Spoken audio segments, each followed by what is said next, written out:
Welcome back, my family. Before we dive into tonight's creepy little journey, make sure to like the video, subscribe to the channel, and share this with someone who loves a good scare before bed. I would love to know where you are watching from and what time it is for you right now. So drop it down in the comments and hype me up a little on YouTube. Now, get comfortable, dim the lights, and let us step into tonight's story. If you're hearing this, it's because I finally hit send. I've started and deleted this story more times than I'm proud to admit. I've watched your channel from the same spot on my living room couch, bowl of microwaved soup in my hands, listening to other people say, I know what the rational explanation is, but it still doesn't feel like enough. I always thought, yeah, that's exactly it. So here it is. My turn. My name is Mary. I live in one of those tired little coal towns in Pennsylvania you only notice when there's a wreck on the highway and traffic diverts through Maine. On paper, what happened to us has a clean, sensible explanation. The doctors wrote it down in neat black ink in my daughter's file. They showed me diagrams. They used long Latin names. I believed them. I also still wake up some nights long after my daughter moved away and lie there in the dark, listening for a sound I should not be expecting anymore. Just one sound, a single sharp tap. When it comes, it's always the same somewhere in the walls, or below the floor, or just behind the headboard. Never loud enough to blame on the neighbors. Never soft enough to ignore. The last time I heard it was 3 weeks ago. The digital clock on my nightstand said 2:13 a.m. in blood-red numbers. I lay perfectly still, my heart hammering, waiting for a second tap that never came. If all you wanted was a ghost story, I could stop right there. Call it the spirit of my husband knocking to remind me I left him in the dark for 11 years. But like I said, I know the real explanation now. I know what almost killed my daughter. The part I can't shake is that for 6 days in May, an entire town decided the dead were talking to us. And a small, nasty part of me wanted it to be true. Let me take you back to that first night, back to the house, back before I knew that the ghost I was feeding was actually something eating my child from the inside. Our house is a narrow 2-story box, wedged between a laundromat and a mechanic shop just off Main Street. If you stand in our tiny backyard and look up, the sky is sliced into strips by power lines and the back edge of a billboard that used to advertise cigarettes and now pushes some injury lawyer's smile. Nights in that neighborhood are never truly quiet. Even with the windows closed, sound gets in. It seeps through the old wood and thin glass like cold. Across the alley, the laundromat's neon open 24 hours sign buzzes and flickers, washing everything in a sickly blue glow. Sometimes you can hear the rattle of change in the machines when someone does a late load quarters, clinking dryer doors slamming. A little farther down, the mini-mart sits in a shallow pool of yellow light, its parking lot lit by 2 tired sodium vapor lamps that make every parked car look like it's underwater. Past that, beyond the row of houses and the strip mall with the half-abandoned nail salon, the highway never really sleeps. Trucks grumble by at all hours, a low, constant rumble that becomes part of your blood if you live here long enough. When the air is damp, you can hear the hiss of tires on wet asphalt, like someone drawing a long breath and refusing to let it out. Inside our house, though, we did our best to pretend it was just us. That night, the one I'm telling you about smelled like old coffee and dish soap. The kitchen was a little too warm from the oven. I'd baked cheap frozen lasagna because it was on sale, and the scent still clung to the air, mixed with the faint metallic tang of the sink. The wall clock above the fridge ticked a little louder than it needed to, each second a tiny click of judgment. The fridge itself hummed steadily, a low, tired sound, occasionally coughing out a brief rattle when the compressor kicked on. We'd had the same fridge since before my husband died. Sometimes, the light inside flickered like it was about to give up, and then thought better of it. In the living room, the TV was on, but muted, frozen on some rerun sitcom. Closed captioning crawled silently along the bottom, latter applause. The brightness was turned too high, making the actors' faces look flat and oily. The glow spilled down the hallway, stopping right before the staircase like it didn't quite have the courage to go up. I was standing at the kitchen sink, hands in hot water, gone lukewarm, washing the last of the plates. That's when I caught myself staring at my own reflection in the dark kitchen window. For a second, with the laundry sign's blue glare hitting the glass just right, I could almost see my husband standing behind me, just a shape. Broad shoulders, the ghost of a work shirt. I blinked, and it was just me again. A woman in her 40s, with tired eyes and wet hands. I'm not crazy. I don't see him everywhere. But the Everline mine never really left us either. I was 32 when the mine exploded. It was just after dawn. They say there was a gas pocket, something nobody caught in time. All I know is that 1 minute I was packing Cora's lunchbox for kindergarten, and the next, my neighbor was banging on the front door saying there'd been an accident and I needed to come to the company office. You learn new phrases on days like that. Phrases you'll never forget no matter how much time passes. We lost contact, still assessing the damage. We're trying to get to them. They're trapped. Later, sitting in a fluorescent-lit room that smelled like coffee and sweat, and fear I heard something else. A man who'd made it out was talking to another wife. He said, "We heard them knocking on the rock on the pipes. We could hear them for a while." He'd said it quietly under his breath. I was never sure if he knew I'd heard. It's strange how one sentence can burrow into your brain and never come out. We heard them knocking. For years after that, any sharp sound, a car backfiring a dropped pan, a kid slamming a locker, could yank me straight back into that room. My hands would go cold. My ears would ring. To this day, I hate fireworks. Sudden bangs make my heart stop. Coal dust lives in all the cracks of this town. I swear I could taste it that night. Just a faint dryness at the back of my throat, like the memory of ash. Cora was in the next room, curled up on the couch, under a blanket, her feet tucked in, scrolling her phone with that sluggish half-attention you only see in sick kids. She used to be loud, one of those kids who stomped when she walked and sang along badly to whatever pop song was playing. After the mine, after her dad's funeral, with its folding chairs and stale cookies, she went quiet. She was only 7 then, but something in her learned to step lightly to close doors, without slamming, to apologize for making noise. 2 weeks before the knocking started, she'd come down with a brutal case of strep throat. We'd spent a Sunday afternoon at the urgent care off Route 11, the one wedged between a failing shoe store and a payday loan place. The waiting room had plastic chairs bolted to the floor and a TV mounted near the ceiling, playing a loop of educational videos about hand washing. The smell of disinfectant had been almost overpowering. Cora sat slumped beside me, her head on my shoulder skin, hot and dry. When the nurse finally called her name, the doctor peered down her throat with a little flashlight and said, "Yep, that's angry," like he was admiring a storm cloud.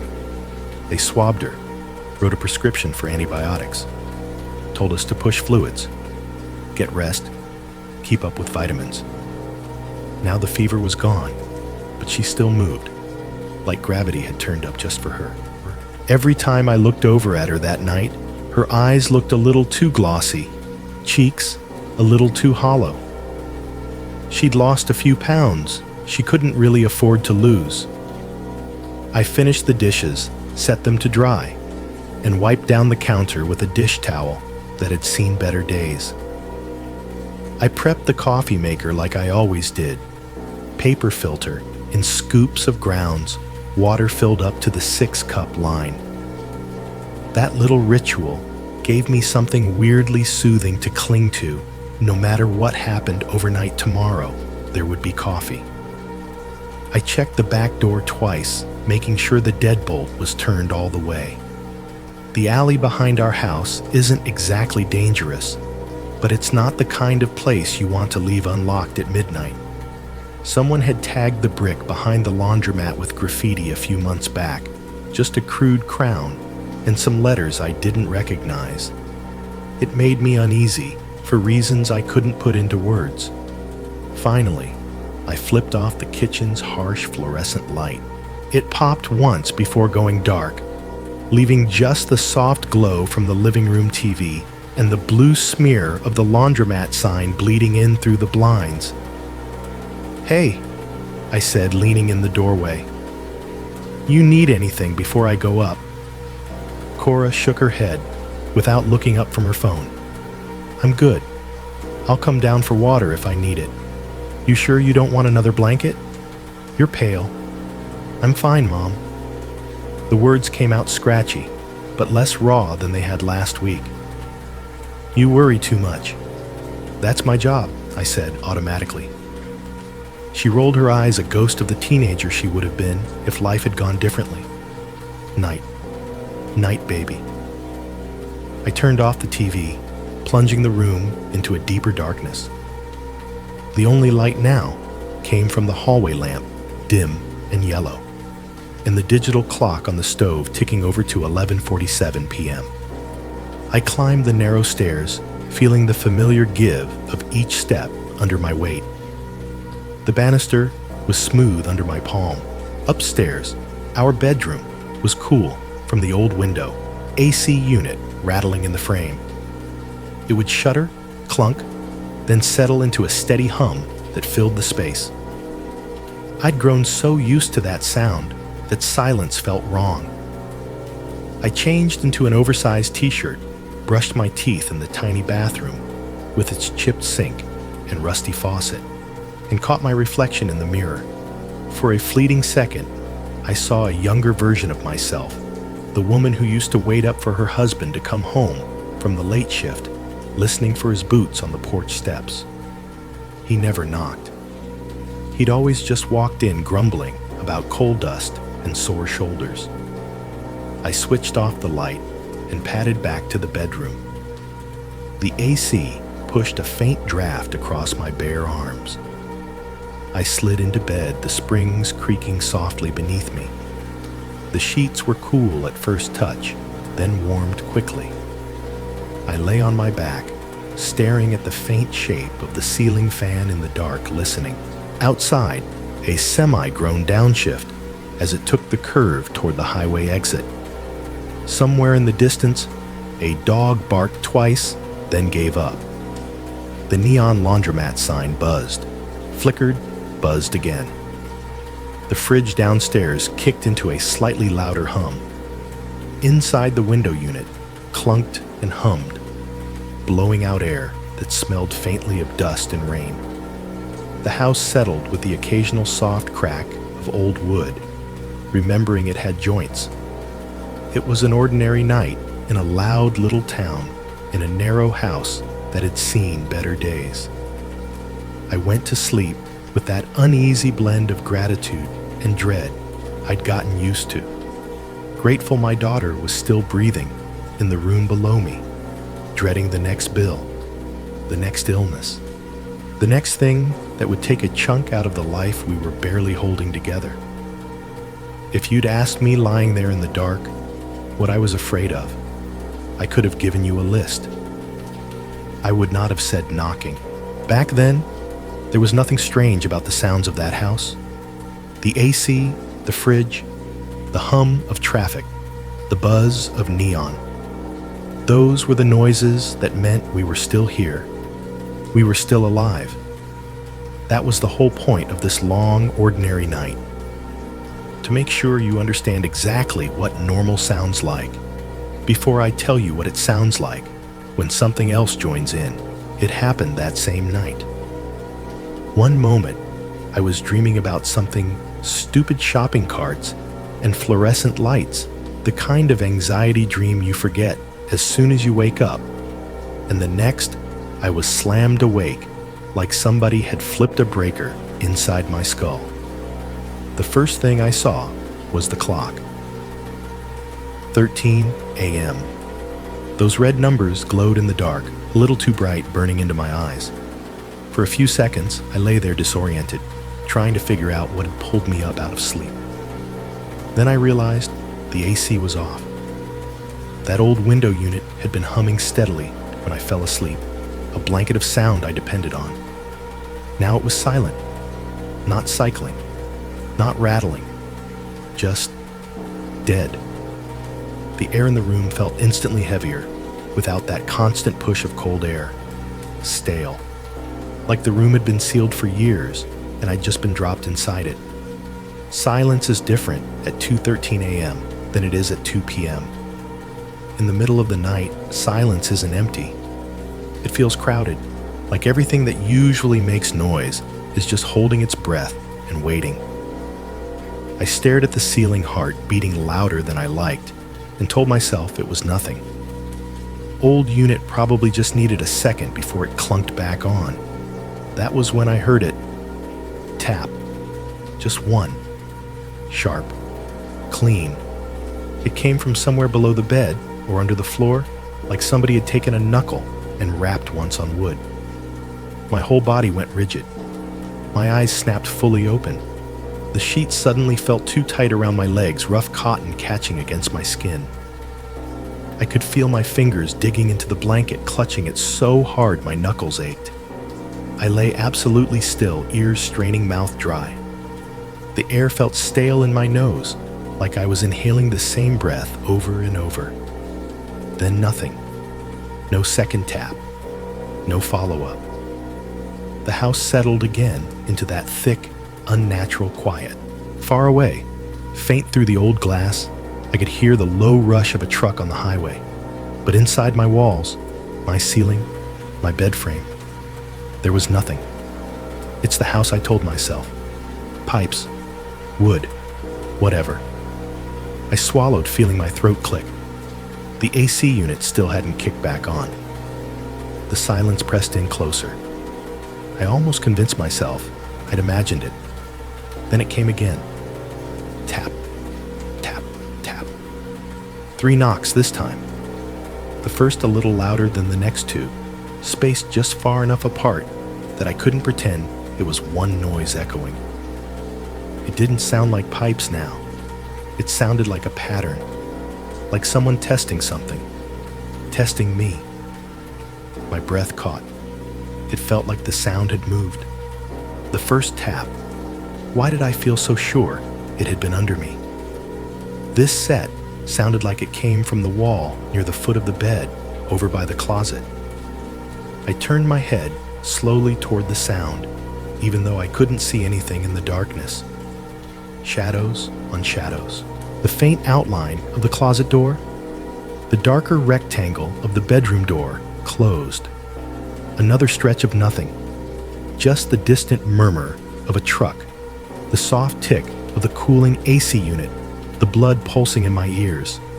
Old house, I whispered, but even my whisper sounded wrong. Too loud, like it didn't belong to the room. Tap. This time it came from the wall to my left near the window. Not loud, but not faint either. A crisp little knock like a fingernail on drywall. It felt like something was circling the room. My eyes burned, but I didn't dare blink. I became acutely aware of everything, the way the sheet stuck to my shin, where I'd been sweating the little itch at the side of my nose. I refused to scratch, the way my heart seemed to be beating in the back of my throat. My brain scrambled for explanations, tripping over itself. House settling. Sure.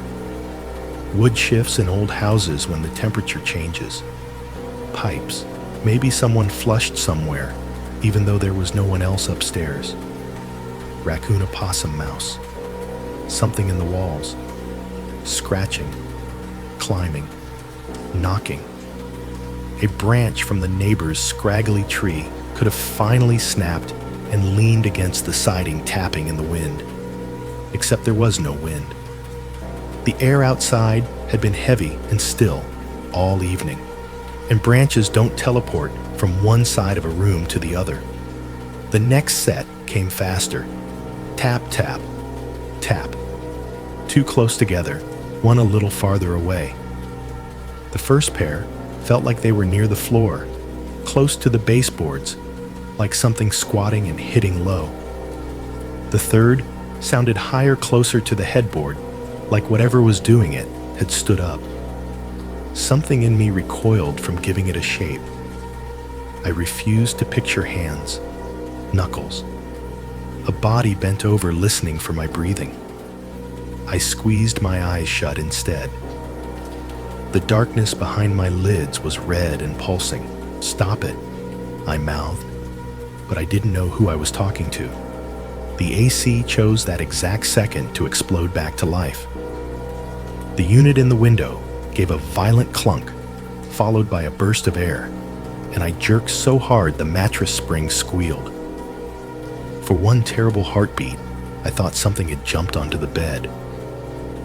By the time I realized it was just the AC, the next tap came perfectly timed with the clunk, so that my brain mashed them together into one massive lurch of sound.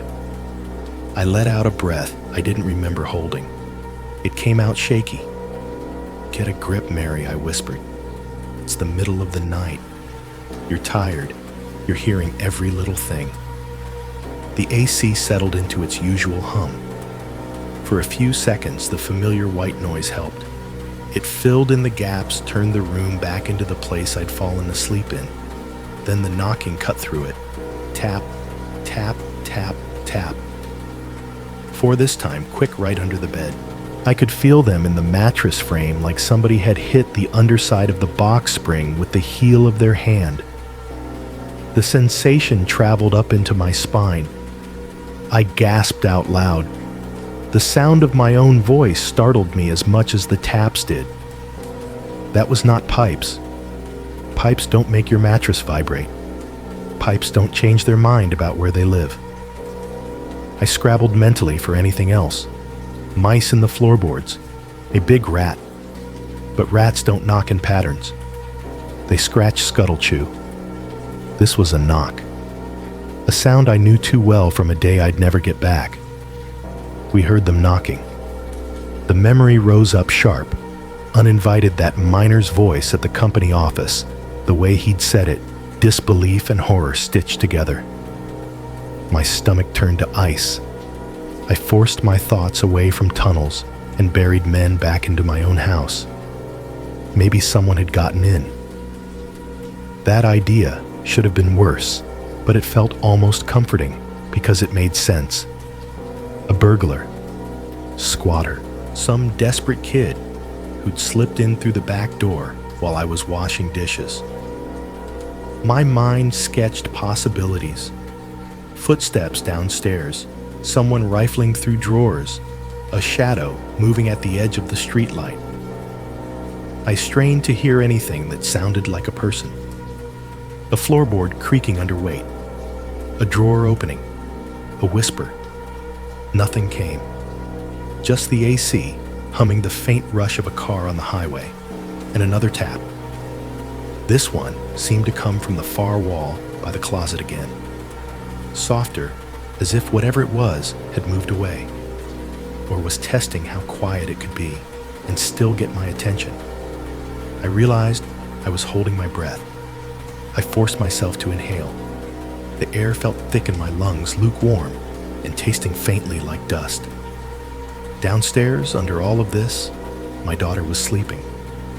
Cora's room was off the kitchen, a cramped little rectangle with a narrow bed and posters she'd stopped updating after her dad died. That's where she was now, somewhere below and to the right of my bed. I listened for her, without meaning to, expecting at any second to hear her door open, to hear her hoarse voice calling Mom. Did you hear that I heard nothing? That silence from downstairs. It was almost worse than the knocks. It was like the house was saying, it's just you and me awake. What if she's sick again? The worry that has lived in my gut since the mind dug its claws in reared up. What if she's on the floor? What if she fell? What if... Another knock cut across my thoughts, interrupting them like an answer. Tap, tap. Quick, impatient. This time, in the wall behind the headboard, right near my ear. I flinched so hard my teeth clicked together. My eyes flicked toward the wall on instinct, even though I couldn't see anything beyond a darker rectangle in the dark. That did it.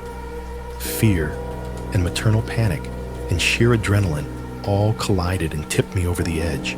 I couldn't lie here and wait for the next tap. I couldn't just listen to this house breathe at me, around me, through me. I needed to know what was making that sound. I needed to know my daughter was okay. I threw the covers back. The sheets rasped over my legs, cool air licking at suddenly exposed skin. I swung my legs off the bed, muscles tight toes, searching for the worn rug on the floor. I remember thinking just before my feet touched down, if there's someone in this house, they're going to hear you stand up anyway. Better to catch them than let them come find you. My heels hit the floorboards. The wood was colder than I expected. A faint chill shot up through my bare feet into my calves, and the tapping stopped. Not faded, not moved farther away. It just ended, like someone had reached out and clicked mute on it. The AC hummed on unbothered. Outside, a car door slammed out by the mini-mart, the sound dull through the walls. My heart was still pounding, but under it the house was quiet. Too quiet. The kind of quiet that feels like it's pretending. I stood there, half-bent hands, still tangled in the blanket, and felt something in me go cold in a different way. For the first time, the thought slid very quietly into the back of my mind. It stopped because you moved. Like whatever had been knocking knew I was up now.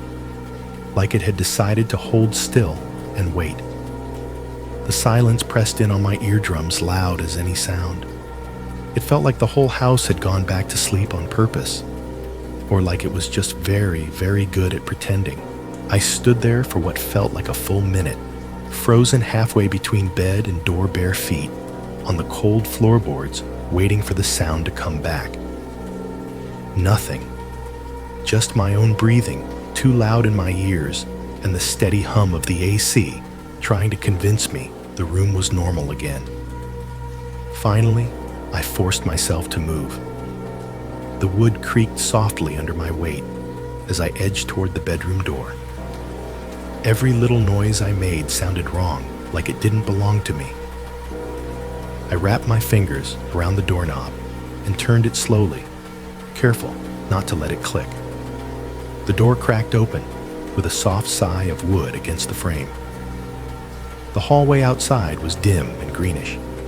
The tiny LED on the smoke detector glowed near the ceiling, washing a faint, eerie light over the walls. Down the stairs, on the first floor landing, a rectangle of dull yellow floated up from the street lamp outside, bleeding through the frosted window in the stairwell. It carved out the shape of the banister in long, crooked shadows. I held my breath and listened. The house had gone back to pretending nothing was wrong. Somewhere outside, a truck downshifted, the low growl fading as it moved past our block. A couple of blocks over, maybe near the bar, someone laughed too loud. Then the sound cut off when a door slammed. Inside, I could hear the faint electric hum running through the place, the AC, the fridge downstairs, the soft buzz from the old wiring. You only notice when you're really listening. But there were no taps, no knocks on the walls, the floor, the bed frame. Just the kind of quiet that doesn't feel empty so much as staged. If it had been a burst pipe, it would still be knocking. If it had been an animal, it wouldn't just freeze because I got up. Things that want in don't stop scratching just because you decide you're ready to fight. That was the part I couldn't quite swallow, that the sound had chosen to stop. If it were dangerous, I reasoned silently, it wouldn't care whether you were in bed or not. My brain clung to that like a life raft. The noise had stopped.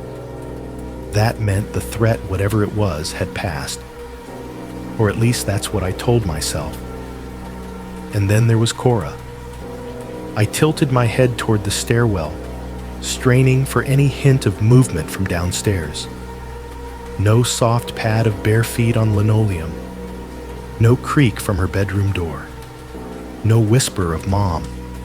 If something had been in the house, really, in the house, moving around loud enough to rattle my bed, it should have woken her too.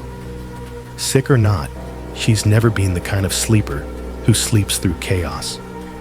The silence from below felt like a verdict.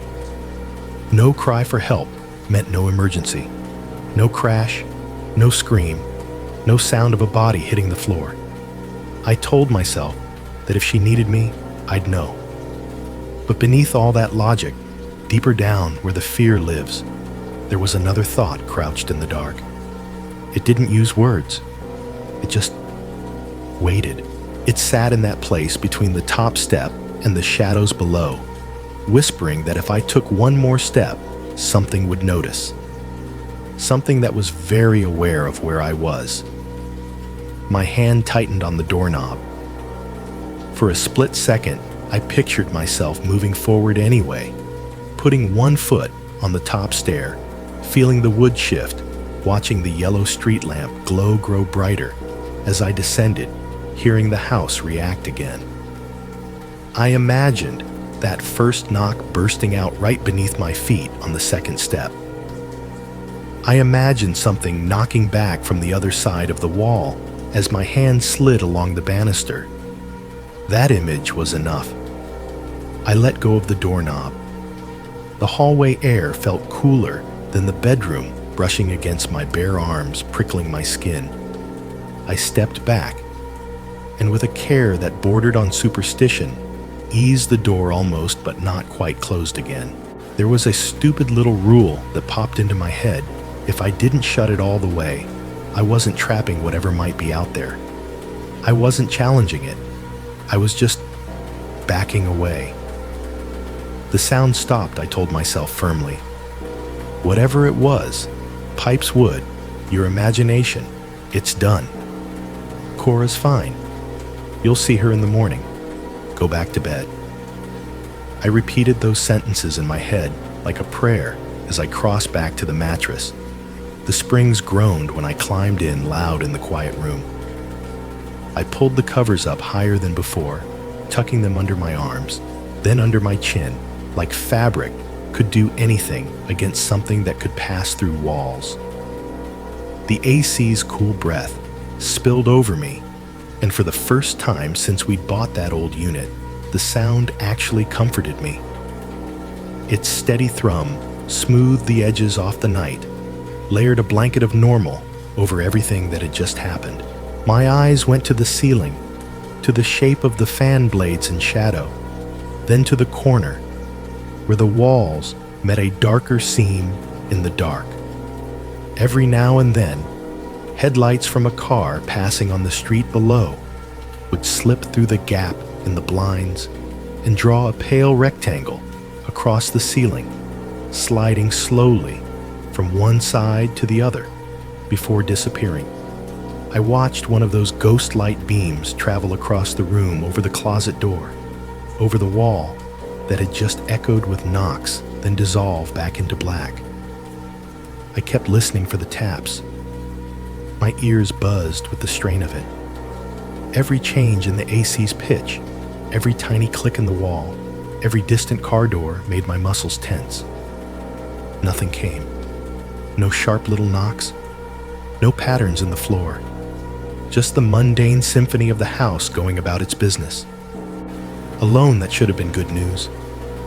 Instead, the longer the silence stretched, the more it felt like a choice the house was making, like whatever had been moving around had frozen the second my feet hit the floor and was now standing very still, just on the other side of the wall, waiting for me to stop paying attention. At some point, the tension gave way to exhaustion. The adrenaline that had jolted me out of sleep burned off, leaving a familiar, heavy tiredness behind the layered kind that came from weeks of worrying about money, months of worrying about my daughter, and 11 years of worrying about a man buried under rock. My eyelids grew heavier, the ceiling blurred. I tried to stay awake just a little longer just in case. Just in case the tapping started again, and this time I had the courage to actually follow it. Instead, I drifted in that gray space between waking and sleeping, where thoughts slide in strange directions. I remember thinking dully that if there really was something in the walls, it had all night to decide what it wanted. The next thing I knew, the alarm was going off, a shrill, digital beeping at 7:06 a.m., too bright in sound, the way the clock was too bright in color. I smacked at the off button with more force than necessary. For a second, I lay there blinking, confused by the sunlight leaking around the edges of the blinds. Morning light always makes the night feel ridiculous. The room that had seemed haunted hours earlier was now just a room. The walls were plain. The ceiling fan needed dusting. The window unit hummed happily, blowing out air that smelled like nothing at all. I could smell coffee. Actual coffee, not an old memory of it. The scent floated up the stairwell, dark and bitter and comforting. Underneath that faint but distinct came the soft clink of dishes and the scrape of a chair on the kitchen floor. Normal morning sounds. The kind of noises that say you're not alone better than any words. Whatever unease I'd carried into sleep loosened its grip. I swung my legs out of bed and padded to the bathroom, wincing at the cold tile under my feet. In the mirror, my reflection looked tired, but not haunted. I brushed my teeth, splashed water on my face, pulled on a pair of jeans and a faded t-shirt, and headed downstairs. Sunlight slanted through the blinds in the living room, catching dust motes and making them float like slow, lazy snow. The TV was off. The couch blanket was folded neatly over the back. From the kitchen, the smell of toast joined the coffee. The ticking wall clock sounded less ominous in daylight, more like a metronome keeping time for an ordinary day. When I stepped into the kitchen, Cora was already at the table. She had her hoodie on sleeves pulled down over half her hands and her head bent over a square of fabric in her lap. Needlepoint. She'd picked it up off some YouTube tutorial, said it helped her not overthink. Her hair was pulled back in a messy bun, a few strands falling around her face. She was pale, sure. The hollows under her eyes looked a little darker than usual. But she was sitting up, breathing, alive. "Morning," I said. My voice sounded almost normal. She glanced up and gave me a small smile. "Hey, coffee's ready. I didn't burn anything, I swear." "We'll see about that," I said, automatically slipping into the easy teasing we used to have. I poured myself a mug. The warmth bled into my hands, anchoring me in the moment. The house felt safe. Sunlight in the sink, steam from the coffee, the tiny click of Cora's needle as it slid through fabric. For a heartbeat, I considered telling her about the night, about the knocks, about how they'd moved around the room like they were looking for something, for me. But I looked at her thin shoulders, hunched in the hoodie throat, still a little raw from the recent infection fingers occupied with careful stitches, and the words dried up. What good would it do, dumping my 2:13 a.m. paranoia on her? She needed rest, not my ghosts. So I swallowed the story with the coffee. I told myself it had been nothing. A trick of old wood and an overactive mind. A house with too many memories, and a woman who'd heard one too many stories about men trapped in the dark knocking until they couldn't. I chose normal.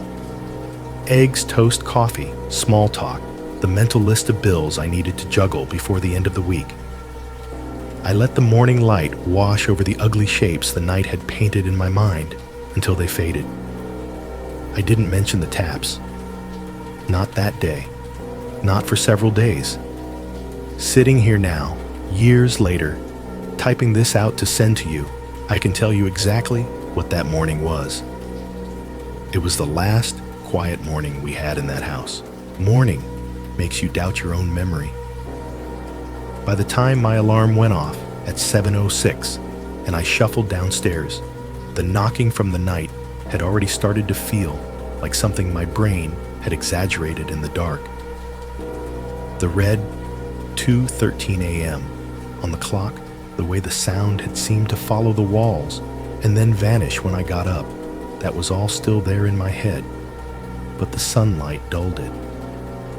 Fear that feels huge in the dark shrinks under gray daylight, like it's embarrassed to be seen. The kitchen looked exactly like it always did. Flat morning light came in over the sink, turning the countertop into a strip of pale color. The blinds were half open, letting thin bars of outside in.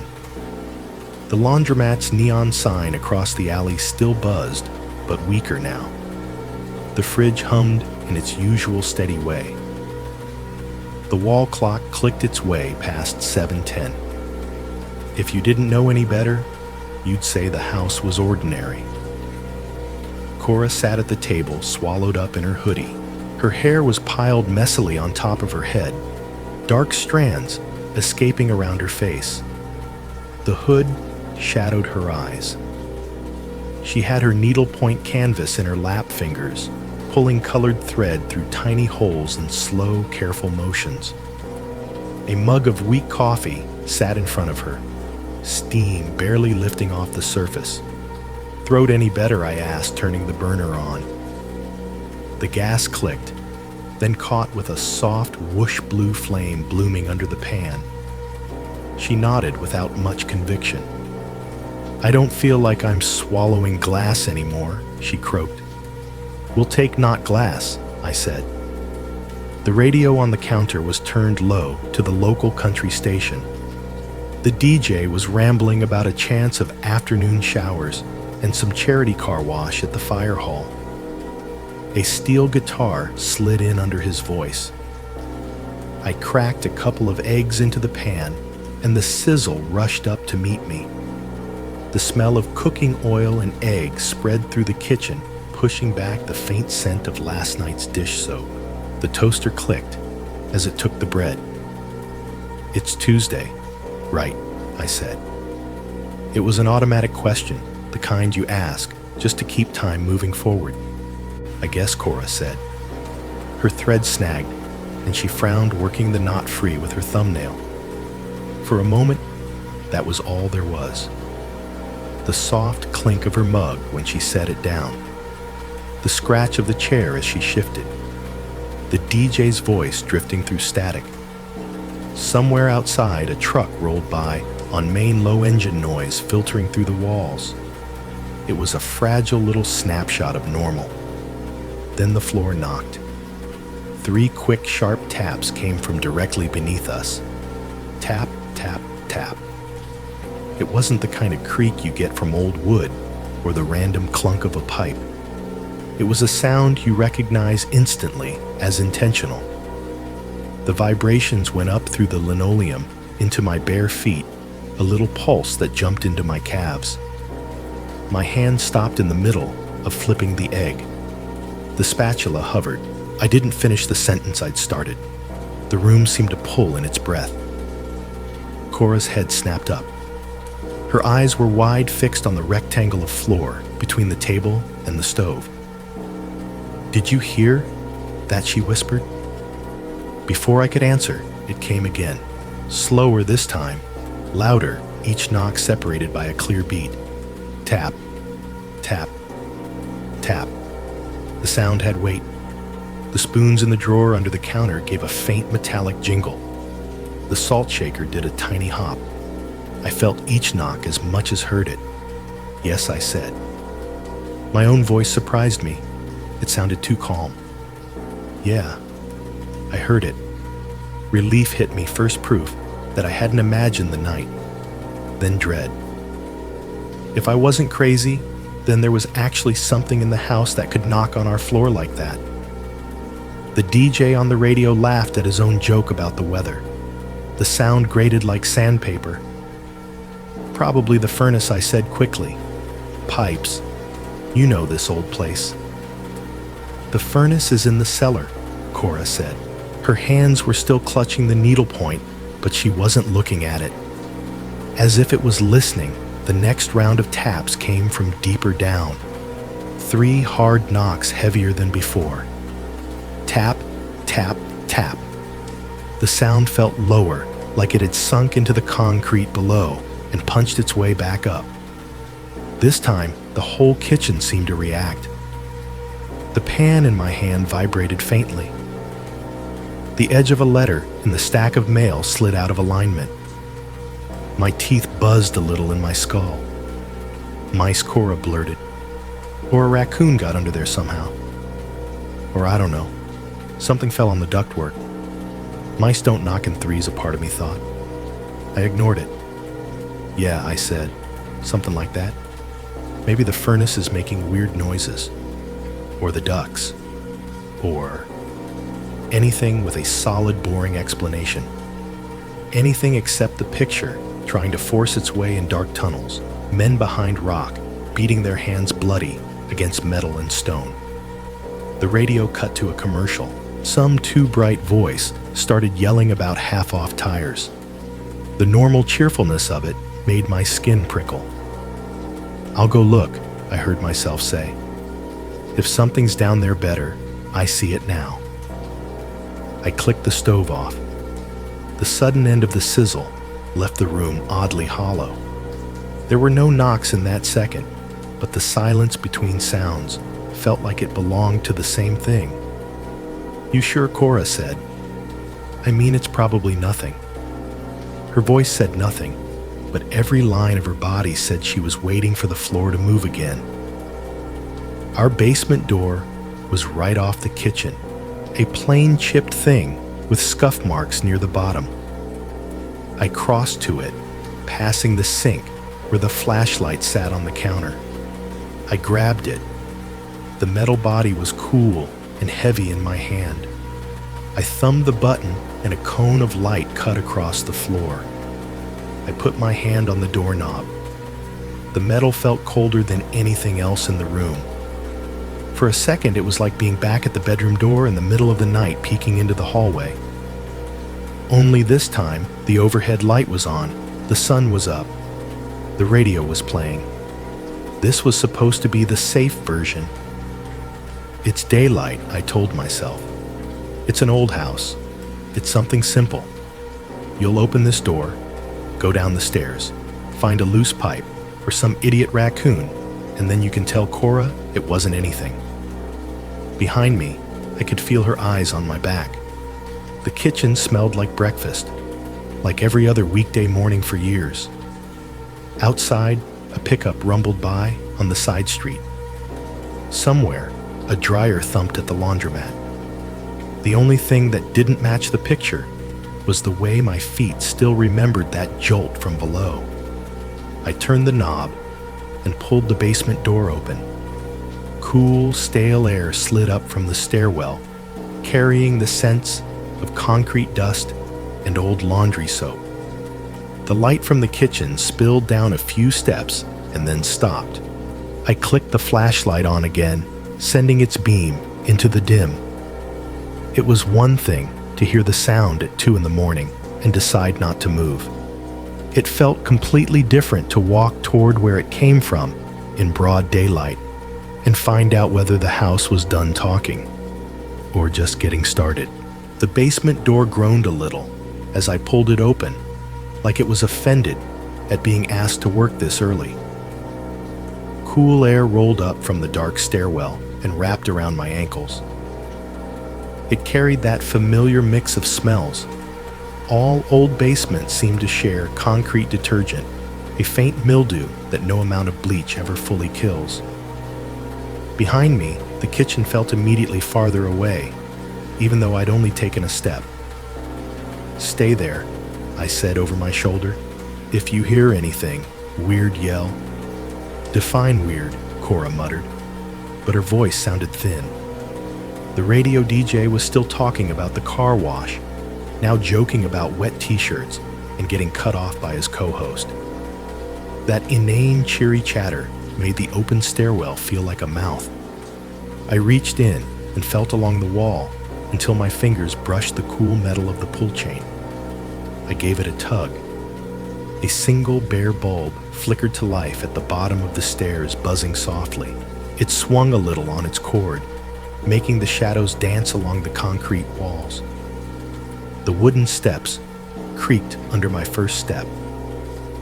I held the flashlight in front of me like a talisman, its harsh white beam cutting through the yellow cone of the bulb below.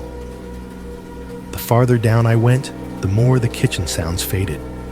The radio turned into a muffled murmur. The hum of the fridge became a distant vibration. With each tread, the air grew cooler and staler, hugging closer to the floor. Halfway down, I paused and called up, "You okay?" Cora leaned into the doorway, just a slice of her face visible from my angle.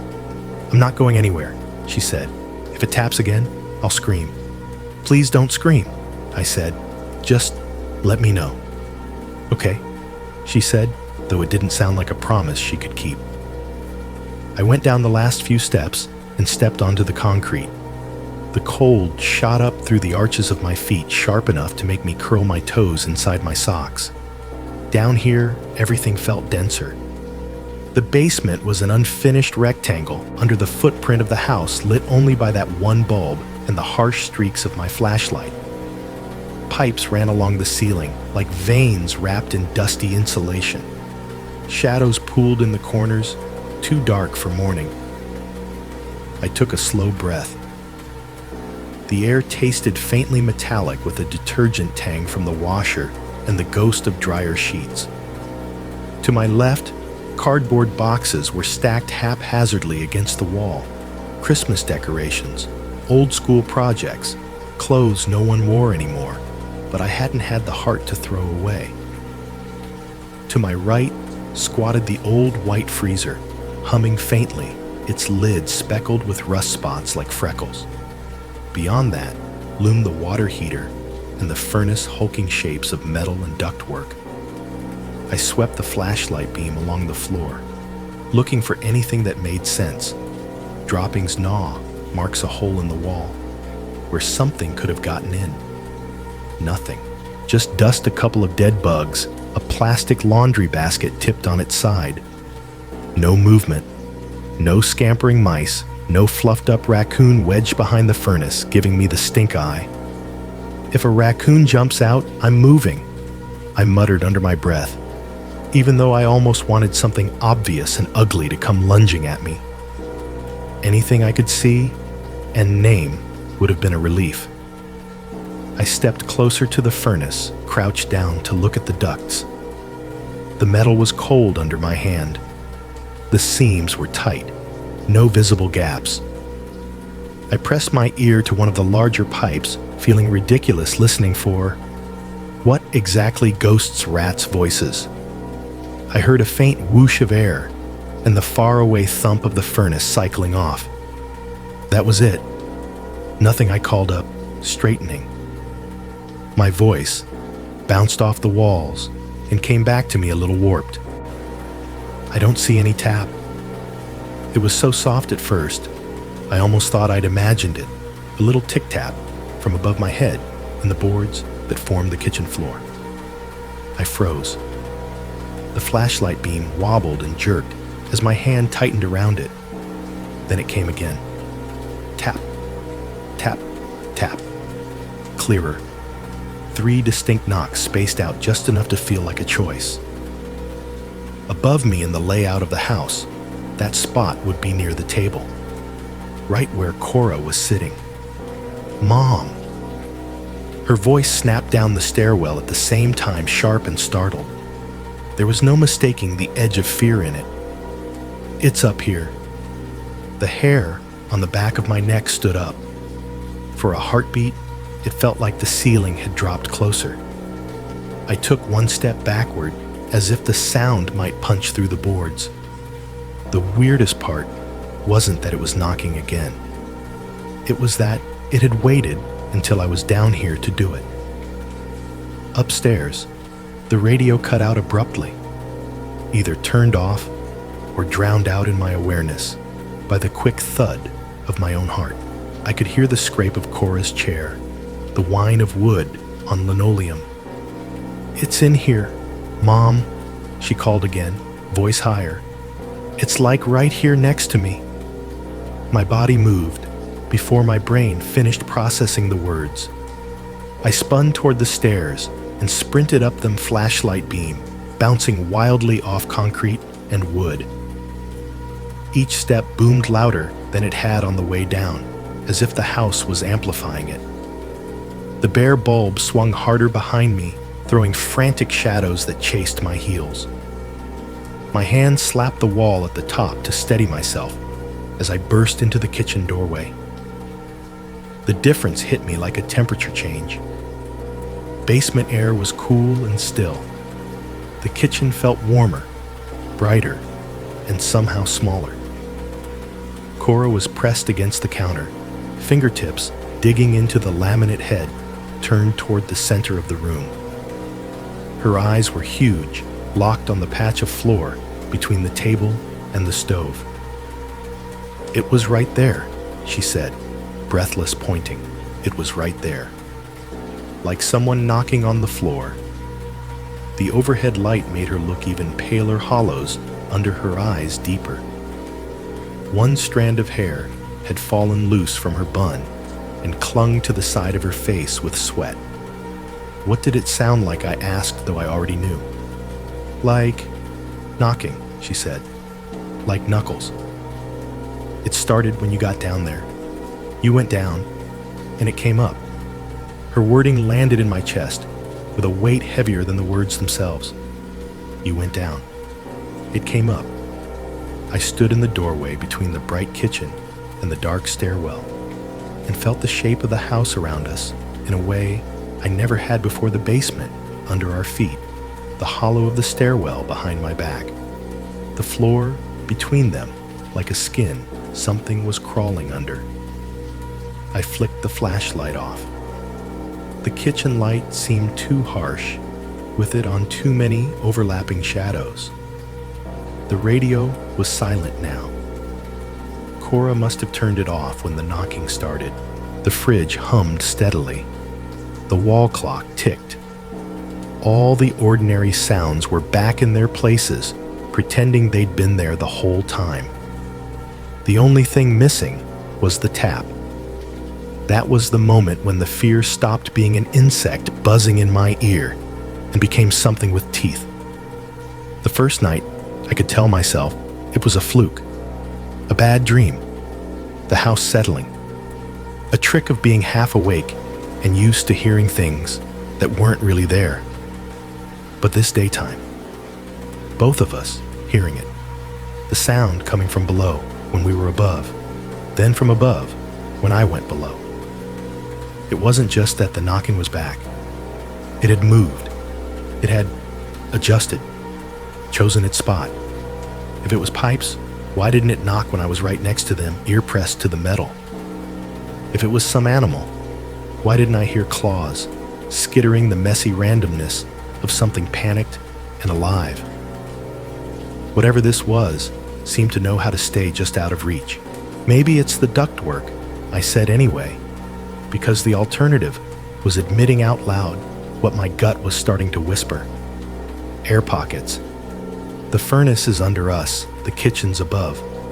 Maybe when I walk around it, shake something loose. Mom, Cora said quietly. The furnace wasn't even on. I turned the thermostat off last night. I was hot. I opened my mouth, then closed it again. Heat climbed up the back of my neck. My tongue felt thick.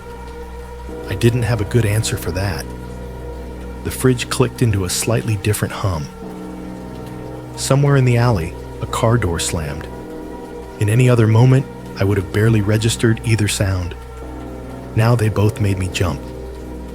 Okay, I said, finally forcing my voice to stay level. I stepped away from the open basement door and gave it a push. It swung mostly shut, leaving only a thin wedge of stairwell visible. Okay, it's something. We just don't know what yet. I'm going to get Joe to check the pipes, the furnace, all of it. He'll find something. There's always something. I said the word something too many times. It hung between us like a bad smell. Cora nodded slowly, but her eyes were still fixed on that patch of floor. She shifted her weight as if expecting it to jolt under her again. I couldn't blame her. 10 minutes earlier, this kitchen had been a place where we talked about scrambled eggs and weather reports. Now it felt like every inch of linoleum held a secret.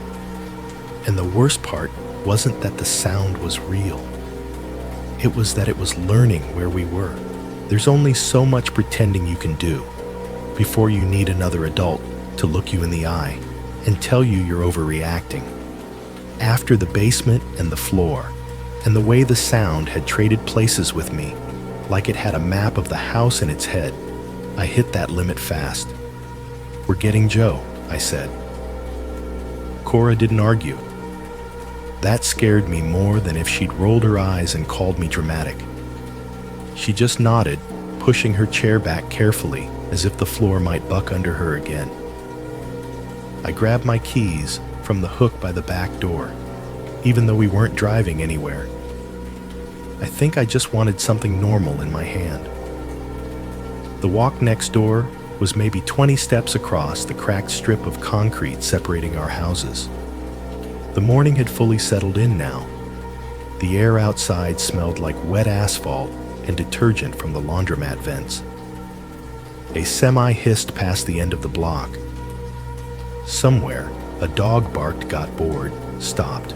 Joe's place mirrored ours, just a little more cluttered. A faded Steelers flag flapped half-heartedly in the slight breeze by his front porch. An old camping chair leaned against the railing, permanently half open, like it had given up mid-collapse.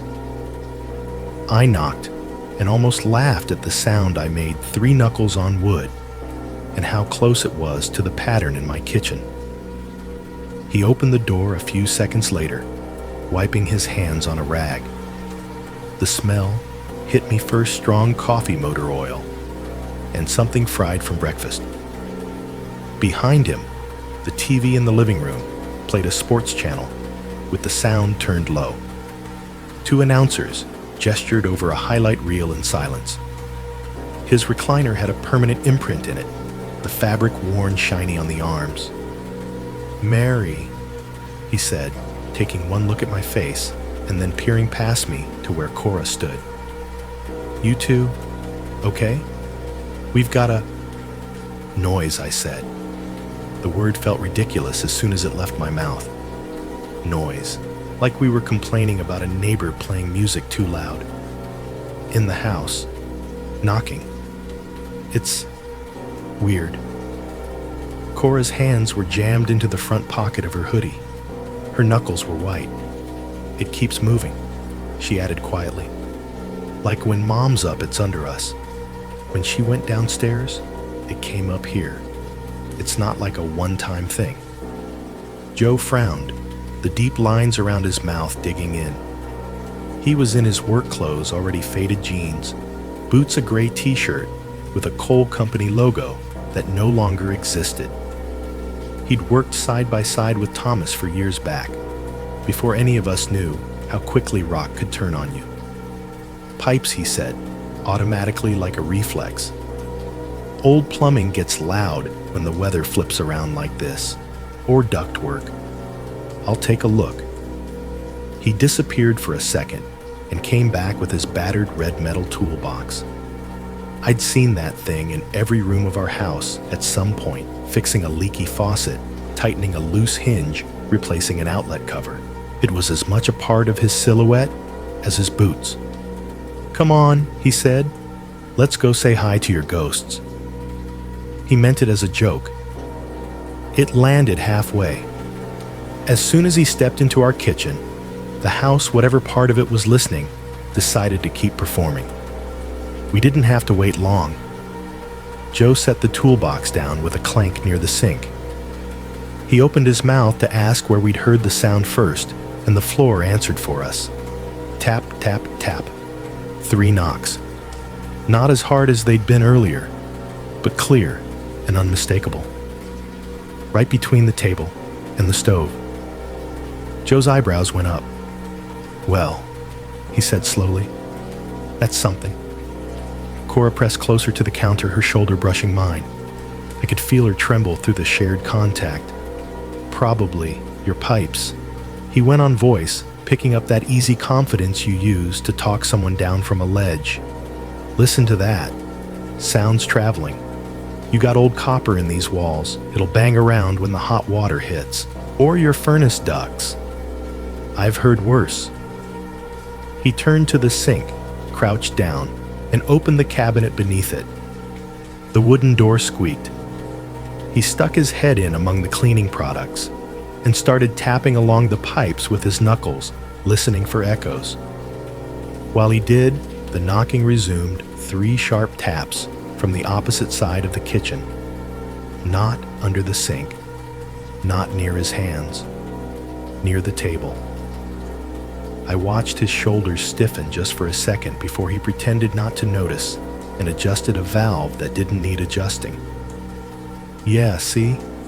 Could be pressure building up," he said, backing out and closing the cabinet. "Let me check the bathroom line." He moved down the hallway and disappeared from view.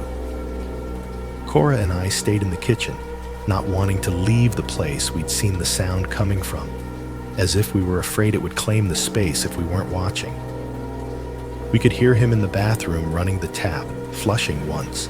The pipes in the wall gave a sleepy rattle. Tap, tap, tap. The knocks came again, this time from the living room wall near the couch. Far from Joe. Close to us. "It's not the pipes," Cora whispered. Her fingers dug into my arm. "Mom, it's not following him. It's just doing whatever it wants." "Shh," I whispered back, though I didn't know who I was shushing her, or the thing in the walls. Joe came back down the hall, wiping his hands on the rag. "Nothing obvious there," he said. "No leaks, no banging in the feed lines." As if in direct response, 3 quick, sharp knocks rang out from the wall behind his shoulder. He stopped talking mid-sentence. For a heartbeat, his face went blank. Then he forced a chuckle. "See, sound travels," he said, but the words didn't have as much weight behind them now. He walked to the wall and put his palm flat against it, as if feeling for a heartbeat. "You got any baseboard heat hiding anywhere I don't know about?" "No," I said, "just vents and the furnace." He grunted, checked the vent cover with his fingers, then stepped back. The frown hadn't left his face. "Maybe in the basement," he said, finally. Some of those old support beams creak like he cut himself off, shook his head once, and jerked his chin toward the basement door. Let's take a look. We followed him this time. Me on the stairs, Cora hovering at the top, her hand on the banister. Joe flicked on the bare bulb, the same one I'd turned on an hour earlier, and clomped down in his boot's toolbox, banging against his leg. He did what you do when you're trying to make sense of a house. He touched everything. Pipes, ducts, joists, the concrete foundation.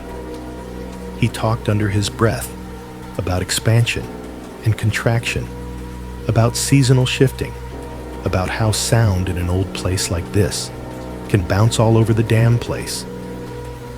While he ran his hand along a metal duct, the kitchen floorboards above our heads answered with 3 hollow raps. Tap, tap, tap. A beat, then one more sharper tap. Cora's sharp inhale drifted down the stairwell with the sound. Joe's fingers paused on the metal. He tilted his head back to stare at the ceiling. I watched his jaw muscles clench under the stubble. "All right," he muttered. "That's not down here." We trailed back up after him, the 3 of us arriving in the kitchen like actors returning to the stage. He stood in the middle of the room, now not going straight to any one appliance or pipe eyes sweeping the walls, the floor, the ceiling. "Okay," he said louder, like he was talking to the air as much as to us.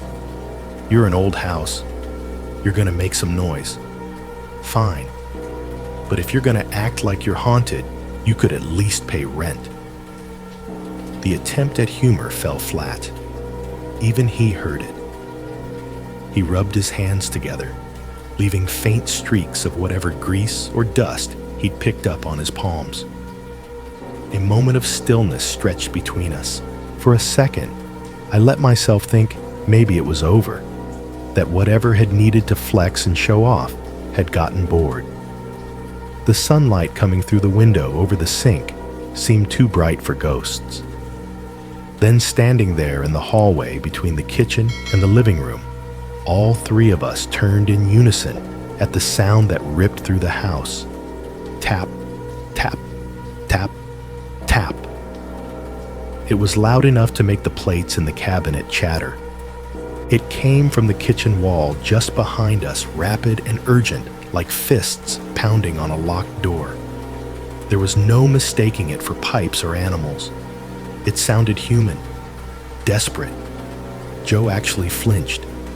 I saw it, the way his shoulders jumped, the way his head snapped around toward the sound, a fraction of a second before mine did. The color drained from his face all at once, leaving him the color of paper. For a heartbeat, nobody breathed. That he said, quietly, voice suddenly hoarse, "That is not the furnace."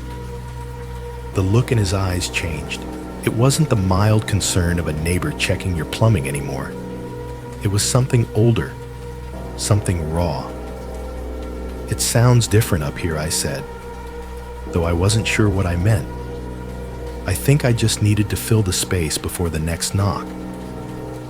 He didn't answer right away. His gaze had gone somewhere else, past my kitchen, past this house, down into the dark where his memories lived. "You remember?" he said, still looking at the wall, "when they kept us at the office that day, after the blast?" Of course I remembered. The question didn't need an answer. We couldn't get near the tunnel. At first, he went on.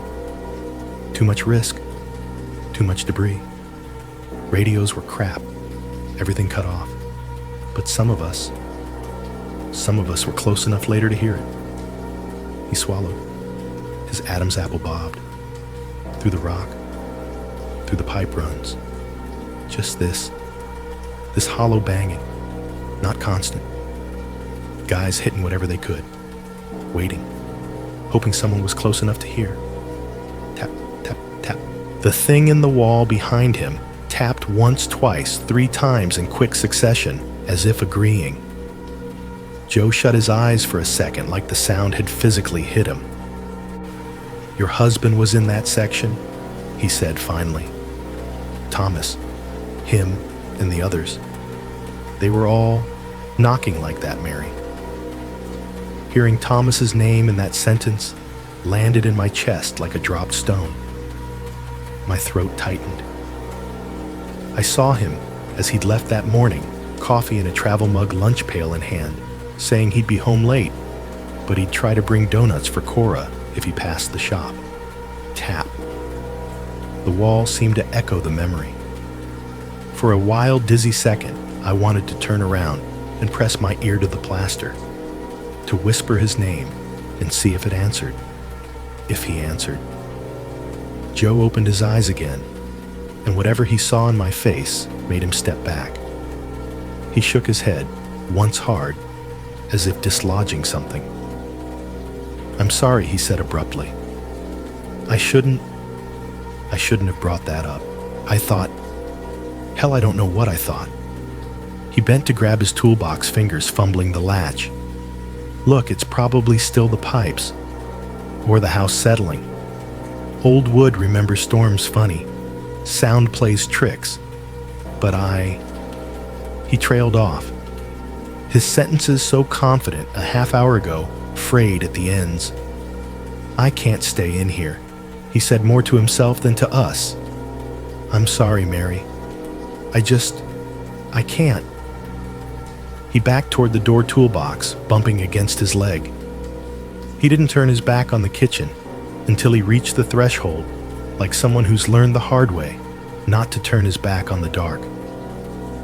"I'll think on it," he said weakly. "See if I can come up with something. But for now, just keep an eye on things, okay? Maybe call the gas company, have them check for leaks just in case." Joe, I started, but he was already out on the porch, the screen door squeaking shut behind him. A second later, his front door thudded closed. The house seemed to inhale the silence he left behind. Cora and I stood there alone in the kitchen, the clocks and appliances picking up their background hum like nothing had happened. The sunlight through the window looked wrong, now too bright on the spots where the knocking had hit. The room felt bigger and emptier at the same time, like something important had just stepped out and taken all the normal explanations with it. If the man who'd spent 30 years underground could not look my kitchen in the eye and call it pipes, what was I supposed to call it? That night, lying in my bed with the AC humming and the red digits of the clock inching toward 2:13. Again, I didn't have an answer. I stared at the ceiling and listened to every tiny creak in the walls. When the first soft, hollow tap came from somewhere near the closet, just 3 in a row, spaced like breaths, I didn't think of rats or ducks or settling beams. I thought of men in the dark, beating their hands bloody against rock and metal, waiting for help that never came. I thought of my husband. And for the first time since the mind took him, a terrible thought slid all the way into place. What if it really is him? If you've never lived in a small town, you might not understand how fast a story can grow. Legs borrow a jacket and move into everyone's kitchen.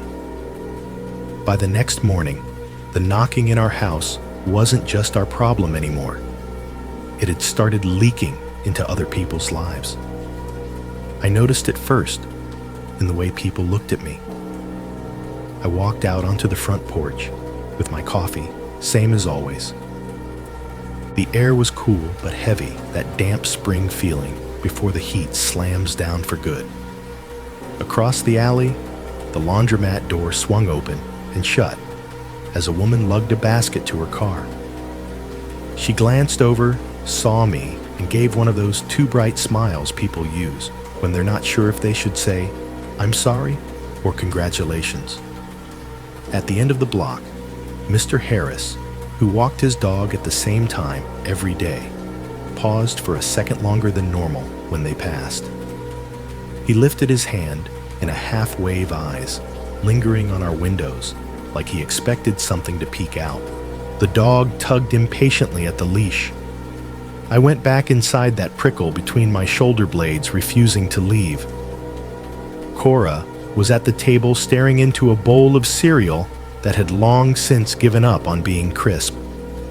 She looked like she hadn't slept much either. "You okay to stay home today?" I asked. "You still look wiped." She shrugged. "Yeah, my legs feel like noodles. I'm not going anywhere." Her voice had that flatness it got when she was trying hard not to complain. I was about to push the issue when a knock came at the front door. A normal one this time. Human. 3 polite raps.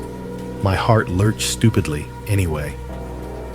"It's fine," I muttered to myself, wiping my hands on a dish towel as I went to answer it. It was Joe's wife, Pam, standing on the porch with a glass casserole dish in her hands. The top was covered in foil that had been carefully crimped around the edges. Her graying hair was pulled back into a loose ponytail, and she wore a sweatshirt with the church logo on it. "Morning," she said, but there was an odd stiffness to it. Her eyes flicked past me into the hallway before settling back on my face. "I made too much last night. Thought you and Cora could use a break from cooking." She held the dish out like an offering. I took it, the weight of it solid and warm in my hands. It smelled like pasta and cheese and something with garlic. "Pam, you didn't have to.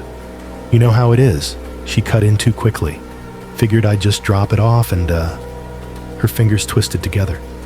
"Have you heard anything today?" The way she hesitated made it worse. "Not how are you or how's Cora, but have you heard anything?" As if we were picking up radio signals no one else got. My mouth went dry. "No," I said. "Not yet." The yet betrayed me. Her eyebrows ticked up a fraction of an inch. "So Joe wasn't just talking crazy," she said softly. "He came back last night pale as a sheet. Said your place was making sounds, and they weren't pipes." She glanced at the ceiling of my little entryway, as if expecting it to rap in agreement. "You know how he is. Doesn't spook easy." I nodded, fingers tightening on the casserole dish. I could see it in her eyes, relief that someone else had heard it too, and a thin line of fear that the story was real. "If you need anything," Pam said, "anything at all, you just knock, okay? I'm home most days." There it was again. You just knock. Words that used to be neutral, suddenly loaded. "Thank you," I said. My voice sounded far away. After she left, it didn't take long for the first brave soul to ask outright.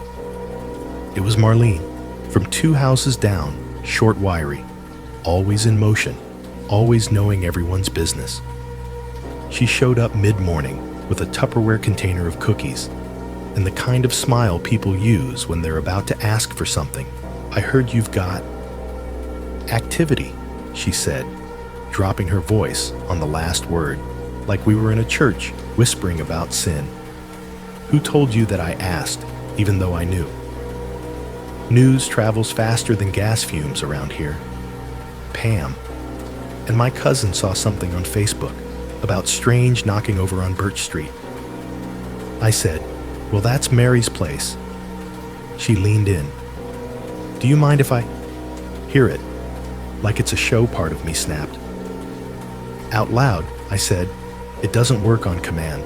It's not a parrot." Of course," she said, breezing right past the mild rebuke and stepping into my kitchen anyway. "But if it happens while I'm here?" Cora hunched over her needlepoint shoulders, up around her ears. Her cheeks were flushed with embarrassment. I set the cookies on the counter and tried to swallow my resentment. We stood there for a few minutes. 3 women in a worn-out kitchen, pretending to chat about gas prices and the weather, while every nerve strained for the slightest unusual sound. The radio was off today.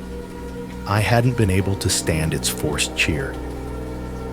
The house seemed to enjoy the audience. Tap. It came from the wall behind the fridge, a single clean knock that bounced off the cabinets.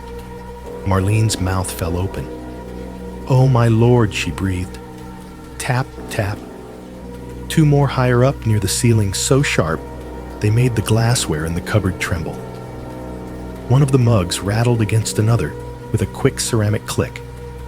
It felt showy almost, as if whatever had been pacing our nights had stepped into the spotlight. Tap, tap, tap, tap. This time from under the floor, directly beneath the table. My coffee spoon did a tiny jump in the saucer, chiming once. Marlene gasped out loud and grabbed for the back of a chair hand pressed to her chest. "You weren't kidding," she said. "You weren't. Oh, that's not plumbing Hawn. I've lived in old houses my whole life. That's..." She trailed off, searching for a word, and coming up only with a small, helpless shake of her head. Cora stared at the floor, lips pressed together, face drained of color. Her foot twitched once under the table, and I looked away before my brain could connect it to anything. "Sometimes it's quieter," I said tightly. "Sometimes it's worse."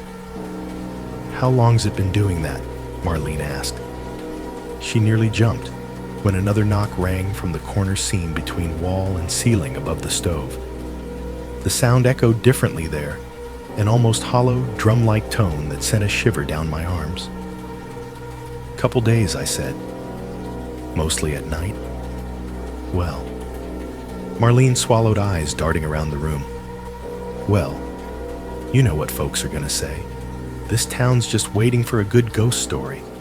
Everline did a number on all of us." She took a step toward the door, as if suddenly remembering she was standing in the center of it. I'll pray for you," she added quickly, then corrected herself. "For you both. And, for whoever's making that racket." When she left the kitchen, felt even more exposed, as if every cabinet door had eyes. By the afternoon, the story had already grown a tail and horns. I stopped at the little grocery store on Main to pick up milk and bread. The automatic door gave its familiar reluctant whoosh, and the smell of old refrigeration and broccoli hit me like always. Fluorescent lights hummed overhead, flickering slightly in the cereal aisle. A little bell above the register chimed half-heartedly every time the door opened. The cashier, a teenage girl with purple nail polish, rang up the woman ahead of me and glanced at me over her shoulder. Recognition flickered in her eyes, followed by a quick, excited gleam. "You live over on Birch, right?" she asked as she scanned a carton of eggs. "By the laundromat." "Yeah," I said slowly. "Why?" She raised her eyebrows in a you-know-why sort of way. "Heard there's spooky stuff happening over there, like knocking and stuff. My cousin's boyfriend works with Joe. He said Joe came in late, talking about how your house was acting up." She grinned the way kids do when they think they're talking about a scary movie, not a real person's life. The woman in line between us, a middle-aged lady with a faded floral shirt and a cart full of canned soup, turned around. "Is that your place?" she asked. "The old Titus house?" "Titus, my married name." For some reason, it sounded stranger coming from a stranger's mouth. "Yes," I said again, more quietly. She pursed her lips. "My mama used to talk about a house like that when I was a kid," she said. "Back when the other mine went under. Said there was a place where you could hear banging in the walls for weeks. Folks said it was the men that didn't make it out, still trying to get home." She shook her head, once, almost fondly, like remembering a campfire story. "Coal towns collect ghosts, honey. We all know that." The cashier's scanner beeped. The line inched forward. Milk sweated in my hands. Maybe it's just old pipes I tried weekly. Maybe, the woman said. Her tone made it clear she didn't really believe it. Or maybe she believed both things at once. By the time I got home, I could feel the rumor wrapped around the house like fog. People were looking at our street differently. Our house was no longer just the narrow little box by the laundromat. It was the house where the widow heard knocks, where the miners maybe still called from under rock. Inside, the air felt thicker. Cora was on the couch blanket around her shoulders, TV on low. She muted it when she saw me look at it. How bad is it? She asked. Out there, I put the milk away, the fridge door knocking gently shut. The sound made me flinch. People are talking, I said. Marlene heard it. Pam knows. The girl at the store. Some lady who remembered another house, another mine. They've all got theories. What kind? Cora's voice was careful. The predictable kind, I said. Pipes. The house settling, you know. I hesitated. And ghosts. And miners. And your father. We sat with that for a second, the word father, hanging in the stale kitchen air. On one hand, I felt stripped bare, our thin walls peeled open for everyone to peer into. It was like finding out your private nightmare had been printed on the front page of the local paper. On the other hand, God help me, it felt like relief. For days, I'd been quietly cataloging every creak, every tap, waking up at 2:13 with my heart racing, telling myself I was crazy for thinking it meant anything. Now I had proof it wasn't just in my head. Other people heard it, called it real, named it. The knocking was terrifying, but at least it was shared terror. At least I wasn't alone in the sound anymore. That evening, when a couple more neighbors just happened to stop by around dinner time, drifting in on flimsy excuses, the house responded like it had been waiting for an audience. The taps came from the walls, the floor, the ceiling echoing off cabinets, making the cups in the dish rack clink. Each gasp, each nervous laugh, each whispered, "Did you hear that?" layered over the noise until it was hard to tell where the sound in the walls ended and the sound of people reacting began. It stopped being just knocking then. It became a chorus. The knock that changed everything didn't come from the walls. It came from the front door, around 10 the next morning. By then, the story had already sprinted ahead of us. I'd heard my own name in the mouths of strangers at the grocery store. Pam had just happened to check in twice. A couple of teenagers had walked slowly past the house the night before, pretending to be on their phones while sneaking glances at the windows. So when I opened the door and saw a young man in a button-down shirt and a camera bag slung across his chest, I knew exactly why he was there before he said a word. "Mrs. Titus?" he asked. He was maybe mid-20s, hair too long at the front, trying to keep a professional expression, but not quite hiding the flicker of excitement in his eyes. A press badge from the Plymouth Gazette hung on a lanyard around his neck. "That's me," I said. My voice came out flatter than I meant it to. "I'm Ethan," he said, holding up his hand as if the badge didn't make it obvious. "We've been hearing some reports about unusual activity over here. My editor thought maybe we could do a human interest piece. Just a short column, really. Give folks the facts. Clear up rumors." He said clear up, like we both knew that wasn't what would happen. "I don't know how many facts I've got," I said. "Just noises." "Sometimes that's all a story," Izzy said, a little too brightly. "If you're comfortable talking, I'd just like to listen. Maybe get a sense of what's going on. I brought a recorder if that's okay." He tapped the small digital device clipped to his bag. Behind me, I could feel the house listening too. The hallway air felt heavier. I hesitated. Letting one neighbor in to hear the knocks was one thing. Letting a reporter in meant letting the whole town, and anyone who picked up the paper, lean into our kitchen with him. But the rumor mill was already spinning on its own. At least this way, maybe my version would stand a chance. "Fine," I said. "Come on in." He stepped over the threshold, pausing just long enough to glance around, like the wallpaper might be hiding a headline. I caught him squinting at the ceiling, the corners, the floor, like he was trying to imagine where the sound would come from. The kitchen looked embarrassingly ordinary. A plate with toast crumbs still sat by the sink.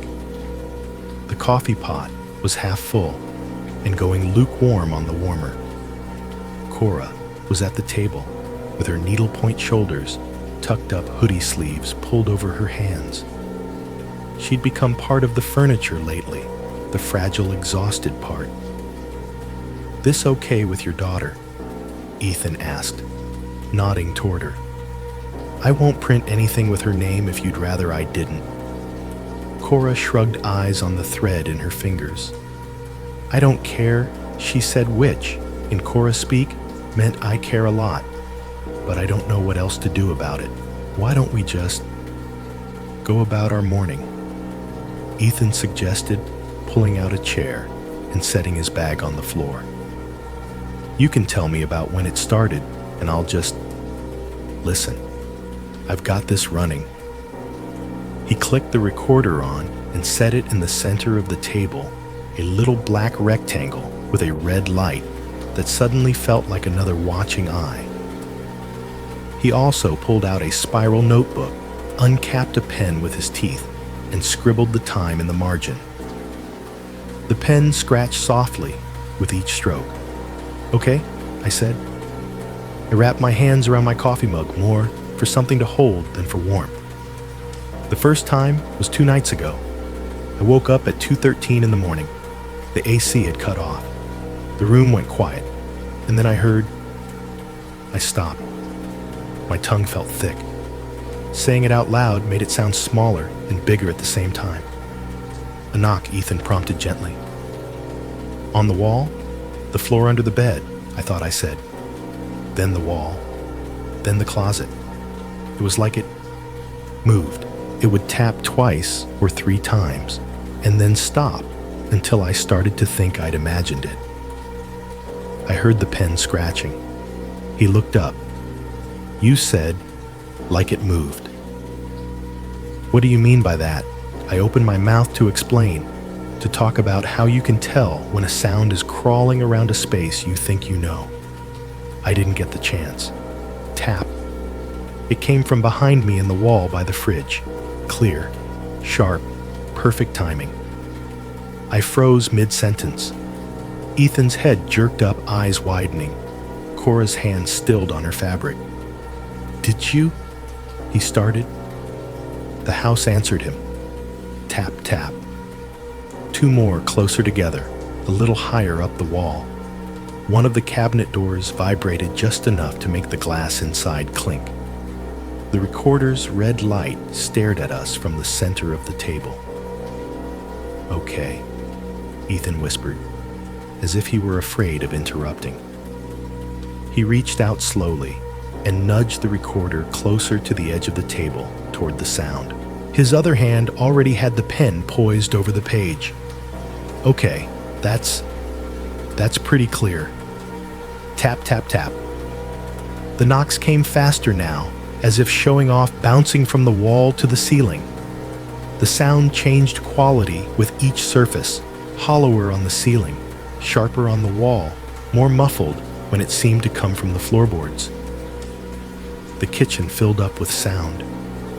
It wasn't deafening, but it was everywhere. Each tap sent a tiny tremor through the table legs, through my chair, up my spine. I watched Ethan physically flinch on one particularly loud knock. His shoulders jerked, and the pen left a stray line on the paper. You can hear that, right?" I said. I hated how desperate I sounded, but I needed to hear it from someone who didn't share my blood or my bills. If I couldn't hear that, I'd be in the wrong job, he said, but the joke came out shaky. The knock slowed, then stopped like someone had run out of breath. For a moment, all we could hear was the faint ticking of the wall clock and the soft hiss from the burner under the coffee warmer. The air felt charged, as if the sound had left an imprint hanging there. Ethan cleared his throat. "You mentioned your husband worked at Everline," he said. The transition was abrupt but calculated. The reporter in him had found the thread he wanted to pull. Thomas Wright. My stomach clenched at the sound of his name. "Yes. He died in the explosion," Ethan said softly. I'm sorry. I was a kid when that happened, but I remember my folks talking about it. A lot of good men were lost." "That's one way to put it," I said. My voice came out thin. "Some people in town," he went on, glancing at his notebook, as if the words might be written. "There are connecting these knocks to that accident, saying it could be, the men who didn't make it out. Have you ever felt like it might be your husband? His presence?" There it was. He couldn't say ghost, but it hung in the air between us anyway. Part of me recoiled. Another part leaned in. "I don't know what it is," I said. "I know what it sounds like. I know what I remember. They told us back then that the men trapped in the mine.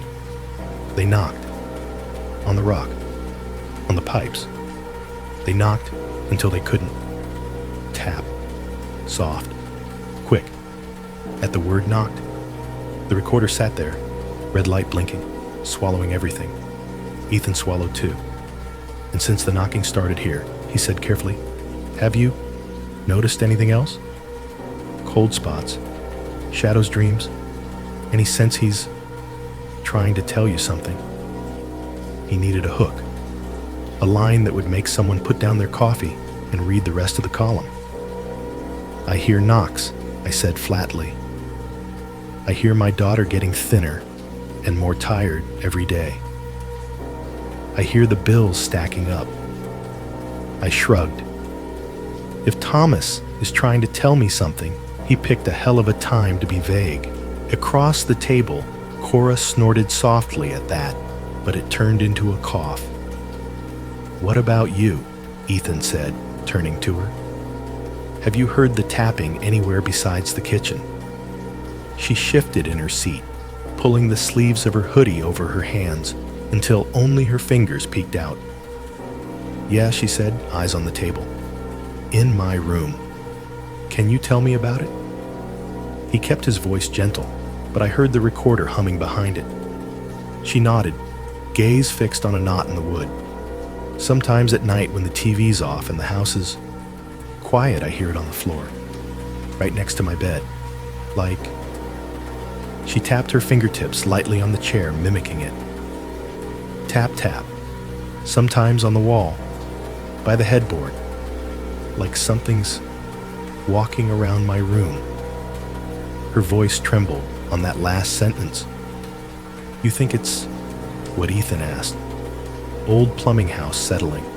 Something more spiritual?" "I don't believe in ghosts," Cora said too fast. Her fingers started picking at a loose thread on her sleeve. "I think it's... I don't know. Nerves.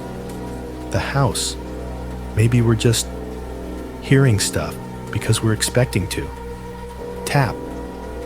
This one came from somewhere under the table. All three of us felt it in our shoes. Cora flinched, her eyes squeezing shut for a second. "But I hear it," she added quietly. "Whatever it is, I hear it." The room fell quiet again. Even the fridge seemed to hold its breath. After a moment, Ethan reached for the recorder. "Can I play this back for you?" he asked. "Just the last few minutes. I want to see how it sounds on here." He rewound a little and hit play. Our own voices spilled out tinny and slightly distorted, like we'd been shrunk and put in a box. He held the recorder up between us like an offering. First time was 2 nights ago. I woke up at 2:13 in the morning. The AC had cut off. The room went quiet, and then I heard there was a pause on the recording. That same pause where I'd hesitated and then tap. The sound of the knock in the playback was somehow worse than hearing it live. Stripped of context, it was just a hollow, precise hit, echoing in a pocket of silence. The little speaker on the recorder made it sound like it was happening inside a tunnel. Then we heard the other taps. Tap, tap, tap, tap, tap. Each mapped perfectly onto our reactions, onto the pen scratches, the sharp intakes of breath. Ethan scrubbed ahead and let it play where Cora had been speaking. On the floor, right next to my bed. Like tap, tap, sometimes on the wall, by the headboard. On the playback, there was a faint series of knocks exactly at that moment, not loud, but insistent. Tap, tap, tap. A pause. Tap. You hear that pattern, Ethan murmured. He rewound that section, played it again, then again. There, listen. It's not random. It's almost like... He trailed off, like what I asked. Morse code, or something he said. Or... I don't know. A call and response. Phrase. It's got this cadence. He shook his head, almost annoyed at himself. I'm not saying it is. This is the kind of thing people are going to latch onto. We all listened as the little machine replayed the house back at us. Our own voices layered over the knocks, over the small background noises, the clink of a mug, the shuffle of fabric, the faint thud of a car door down the street. The tapping threaded through all of it like a second language. By the third replay, my skin felt too tight. Hearing it once was bad enough. Hearing it come back at you captured proved was something else. Ethan finally clicked it off. The sudden silence in the room made my ears ring. He looked at me, then eyes bright in a way that made my stomach twist. This is going to get picked up, he said quietly. Not just here. Once we run, this bigger outlets are going to want it. Widow hears dead miners. Knocking people eat this stuff up. You know that, right? I thought about my little house in the shadow of a dead mine. About my daughter, thinner, every day, listening to knocks on her bedroom wall. About a town that had waited 11 years for the dead to say something. I looked at the recorder, at his notebook, at the ceiling above our heads. I know I said, the paper came out on a Thursday.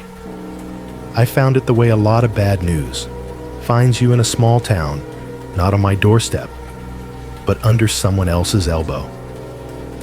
I'd gone down to the diner on Main to grab a coffee I didn't have to make myself. The bell over the door chimed when I walked in, and the smell of bacon grease and burned toast wrapped around me like a familiar greasy blanket. The place was half full, the usual cluster of retirees at the corner table, a couple of truckers at the counter, a young mom bribing a toddler with pancakes. The jukebox in the corner was off. The only music was the murmur of voices and the hiss of the grill. What cut through all of it was the rustle of newsprint. Nearly every table had a copy of the Plymouth Gazette spread out between coffee cups and ketchup bottles. It took me a second to understand why my stomach dropped before my eyes actually found the headline. It was right there above the crease next to a grainy photo of my front porch. Widow says dead miners still knocking. They'd used a slightly more polite variation of what Ethan had warned me about, but the meaning was the same. Underneath, in smaller print, strange noises in Birch Street home stir memories of Everline collapse. I didn't remember agreeing to that particular framing. Maybe I had. Maybe I'd nodded at the right moment and given him permission without realizing it. At the counter, the waitress refilled a man's mug and leaned over his paper to read the first lines. "That's Joe's neighbor, isn't it?" she said. "The Titus girl." "Yeah," the man replied. "Knew her husband. Good guy. Shame what happened." He shook the paper once like it might rearrange the words. "If he's knocking, can't say I blame him." I stood there in the doorway, a beat too long, then backed out without ordering anything. I didn't want to hear my life summarized between the specials board and the napkin dispenser. At the barber shop, they'd propped the paper up on the waiting chair so everyone walking by could see the headline through the glass. The church foyer had copies stacked near the bulletins. By noon, I knew there wasn't a corner of town where my knocks hadn't already rung out on cheap newsprint. The invasion started that evening. At first, it was just people we knew. Pam came over with cookies and just happened to have a friend from Bible study in tow. Marlene returned this time with her sister and a phone already recording in her hand. They all knocked like regular people at the front door. 3 polite raps, then filed into my kitchen with gas station coffee cups and nervous smiles. "You mind if we won't be long. We just want to hear it for ourselves." I should have said no. I should have closed the door, told them this was our house, our grief, our problem. Instead, I found myself stepping aside, letting them cross the threshold. Part of me didn't want to be the crazy lady alone with her noises anymore. If the whole town wanted to share the haunting, maybe it would weigh less. They clustered around the table like it was an altar, some with phones out, some with hands tucked under their arms, some clutching styrofoam cups so hard the rims buckled. Their voices dropped without being asked the way people automatically lower their tone in a hospital or a funeral home. "So, does it just start?" someone whispered. "Or do you ask it?" "It does what it wants," I said.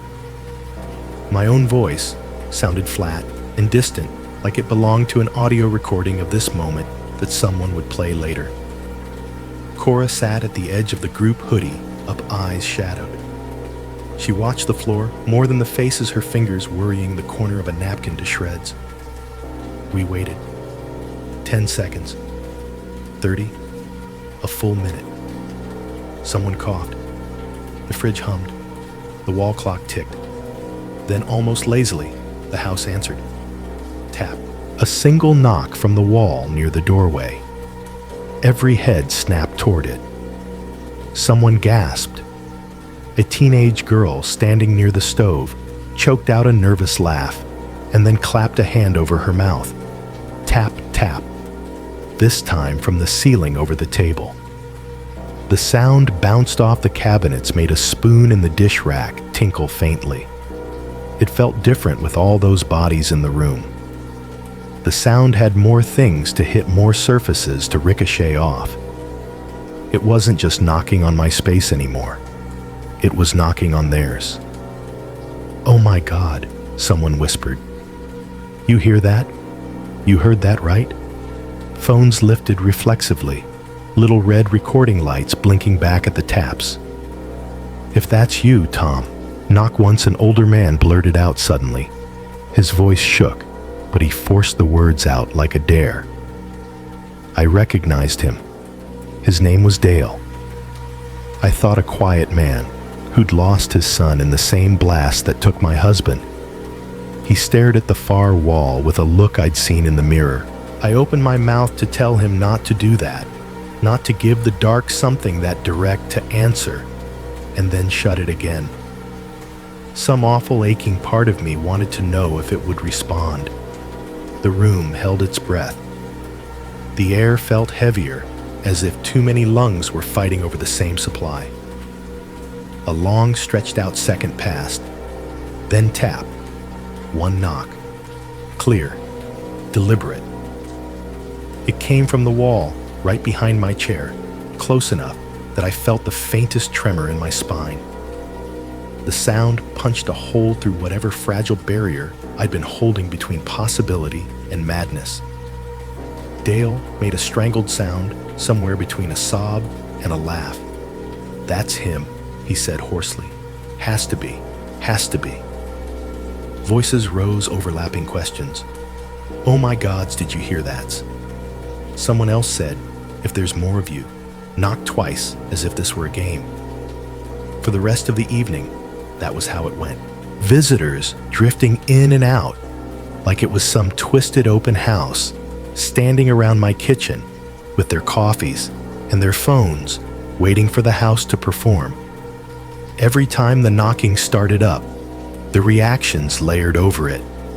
Gasps, nervous jokes, whispered prayers, until the sound and the spectacle were tangled together. The taps seemed to enjoy the company.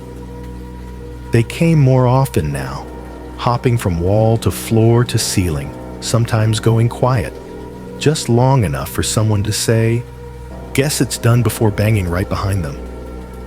A woman I barely knew squeezed my arm at one point and said, smiling through wet eyes, "You're so lucky to have something. Most of us just have a stone with a name on it. Lucky." The word tasted rancid. I nodded anyway.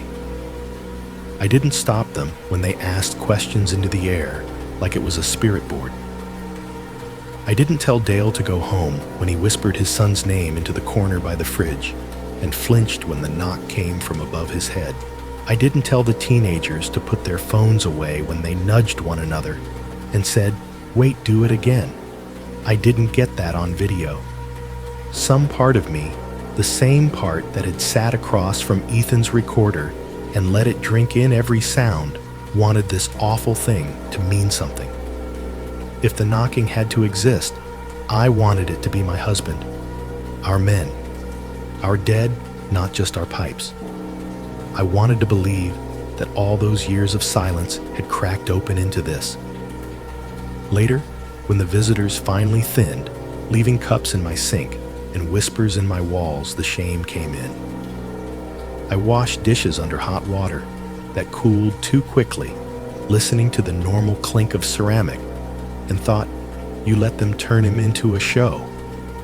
You stood there and let people applaud for a noise that might be your husband's hands still hitting against something only he could see.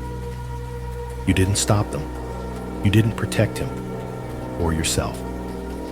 That night, the house was finally empty. No neighbors, no reporter, no extra shoes by the door. Just me and Cora in our rooms, separated by wood and wiring and all the things we weren't saying. I went to bed and turned off the lamp. The AC unit hummed, blowing its steady stream of cool air. Outside, a truck grumbled by, then faded.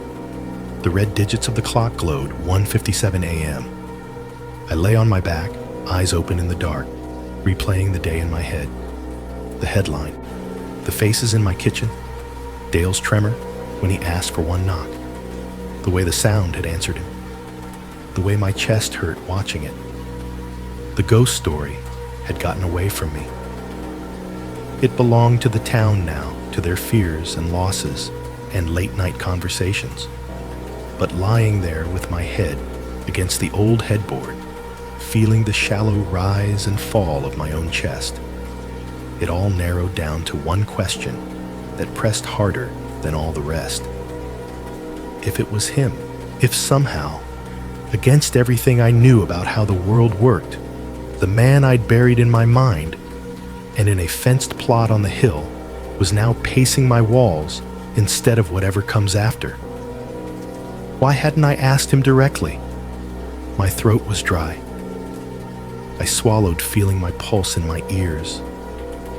The words showed up in my mouth before I decided to speak them. "If it's you," I whispered into the dark knock.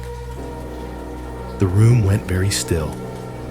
The hum of the AC seemed to recede like sound pulling back before a wave. The silence stretched long and thin. 10 seconds. 20. Long enough for embarrassment to creep in hot and prickly. I almost laughed at myself. A 40-something woman talking to her walls, asking them to answer like a party trick. Long enough for doubt to start knitting itself back together. And then from the wall, directly behind my headboard, so close I could feel the faintest vibration through the wood tap. Just one. No flourish, no pattern, no follow-up. A single solitary knock dropped into the dark like a stone into deep water. I lay there absolutely still, heart-thundering eyes wide open though I couldn't see a thing. There was no explanation in that sound. No voice, no words. Just that hollow, precise impact that could have been settling wood, or old pipes, or a ghost making itself heard. In that moment, I didn't care which it was. I took it personally. I let it soak into a place in me I'd been holding empty for 11 years. I decided right then that it was an answer. Later, I'd walk it back. I'd tell myself it was coincidence timing nerves. I'd repeat the doctor's words to myself like scripture. But that night in that bed, with the tap still echoing in my bones, there was only one thought in my head. He heard me. If the knocks were the loudest thing in the house, Cora's tiredness was the quietest. It didn't arrive with a bang.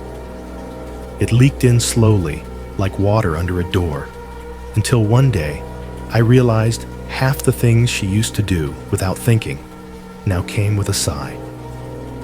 At first I told myself it was just the aftermath of strep. The urgent care doctor had warned us, "You'll feel wrung out for a while. Give it time." So when she moved slower, I didn't panic. Not right away. I noticed it in little ways. The first was the stairs.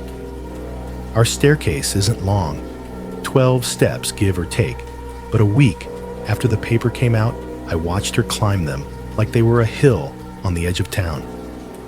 One hand on the banister hoodie sleeves, hanging down foot after foot, placed carefully, as if each step needed negotiation. Halfway up, she paused and pressed her forehead briefly against the wall, breathing a little harder than she should have. "You okay?" I called from the kitchen. I tried to make it sound casual. She lifted her head and forced a little eye roll. "Yeah, I'm fine. Just dizzy." "Still," I said. "I told you my body's dramatic," she replied, and kept going, but the joke didn't land. Her voice didn't have enough air behind it. Meals got smaller. I'd put a full plate in front of her scrambled eggs, toast sausage if I could afford it, and she'd push the food around with her fork, eating a few bites, and then declaring herself full. When I pressed, she'd say it made her queasy, that her stomach felt weird. She lost weight fast enough that I could see the bones in her wrists curve under the skin when she reached for a cup. Sometimes, she'd be halfway through a glass of water and just drop it. Not fling it or knock it over by mistake. Her fingers would simply open in the middle of lifting like they'd forgotten the script. The cup would hit the table edge, thump, roll, spill. We went through more paper towels that month than we had the whole year before. Sorry, she'd mumble, cheeks flushing as she grabbed napkins and patted at the spreading ring of water or milk. "I'm just clumsy lately." The word clumsy sounded wrong. I'd seen her clumsy before, knocking into door frames, tripping over shoes, elbowing plates. This wasn't that. This was like the signal from her brain to her hands sometimes took the long way around and didn't always arrive. The whole time, the knocks in the walls ran parallel tracks. While I charted their patterns, kitchen in the morning, living room, in the afternoon bedroom at night, my daughter was doing her own kind of disappearing act right in front of me. And I hate admitting this, but I need to be honest. If I'm going to tell you the truth, I spent more time some days listening to wood and plaster than I did listening to her. I'd catch myself standing in the hallway, head cocked, trying to figure out if the faint sound I'd heard near the closet was the house or just the fridge cycling. And meanwhile, Cora would be in the next room, pale and curled into herself on the couch. It crept up on me. One afternoon, I was folding laundry in the living room. The TV was on low, some rerun of a sitcom we'd seen a dozen times. Cora was stretched out on the couch under a blanket, even though it wasn't that cold watching but not laughing. The remote sat loosely in her hand. I watched her thumb hover over the volume button, then drift away. The remote slid sideways, bumped against the end table. Tap. It didn't fall, it just nudged the wood. Her fingers twitched, and the remote tapped again. Tap. Tap. Soft, repetitive. I froze with a towel half folded in my hands. The sound was small, the kind of thing you'd normally tune out.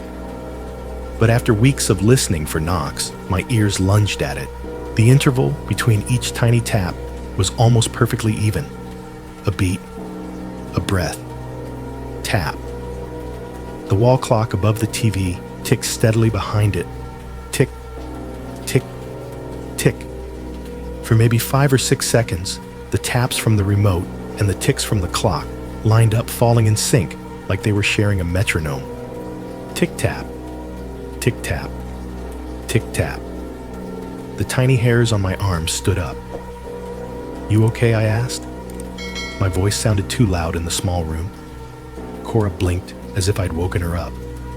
The remote slid fully from her grip and landed on the cushion. The tapping stopped. "Yeah," she said, rubbing her eyes. "I'm just tired." She sat up straighter, like she'd realized she'd been slumping, and picked the remote back up with a tighter grip. The clock went back to ticking alone. I tried to tell myself I was being ridiculous. People drop things all the time. Fingers fidget. That's not haunting. That's living. But once you start seeing patterns, it's hard to unsee them. The town didn't help. The haunted house reputation settled over us like dust.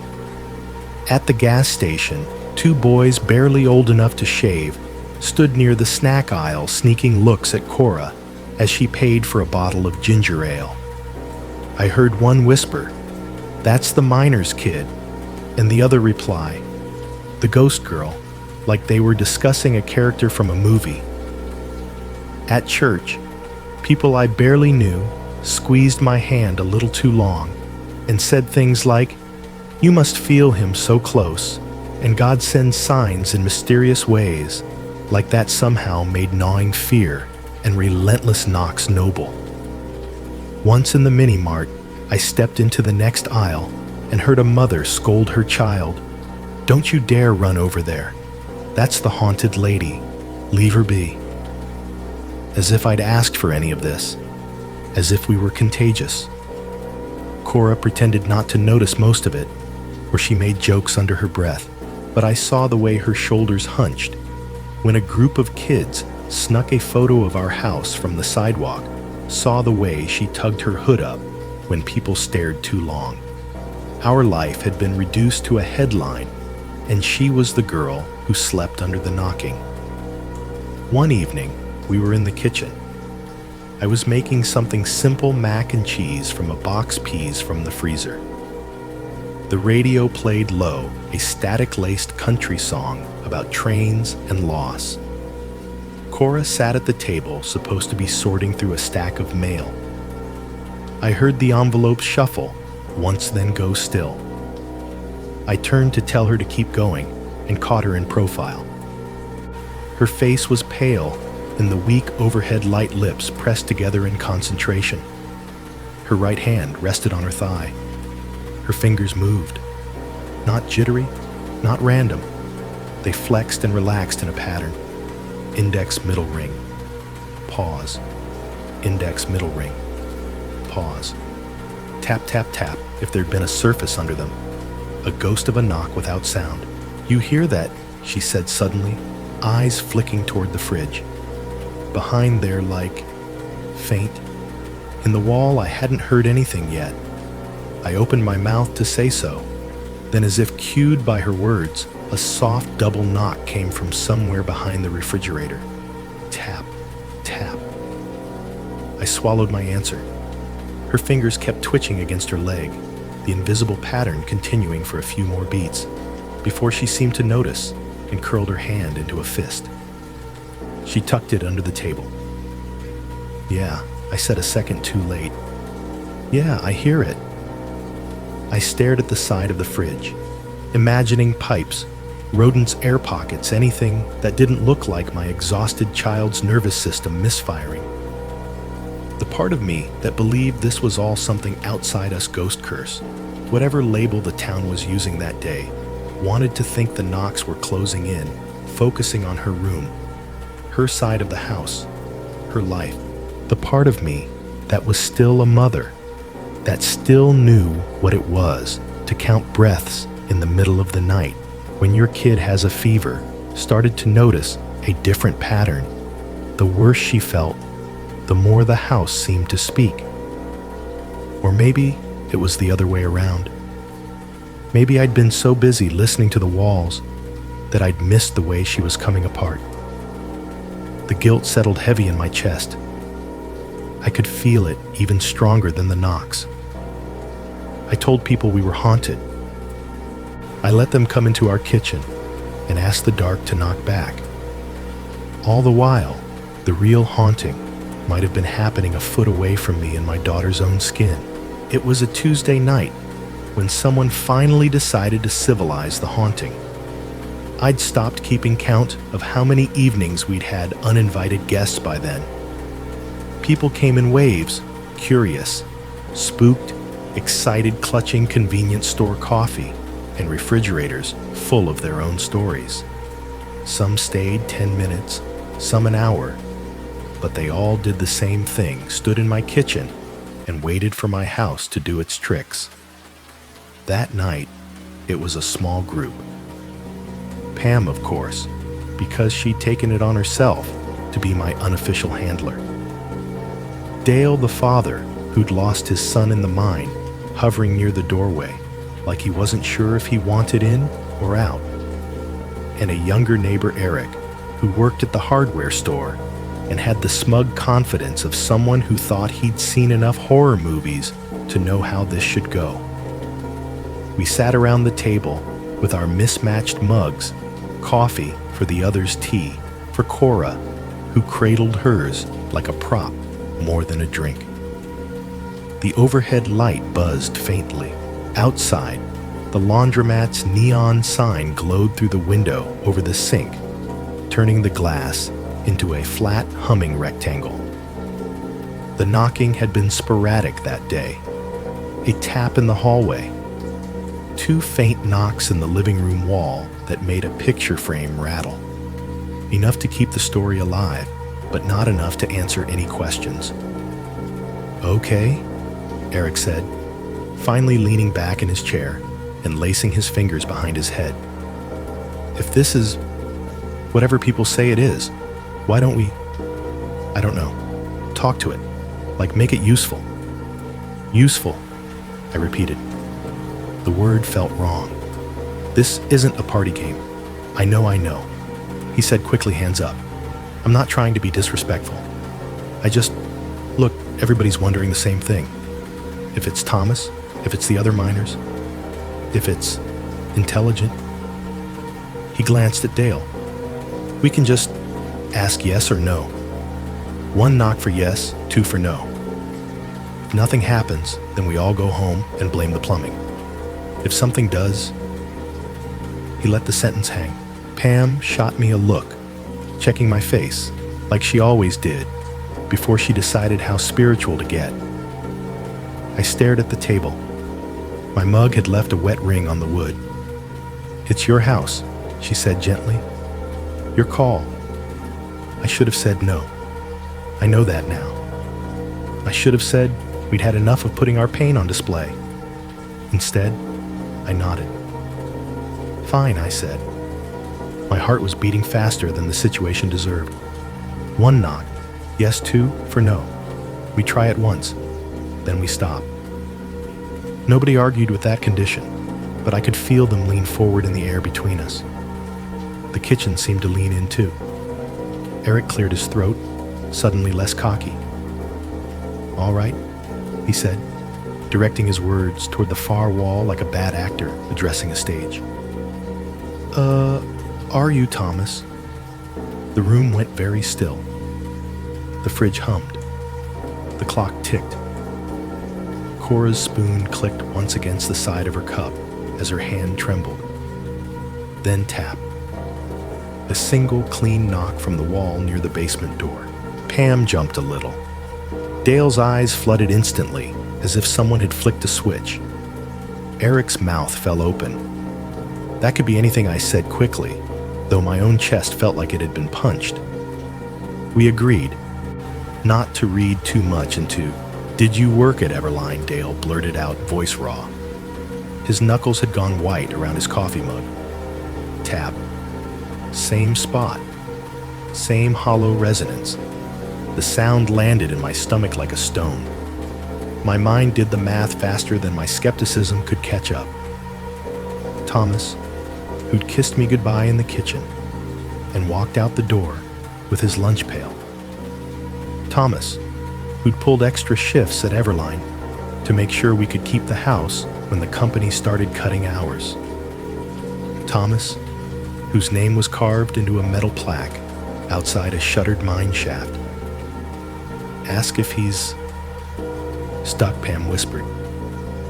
Her hand had found a cross at her throat without her even realizing it.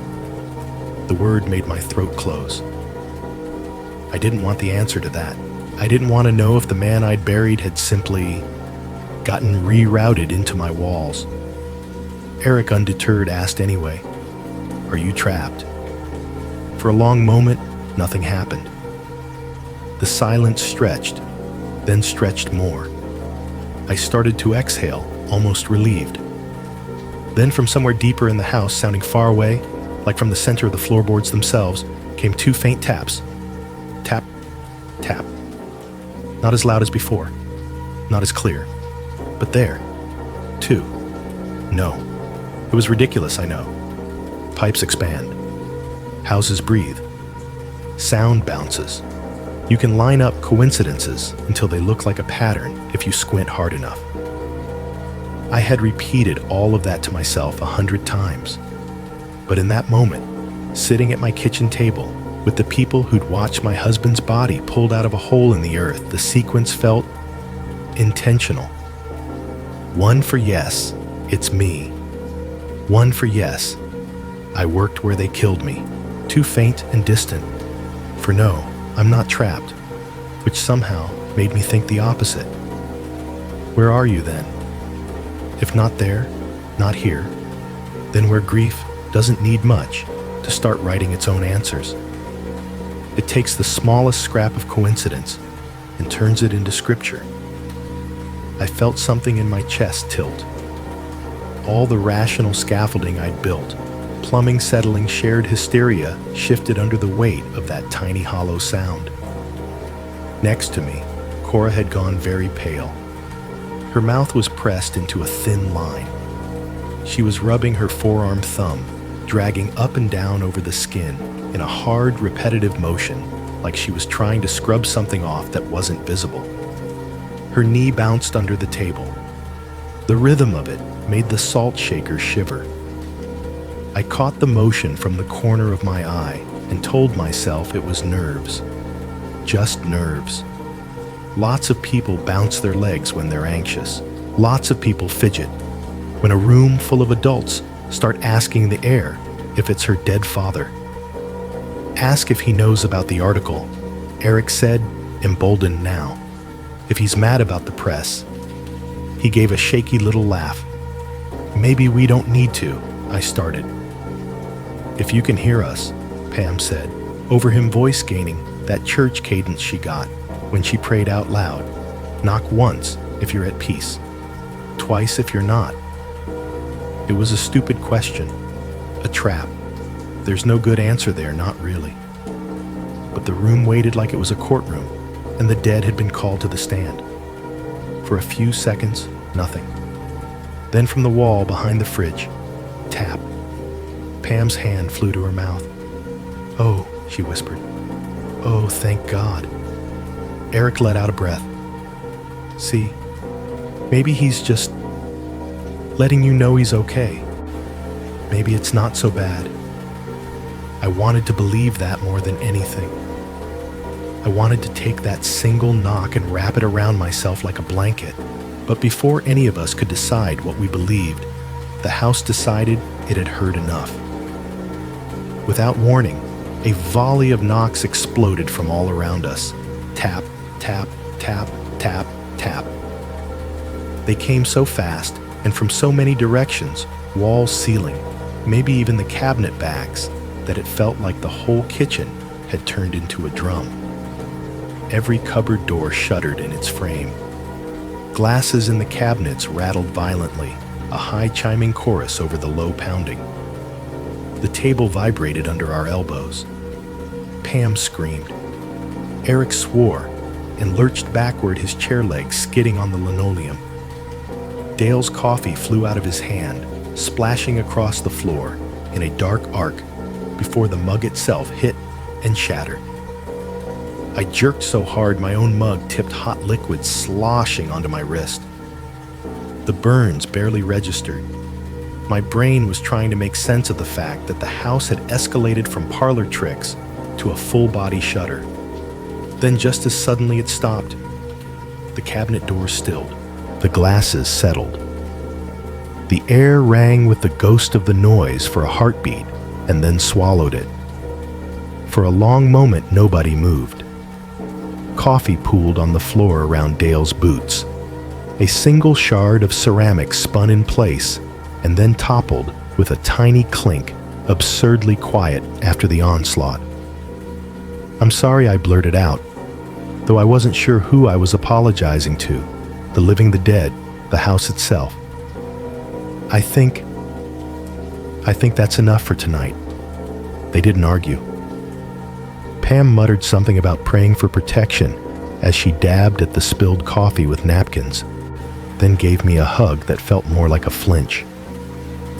Eric collected his phone with shaking hands, the bravado gone. Dale crouched stiffly to pick up the pieces of his mug fingers, trembling so badly I had to take them from him before he cut himself. One by one, they made excuses and shuffled toward the door, voices low, eyes refusing to linger on the walls. When the latch finally clicked shut behind the last of them, the house exhaled. It was just me and Cora again. The kitchen looked like the aftermath of a storm, coffee splashes, napkins, a smear of something on the fridge where someone had steadied themselves. The overhead light buzzed like nothing had happened. The fridge hummed. The clock ticked. Cora was still in her chair. Her hands had migrated from her forearm to her lap, fingers clenched so tight the knuckles were white. Her whole body had a slight, barely visible tremor, like the engine of a car running low on fuel. "Hey," I said softly, pulling a dish towel off the oven handle and kneeling to wipe up the worst of the mess. "You okay?" That was a lot. "I'm fine," she said automatically. Her voice was thin and frayed. She wasn't looking at me. Her eyes were fixed on some middle distance, unfocused. "You're shaking," I said. "You want to lie down? I can get you some water." I said I'm fine. She insisted too fast. Her leg bounced once under the table, hard enough to make the chair creak. She slapped her hand down on her thigh to still it.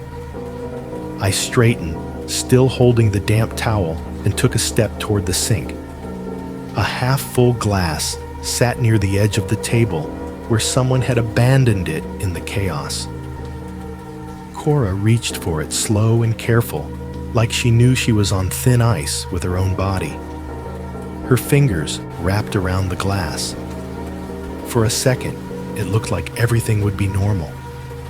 Then her arm jerked. It wasn't a slip. It wasn't the slightly too fast motion of someone misjudging their reach. It was a sharp, involuntary twitch, like a puppet having its strings tugged. Her elbow snapped sideways. Her wrist flicked, and the glass flew from her hand as if yanked. It hit the table edge, bounced, and crashed to the floor. Water exploded outward cold against my ankles. Shards skittered across the linoleum. Cora gasped, staring at her own hand, like it had betrayed her.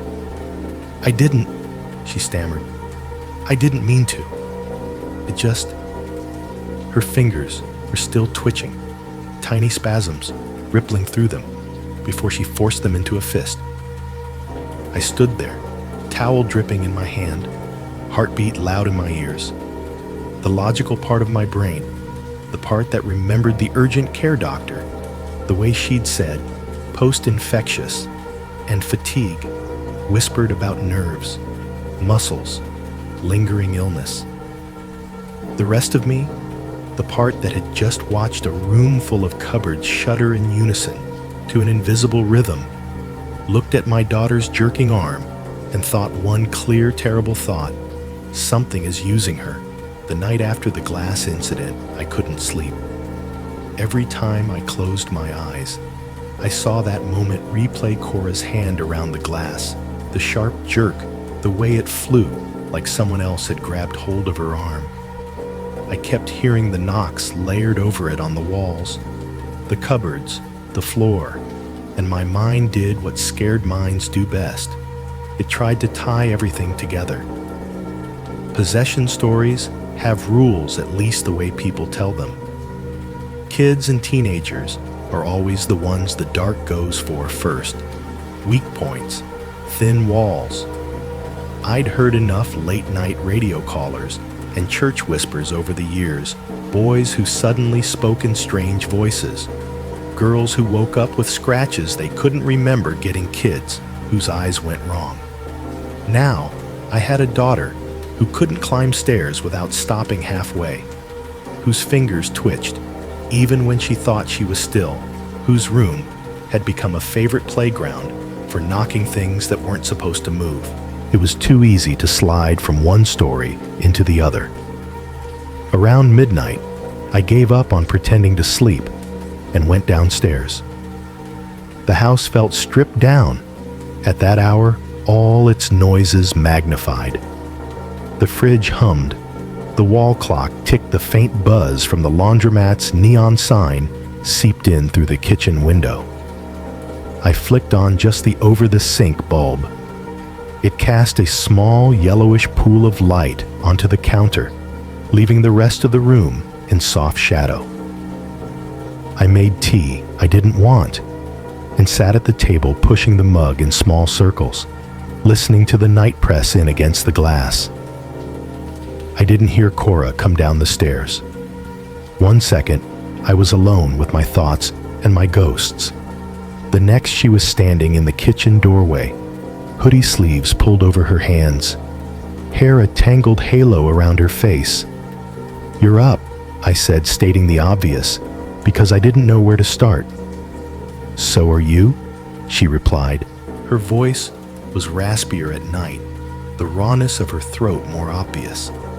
She slid into the chair across from me, wincing like just sitting took effort. I nudged the mug toward her. "Want some?" She shook her head. "Tea tastes like grass," she said, automatic the way she always did when I offered. But there was no real humor behind it this time. We sat in silence for a minute. The ticking of the clock filled the gaps. "How you feeling?" I asked finally. She blew out a breath. "Like garbage," she said. "That's the medical term." I tried to smile. It didn't stick. "You want to be more specific, Dr. Garbage?" She rubbed the heel of her hand over her eyes.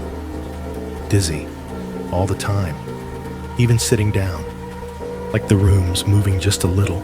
and my body's trying to catch up. My arms feel wrong, heavy and floaty at the same time. She looked down at her hands, flexed them slowly. Sometimes my fingers just do stuff on their own, like that glass. I didn't mean to do that. My brain was saying, hold it, and my hand was like, cool story, bro, and did something else. Her attempt at a joke fell flat between us. Have you told the doctor that I asked? Exactly like that. Because we can go back. We can go to a different one. We can... She shook her head hard enough that a strand of hair came loose and fell over her eyes. They're just gonna say, I'm tired, or anxious, or whatever. They'll tell me to drink water and sleep. I am sleeping. I still wake up feeling like I ran laps in my dreams. She paused, then added softer. And it's not just me. What do you mean? I asked, even though I already knew what she was going to say. The knocking, she said. It's worse at night, in my room, on the wall, by my bed, on the floor, by my feet. Her jaw clenched. Sometimes it feels like it's trying to get me to move, like it's tapping a rhythm, and my body's picking it up. The words slice through me. I should have heard symptoms, should have focused on the dizziness, the weakness, the jerking limbs. Those were the things that could be measured, tested, treated. Instead, my mind latched onto the pattern like it always did with the knocks. Targeting you, I whispered before I could stop myself. Her head snapped up. What? Nothing, I said quickly. I just mean, it does seem to follow you. I thought about the knocks that started when she walked into the kitchen, the way they seemed louder when she was on the couch, the late night rapping by her door. Does it feel like that to you? Like something's focused on you? She swallowed. Her fingers twitched once on the table, then curled into her palms. Sometimes, she admitted, like when I'm alone, it's closer, like it knows. When other people are here, it shows off. But when it's just me, it's right there. She thumped her fingers lightly on the wood tap, tap, tap, as if illustrating, then jerked her hand back like the motion had startled her. The single bulb over the sink flickered once, then steadied. Images from every possession story I'd ever half listened to crowded in kids with dark circles under their eyes, voices saying, "It started after I got sick." Priests talking about afflictions and gateways. I pictured something thin and patient pressed up against the inside of my daughter's skin, testing the edges, seeing what it could move. "You're not hearing voices, are you?" I asked. I hated that I had to ask. Hated that my mouth could form the question. She gave a humorless little laugh. "Just yours," she said. "And the house. And my own thoughts, telling me I'm crazy." "You're not crazy," I said too quickly. "You're not. Something is happening here. Everybody hears it." "Yeah," she said. "Everybody hears it, but I feel it." She rubbed both hands up and down her arms now, like she was trying to warm herself from the inside. "Sometimes it feels like bugs under my skin, like something's crawling in there, and I can't scratch it. I just want it to stop. The tapping, the everything." I reached across the table and took her hand. It was colder than mine, the bones too prominent. For a second, she let me hold it. Then her fingers gave a tiny involuntary jerk inside my grip. "See," she said softly. "Off." My heart ached so sharply, it felt like someone had knocked on it from the inside. I wanted to drag her to the ER, right then demand every test they could run. I wanted to scream at the house at the mine at the universe for stacking ghosts and illness on the same two women. Instead, I sat there, in the dim kitchen, and did what I'd been doing all along. I listened to the wrong thing. I listened to the knocks in her description more than the weakness. I listened to the idea that something unseen was using her. Later, I'd call it superstition. In that moment, it felt like the only explanation big enough to hold everything. We stayed like that for a few minutes, hands clasped on the table, the bulb buzzing gently above us. Eventually, exhaustion pulled her away. She stood slowly and shuffled toward the stairs. "Try to get some sleep," I said. It was a stupid, useless thing to say, but it was all I had. "You too," she replied. At the bottom step, she turned back. "If it starts, knocking again, don't come in, okay?" I frowned. "Why?" "Because I don't want you to see me freak out," she said. Then she disappeared up the stairs before I could answer. The house settled around her absence. I washed the mug in the sink, listening to the tap of ceramic against metal, and told myself I'd take her back to the doctor tomorrow. I'd call. I'd insist. Tonight, I'd just survive the dark. Hours later, on my way to bed, I passed by her room. The hallway was lit only by the dull green glow of the smoke detector and a slice of street lamp light seeping up the stairs. The carpet muffled my footsteps. I didn't mean to stop outside her door. I meant to walk by, to respect the boundary she'd asked for. Then I heard it. Tap, tap, tap, tap, rapid light coming from the wall by her bed. The exact spot she'd pointed to earlier. The knocks were so fast, it almost sounded like a single tremor broken into pieces. My breath caught. Every muscle tightened. In my mind's eye, I saw a shape pressed against that wall. A shadow man, a miner. My husband pounding his fists, inches from my sleeping child. Without thinking, I pushed the door open. Her room was dim, lit only by the ghost glow from the street outside. Posters on the wall bands she no longer listened to, shows she no longer watched, hung at crooked angles. Clothes were piled on the chair. The small digital clock on her nightstand read 3:02 a.m. in two bright red. Cora lay on her side blanket, twisted around her legs, hair fanned across the pillow. Her face shone pale in the faint light mouth, slightly open breath, hitching every few seconds. The tapping continued. Tap, tap, tap, tap. For a second, I couldn't find the source. My eyes went to the wall by the head of her bed, then to the corner near the closet, hunting for a loose board, a rodent, a presence. Then I saw it. Her foot. Her right leg was half free of the tangled blanket heel resting on the mattress. The ball of her foot jerked rhythmically, hitting the bed in quick, repeated motions. Tap, tap, tap, tap. Each little kick sent a tiny vibration through the frame into the wall. She wasn't fully awake. Her face was pinched eyebrows drawn together like she was fighting something in a dream. But her eyes were closed. Her hands clutched the sheet. The movement in her leg was sharp and involuntary, like a live wire had been attached to a muscle with no one watching the switch. The sound from the wall matched the rhythm of her foot exactly. I stood frozen in the doorway, heart hammering. The logical dots lined up in front of me, like they wanted to be connected. Foot hitting mattress, mattress, hitting frame, frame, hitting wall, wall knocking back. Simple physics, flesh and bone and wood. But the story I'd been living for weeks now, the one the town had helped me write, overwrote that equation in a heartbeat. I didn't see a neurological glitch. I saw torment.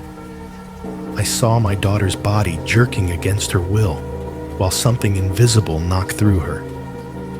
"Baby," I whispered, stepping closer. I put a hand on her shin. Her skin was clammy and too warm.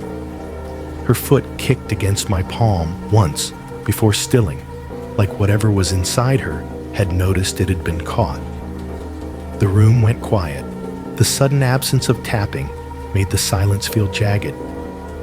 I could have woken her up. I could have shaken her gently and said, "We're going to the hospital." Now. I could have taken that moment for the warning it was. Instead, I smoothed her blanket-brushed hair from her forehead and backed away. In the shadowed hallway, with the door half closed, I stared at the wall between our rooms and the unseen space beyond it. All the fear, all the anger, all the guilt twisted into one sharp thought. If you have to pick someone, I whispered to the dark the way other people pray, take me instead. No knock answered, no voice. Just the hum of the house, the tick of the clock, and the faint echo of the last tap still vibrating in my bones. In a normal life, your choices about faith stay private. What you pray to, who you ask for help, which stories you believe. When your house starts knocking back at you, other people start making those choices for you. On Sunday, after another sleepless week, I went to church mostly out of habit, and maybe a little bit out of hope that the ceiling wouldn't fall in on me. The sanctuary smelled like old wood polish and lilies. Sunlight came through the stained glass in smudged colors. Every hymn sounded thinner than it used to. After the service, I stood in the foyer with a styrofoam cup of weak coffee pretending to listen to small talk while watching Cora lean against the wall near the coat rack. She looked worse under fluorescent light skin sallow hoodie hanging off her like it belonged to someone bigger. She'd made it through the service without swaying, but just barely. "You need to talk to Father Jim," someone murmured at my elbow. I turned. It was Karen, a woman from the choir, with a permanent frown line between her brows. She had one hand on my forearm, fingers pressing just a bit too hard. About, you know. Her eyes flicked toward the ceiling, as if the knocks might start up in the rafters. "I don't think exorcisms are exactly in his job description," I said, trying to make it a joke. Karen shook her head. Not that she said, just blessing the house, praying for protection. The dead shouldn't be lingering like that. It's not healthy. For you. For the town. As if my grief had become a public health issue. Before I could respond, another voice cut in. "You don't need a priest. You need somebody who actually specializes." It was Marlene, sliding in with that restless energy of hers, already halfway into a new plan. "There's a woman in Wilkes Barre calls herself a spiritual medium. My cousin went to her. Said she knew things nobody could have told her. Names, date stuff from her childhood. Gave her closure. Did it stop her pipes from knocking?" I asked. "It stopped her nightmares," Marlene said. Sometimes that's the same thing. They meant well in their own ways. Priest or psychic bless it away, or lean into it until it talks. Two extremes with my kitchen at the center. I nodded and made polite noises and went home with more pamphlets and phone numbers than groceries. But for the rest of the day, their suggestions gnawed at me. Call a priest, and I'd be admitting out loud officially that something unholy had gotten into my house. Call a psychic, and I'd be turning my dead husband into someone's business model. I wanted respect. That's the word that kept surfacing. If it really was Thomas, if he had somehow been banging on walls, wondering why I wouldn't answer, I didn't want to throw holy water at him like a cockroach. I didn't want to hand him over to a stranger with a candles and crystals website. He'd trusted me to take care of our family. Maybe this, however crazy it sounds, was part of that. That's how I justified what we did next. A couple of nights later, after the visitors had thinned and the novelty had worn off for most of the town, the house felt quieter. Not silent, just waiting. Cora and I sat at the kitchen table. The overhead light was off. I'd turned it off on purpose. Instead, 2 stubby candles burned near the center of the table, their wax already forming uneven puddles. The neon laundry sign's blue glow filtered through the blinds, striping the wall in faint humming lines. The red digits of the microwave clock read 9:47, reflected in the dark window over the sink like a second tiny version of the time. The AC was off. The silence it left behind made the fridge's hum sound bigger, the occasional drip from the faucet sharper. The house had edges now. Each sound stood alone, identifiable waiting. Between us sat a spiral notepad and a pen. I'd drawn a line down the middle of the first page like I was about to balance a checkbook. On one side, I'd written questions. On the other, answers. "This feels like a dumb movie," Cora muttered, eyeing the candles. Sweat glistened faintly at her hairline, even though the air wasn't that warm. "I know," I said. "We're not summoning anything. We're already living with it. I'm tired of it tapping and us pretending we don't hear it. If there's something to say, I'd rather hear it from him than from the whole town." She picked at the edge of the notepad, tearing a little curl of paper. "And if it's not him?" she asked. She didn't finish the thought. "Then at least we tried to understand it," I said, instead of just letting it knock us around. The phrase sounded corny even to my own ears, but I didn't take it back. I cleared my throat and spoke a little louder, addressing the room the way I'd heard people address empty spaces on late-night radio shows. We're going to try to talk to you," I said. "Whoever you are. We're not here to mock you. We're not here to kick you out. We just want to know what you want." Cora shifted in her chair. I could see her legs starting to bounce under the table, the motion just barely jiggling the candle flames. "We'll use the same rules as before I went on heart pounding. 1 knock for yes, 2 for no. If you need to tell us a number, more than 2 knocks, and we'll count them." I felt ridiculous, laying out ground rules for something I couldn't see. But if this was going to be more than random noise, it needed structure. Our brains like structure, even when we're afraid. For a long moment, nothing happened. The fridge hummed. The clock ticked. Outside, a car rolled by headlights, slicing briefly through the blinds. The candles flickered and steadied. My hand hovered over the notepad. "Okay," I said. First question. I thought about all the things I wanted to ask. Why now? Where have you been? Why did you leave us that day? Why my daughter? Why this house? Why me? What came out was simpler.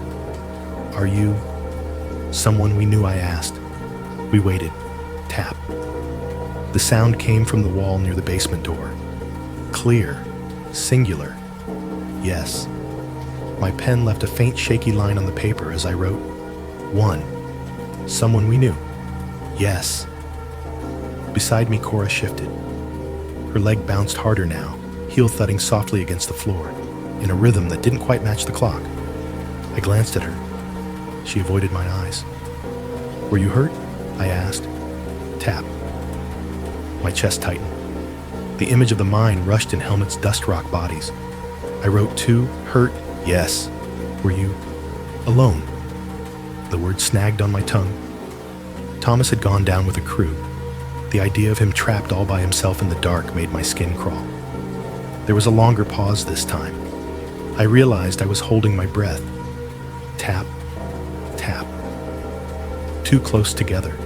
No, Cora let out a breath she hadn't known she was holding. The other men, she whispered. The candlelight made her eyes look too big for her face.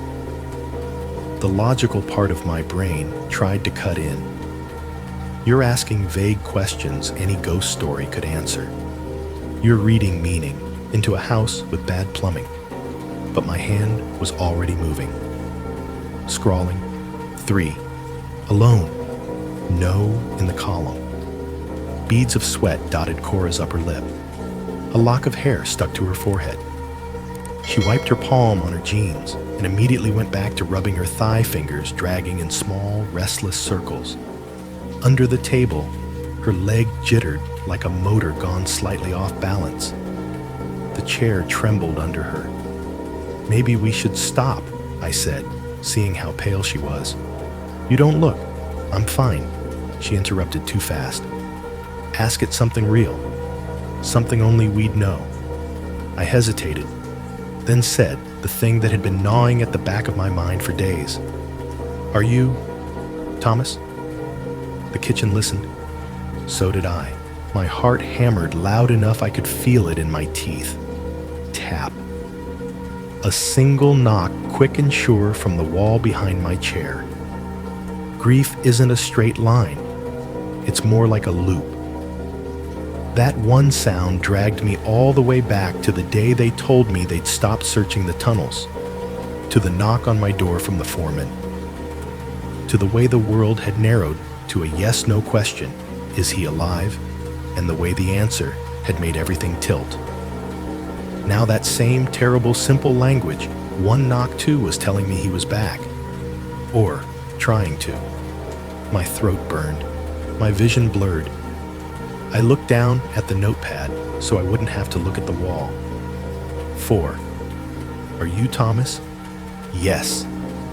Across from me, Cora swallowed hard. Her leg bounced so hard now her sneaker squeaked faintly against the linoleum. She gripped the edge of the table with both hands, knuckles white. "You okay?" I asked again. "Just dizzy," she said. "Keep going." Her voice had that faraway quality it got when she was pushing past how bad she felt. Her cheeks glistened with sweat in the candlelight. A tremor ran up her left arm, small but visible. In any sane world, we would have stopped and taken her to a doctor right then.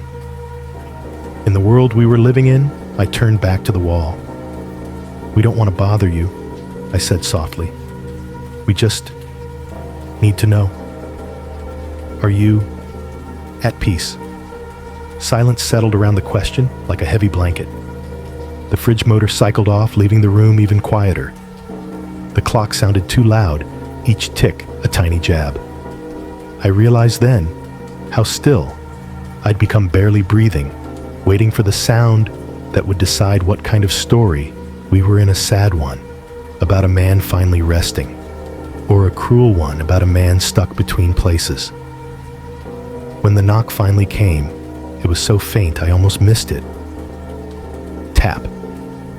It sounded like it came from somewhere deep inside the wall, farther away than before. It could have been a house settling a pipe, cooling a dozen mundane things. I chose not to hear those. I wrote 5. At peace? Yes. My hand trembled so badly the letters slanted uphill.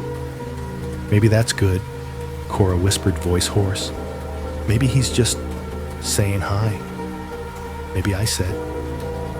Her leg bounced under the table, each tiny vibration making the candle flame quiver. Her face had gone a shade past pale into something chalky. Sweat rolled down from her temple, glistening in the neon stripes from the blinds. "Mom," she said, suddenly swallowing hard, "I don't feel so good."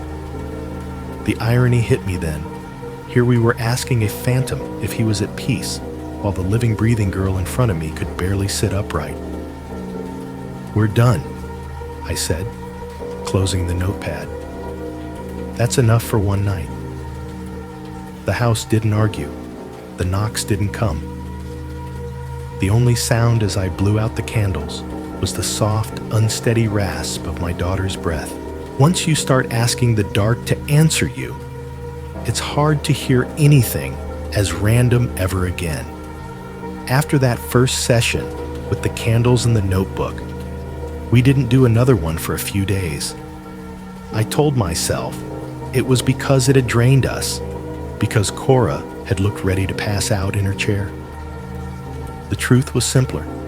I was scared of what we might hear next, but the house had gotten used to being spoken to. The knocks didn't go away. If anything, they multiplied. A creak by the hallway at noon wasn't just the house settling, it was him pacing. A crack in the wall by the stairs wasn't just age, it was him reaching. The fridge made a new clicking noise one night, and I almost dropped a plate, convinced for half a second it was a tap in code. And once you decide a pattern exists, you'll kill yourself trying to prove it. We did the second session in the kitchen again, because where else were we going to do it? That's where it had all started. That's where the story lived now. It was later this time. The microwave clock read 11:36 p.m. in red numbers that felt too bright. The laundromat neon had gone off for the night, leaving the window over the sink black, a dull, reflective rectangle. The only light came from 3 candles, one on the table between us two on the counter by the sink. Their flames moved in the slightest drafts, as if something unseen were walking slow laps around the room. We'd turned the AC off again. The fridge hummed, then cycled quiet. Somewhere deep in the house, a pipe ticked as it cooled. I could hear every one of my own inhales.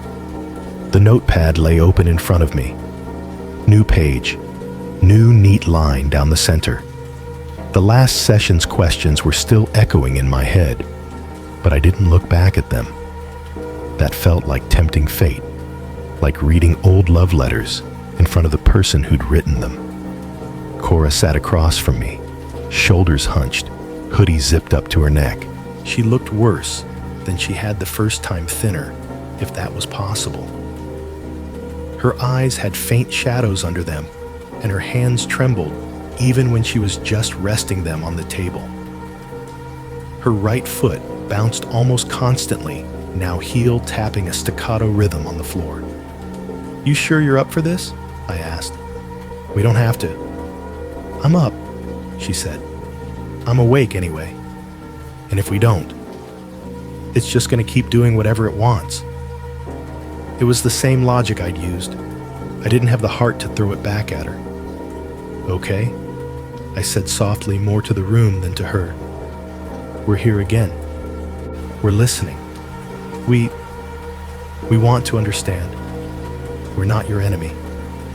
I cleared my throat, the sound startlingly loud. "I want to ask something specific tonight," I went on, "if that's okay." I felt insane asking permission from a wall, but the kitchen had that held breath quality it gets sometimes, like the air is thicker than it should be. It was easy to imagine it was listening. "The day of the collapse," I said. "The day Everline took you all. I can't stop thinking about that. About how long you were down there knocking, waiting." I swallowed. If you can tell us what day you're tied to what date, we'll try to hear it." I glanced at Cora. She was staring hard at the candle jaw set. Her fingers fluttered on the tabletop, then stilled, then fluttered again, like she was trying to pin them down by sheer will. "Again, with the rules," I said, feeling the need to clarify to make it all official. "1 tap, yes, 2 for no. But now, if you tap more than that, we'll count. Just knock as many times as the number you want us to hear." It was clumsy and human, expecting something supposedly beyond us to obey our little counting game. But it was structure, and structure felt like safety. "Are you with us?" I asked. "Here now, tap." The sound came from the wall to my left near the stove. It echoed slightly in the cavity behind the plaster, a hollow, unmistakable yes. My pen scratched in the notebook 1. "Here now, yes." The ink line wobbled. My hand was shaking. "Okay," I said, exhaling. "We're going to ask about numbers tonight. Dates. If you don't want to answer, that's okay. Just don't knock." I stared at the blank question side of the page pen hovering. There was only one date that mattered. Is the number connected to Everline, I asked. Tap. Yes, I wrote, even though what I was hearing was really just an agreement that I'd heard a sound. Across from me, Cora's leg bounced under the table. The table shook just slightly enough to make the candle flame stutter. She pressed her palm down on her thigh, pinning it, but the movement transferred to her hand. Her fingers drummed a rapid, uneven tattoo against her jeans instead. Sorry, she muttered. I can't get it to stop. It's okay, I said automatically, even though my stomach clenched. I wanted to reach across and hold her hand still, but part of me was afraid to touch her when she jittered like that, as if I might feel something else moving inside her. I gripped the pen tighter. Okay, I whispered to the dark. If you can just give us the day, the number of the day, we'll understand. We waited. The house felt like it was leaning in over our shoulders. My ears strained for the tiniest sound. Tap, tap, tap, tap, tap. 5 knocks, even measured. Not too fast, not too slow. They came from somewhere near the far wall behind the refrigerator, each one spaced just enough apart to count clearly. 5. I wrote it down with a hand that suddenly felt far away. Day. 5. My brain jumped ahead, plugging it into memory before I'd even asked for more. May 5th. 5/5. The actual date, of course, had been May 3rd, but grief doesn't care about precision. It just wants a shape that feels right. Secondhand details warp over time. Maybe I'd misremembered. Maybe I'd always wanted it to be a clean doubled number. Maybe the house was correcting me. Month, I said, almost breathless. Can you tell us the month 1 through 12? We'll count. More waiting. The fridge hummed and clicked off again. I could hear the faint buzz of the street lamp outside. Tap, tap, tap, tap, tap. 5 again. Same pace. Same hollow echo. May, the 5th month. May 5th. 5/5. I'd seen the date 1,000 times in the obituaries on memorial plaques in my own handwriting on paperwork. That night in that kitchen, with that hollow little series of knocks, it felt like the universe itself was confirming it in Morse code. It's real, I whispered, throat tight. You're really there. Beside me, Cora let out a shaky breath. Her shoulders jerked, once a small, involuntary hitch, then another. Her fingers had moved from her thigh to the tabletop, tapping a jittery little pattern that didn't match the knocks faster, more chaotic, but still wormed its way under my skin. Mom, she said softly. I'm getting dizzy. We're almost done, I said, lying, because I didn't want to stop now that the pattern had started. Just a little more. I turned back to the wall. I'm sorry, I said suddenly. The words rushed out before I could frame them. I'm so sorry. I didn't come down there. I couldn't help you. I was upstairs, in bed, hearing about the knocking in the mine secondhand while you were. My voice cracked. Tears blurred my vision. The candle flame doubled, then tripled. I hear you now? I said, words tumbling over each other. I hear you now. And I inhaled sharply. It's been 11 years. And I'm sitting in this kitchen, counting the times you hit my walls. And it feels like I'm 11 years too late. I don't know what I should have done. I'm sorry I wasn't there when it mattered. I'm sorry I can only hear you like this through pipes and plaster and whatever this is. I'm sorry we left you in the dark. I wasn't talking to the house anymore. I was talking to the man who'd left for work and never come home. To all the versions of me that had waited at the window, hoping to see him come up the street anyway. My shoulders shook. I pressed the back of my hand to my mouth, trying to keep the sobs from spilling out too loudly, as if I might scare him away. Across the table, Cora's body had become an outline of twitching points. Her fingers drummed a frantic rhythm. Her foot hammered the floor under the table faster and faster. Her shoulder jerked at odd intervals, a little marionette tug with no puppeteer in sight. "Sorry," she kept muttering under her breath. "Sorry for the shaking. I'm not doing the noise. It's different. I swear, it's different." It was. The sounds from the walls had that hollow, resonant quality of something hitting space. Her movements made smaller, closer noises, the scrape of chair legs, the tiny thump of rubber shoe soles, the faint tap of fingernails on wood. Two different languages overlapping. In my state, I treated them as call and response. "I hear you," I said again to the wall. "I hear you now. If you can understand me, if you know I'm sorry, I didn't get to finish the sentence." From the wall, directly behind my chair, so close it felt like someone had hit the back of my seat with a fist, came a perfect, brutal triple knock. Tap, tap, tap. The force of it jolted me forward. My hand flew off the table. The candle nearest me wobbled, wax sloshing, and then went out in a hiss smoke spiraling up in the sudden darkness around it. I gasped, half from the shock, half from the weird physical sensation of the sound hitting so close. For a fraction of a second, it really did feel like someone was standing inches behind me, pounding on the wall in frustration, or understanding, or both. Cora yelped, gripping the edge of the table so hard her knuckles went bloodless. Her body gave one violent jerk, shoulder arm and leg seizing in a single ugly spasm. The table rattled.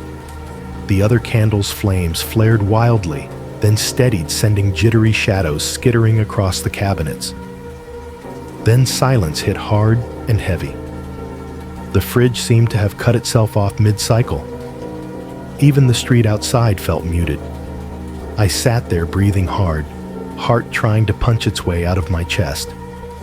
Tears streaked down my face. The smell of blown-out candle, burnt wick, and hot wax hung in the air.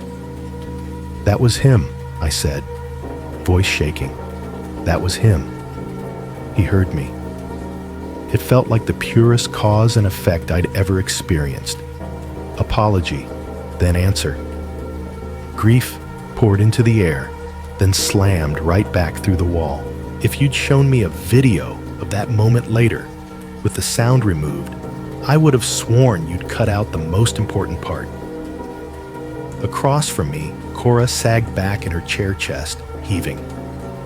Her right hand still twitched in little aftershock jerks, fingers flexing and curling like they were remembering the big spasm. "Mom," she whispered, I don't feel good." "We're done," I said quickly, wiping my cheeks with the heel of my hand. "We're done for tonight." He answered, "That's enough." As I closed the notebook, tears blurring the ink where I'd scrawled triple knock after apology, response. I could feel the narrative clicking into place in my head. We'd asked for numbers and gotten numbers. I'd poured out 11 years of regret and gotten 3 perfect blows of sound in return.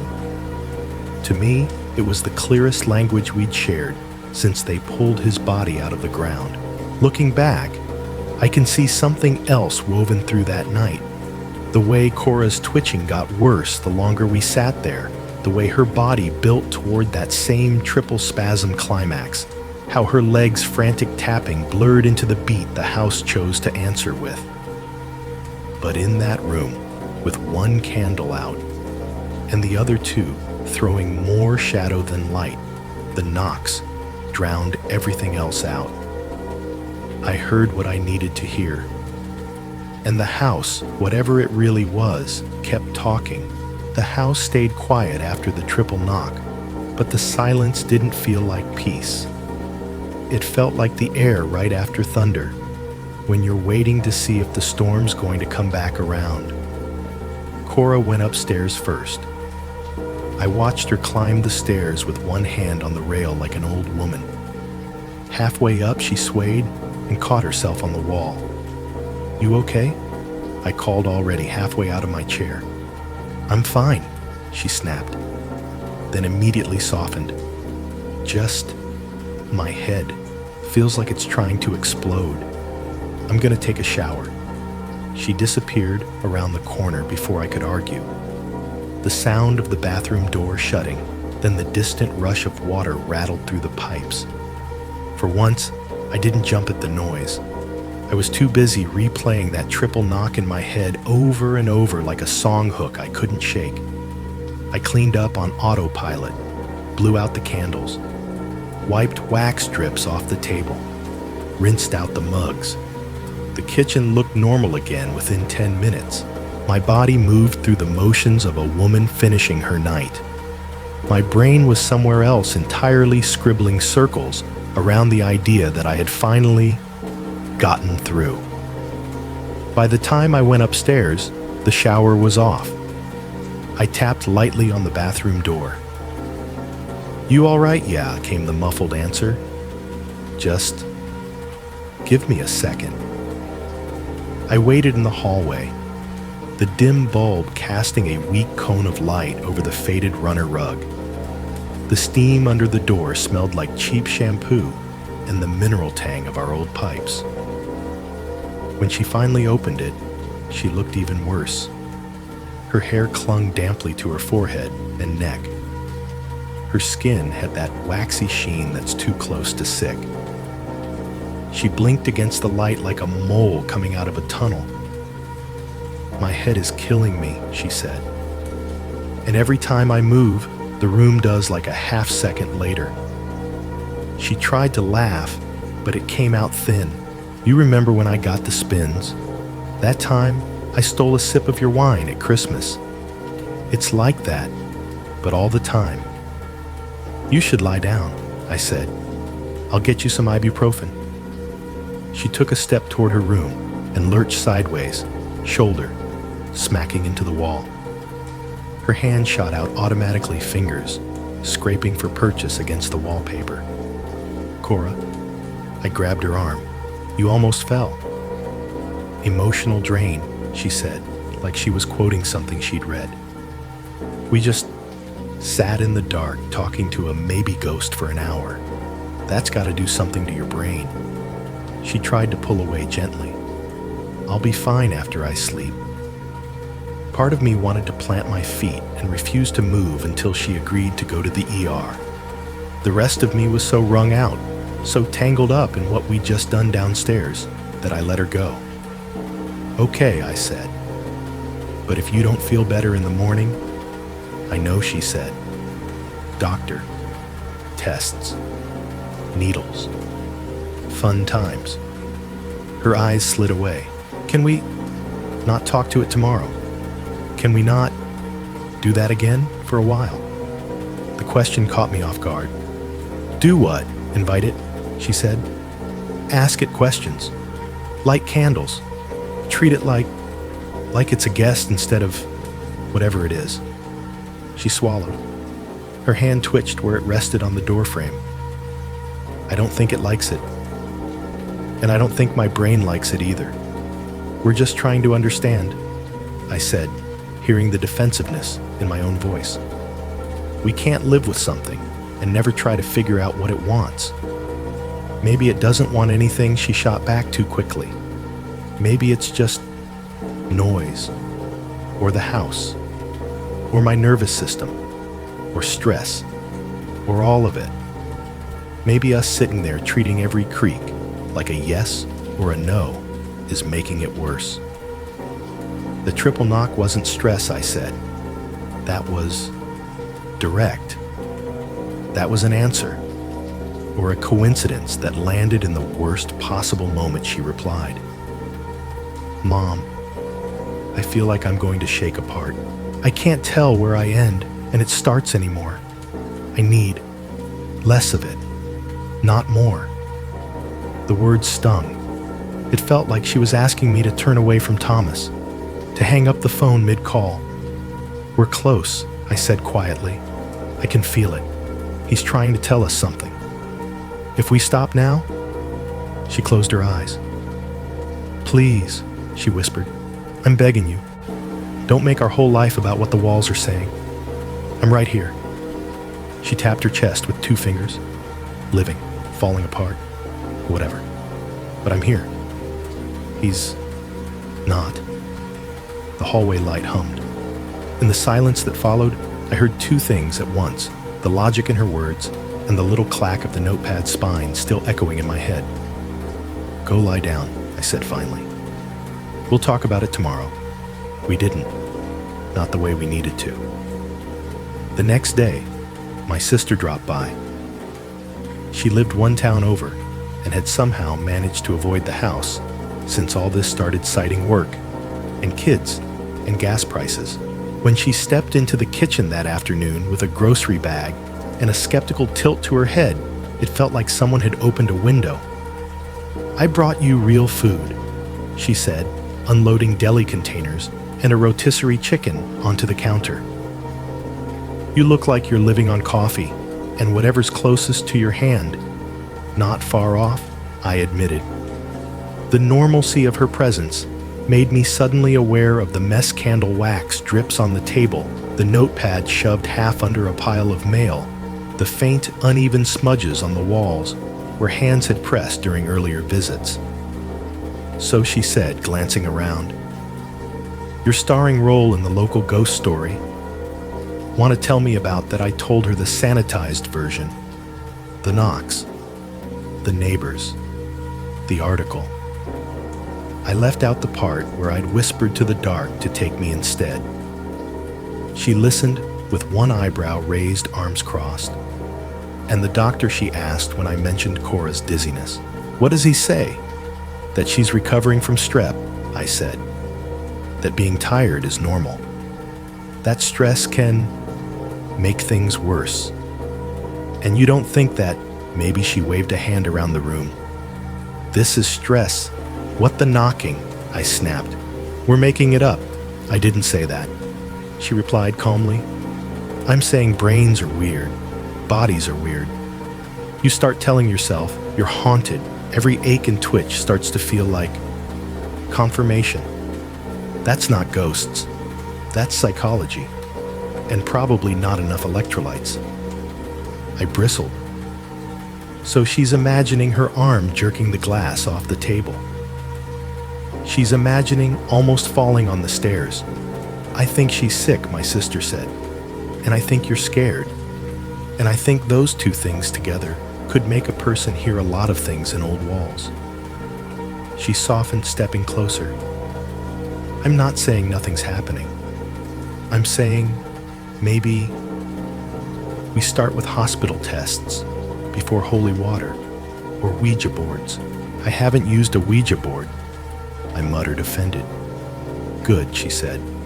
"Keep it that way." She stayed for an hour, fed us, made a few more pointed remarks about calling a specialist. When she left the kitchen, felt different again, emptier, but also more divided.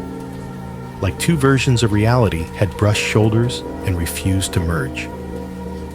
That night, after Cora went to bed early, with another headache and a promise, "If I don't feel better tomorrow, we'll go okay," I sat alone at the kitchen table with the notepad. The pages were a mess of ink now. Questions, half-formed arrows connecting answers to dates, phrases underlined 3 or 4 times. Heard triple knock after apology. 5 taps for month and day. Is that a sign or coincidence? The handwriting slanted more. The farther down the page I went, letters tightening like my chest. I opened my laptop, the screen's cold light chasing the candle shadows off the table. My fingers hovered over the keys for a second, then started typing. I didn't open a new document. I opened my email. To no one yet. Subject. Maybe you'll believe this more than I do. In the body, I started copying the notes, translating shorthand into sentences, trying to shape the scattered moments into something other people could read. I told the story the way I've been telling it to you. The first knocks the neighbors, the reporter, the yes, no questions, the numbers that seem to line up too neatly to ignore. Somewhere in the third paragraph, without planning to, I flipped tone. Instead of writing to a friend or a priest, I started writing like I was posting on one of those horror forums you stumble across at 2 a.m, places where anonymous people spill out the weirdest thing that ever happened to them, and strangers say, either you're crazy or that happened to me too. I found myself typing phrases like, I know how this sounds, and this isn't fiction, and I swear, I didn't go looking for this. I described the triple knock behind my chair in too much detail. I wrote, it felt like he hit the wall with his fist after I finally apologized. I even used those terrible loaded words, I think my house is haunted by my dead husband. When I got to the part about the numbers, I slowed down. My fingers hovered over the keys, then tapped out. We asked for a date and got 5 and 5, the 5th day of the 5th month. The more I look at it, the more it feels like he's stuck on that day, and I'm the only one who can hear him. I read it back, heart pounding. On the screen, in black and white, it all looked big, bigger than it had in my head. I didn't hit send. I saved it as a draft. Closed the laptop. Told myself I'd decide in the morning whether the world needed another ghost story. Now sitting here years later, reading that draft over it, looks like something written in a fever. The logic loops back on itself. The patterns contradict other patterns 3 lines later. The certainty I felt about 5-5 doesn't match the actual date etched into the memorial plaque. My own words argue with each other. It reads less like evidence and more like scripture. I wrote for myself, desperate to make sense of noises in the dark, willing to turn any creak into a commandment if it meant I didn't have to admit how sick my daughter really was. Back then, though, in that small house with the bad wiring and the buzzing neon light, it felt like gospel. The house was knocking. I was listening. And somewhere between those two facts, the truth got lost. By day 6, it stopped feeling like a haunting and started feeling like harassment. The tapping didn't come in episodes anymore. It had thinned itself out and threaded through the whole day, little flurries in the morning, single knocks that punctuated the afternoon jittery bursts right before bed. It was like living with a neighbor who liked to bang on the shared wall just often enough to remind you they were there. The visitors at least had mostly stopped. The paper had run its follow-ups. The kids at the gas station had gotten their grainy videos and moved on to the next thing. Sermons had been preached, gossip wrung out and hung to dry. Most people had gone back to their own lives. We didn't have that option. Ours had shrunk down to this house, these walls, this sound. The day started like the last few had with a knock. Tap. It came from somewhere under the kitchen floor as I stood at the sink, rinsing out Cora's mug from the night before. The coffee ring at the bottom was almost black, like someone had drawn a circle and left it unfinished.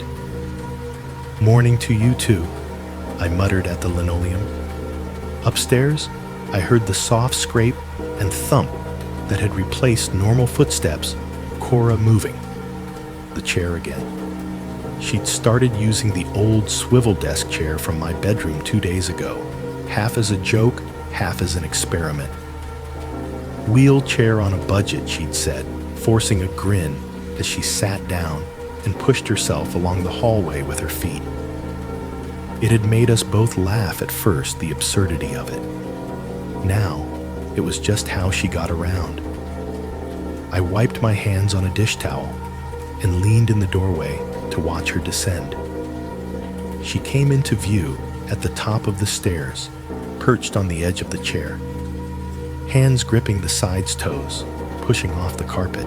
She didn't try to walk the stairs, that would have been too dangerous. But once she reached the landing, she used her heels to scoot inch by inch toward the top step, then gripped the rail and pulled herself to standing. By the time she reached the third step down, she was breathing like she'd run a block. "Need help?" I asked. "I got it." She puffed, even though her face had gone a little gray at the edges. She didn't look like my 18-year-old anymore.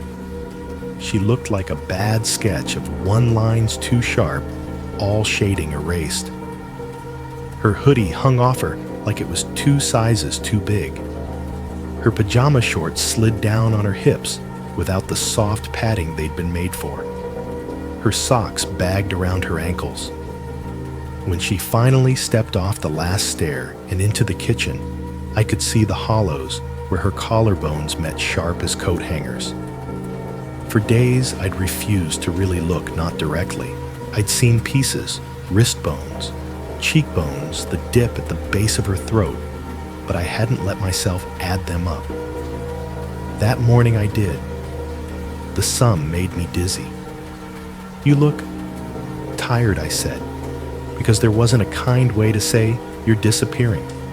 She rolled her eyes, but even that seemed to take effort. "Wow, thanks. Didn't notice." She pushed the chair ahead of her with one hand and let it spin lazily into place at the table. She sat down with a small exhale like an old woman lowering herself into a pew. Outside, light rain had started, the kind that doesn't commit to a storm, just enough to slick the street to a dark shine. Through the window above the sink, I could see headlights sliding past in slow arcs, the sound of tires on wet asphalt, a soft hiss.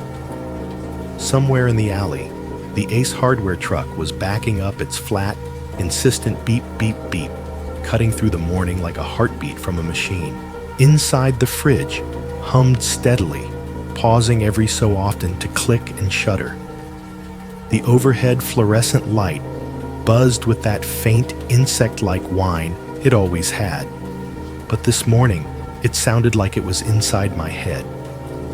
The clock over the stove ticked each second, another reminder of how long this had been going on. On the table between us lay a small pile of bills in their accusing white envelopes.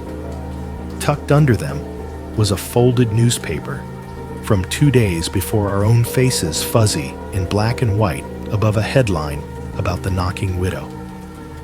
I'd tried to throw it away twice. Both times I'd pulled it back out of the trash and smoothed it flat, as if getting rid of the paper would make the story disappear. Cora reached for her mug as I set it down in front of her weak coffee, lots of milk, because pills needed something to go down with. Her hand shook as her fingers closed around the handle. "Careful," I said automatically. "I know," she murmured. When she lifted it, the coffee sloshed and kissed the rim, a brown crescent staining the white. A few drops escaped onto her knuckles. She hissed more in frustration than pain and set the mug down too fast. It clinked against the table liquid jumping up the sides. Tap. The house answered from somewhere beneath our feet, a knock that vibrated faintly in the table legs. We both froze. It had gotten to the point where we couldn't even spill coffee without expecting the walls to comment. "Of course," Cora muttered. "Can't even have caffeine without a soundtrack." She pressed her thumb and forefinger into her temples, eyes squeezing shut. "My head," she said. "It's like a drum, like someone's playing it from the inside." "We can go today," I said quietly. "To the hospital. We don't have to wait for tomorrow anymore." She didn't answer right away. The rain outside ticked louder, pattering against the window in a thin, constant whisper. The Ace truck's beeping stopped, replaced by the wet thud of something heavy being set down. Somewhere on the street, a horn honked twice.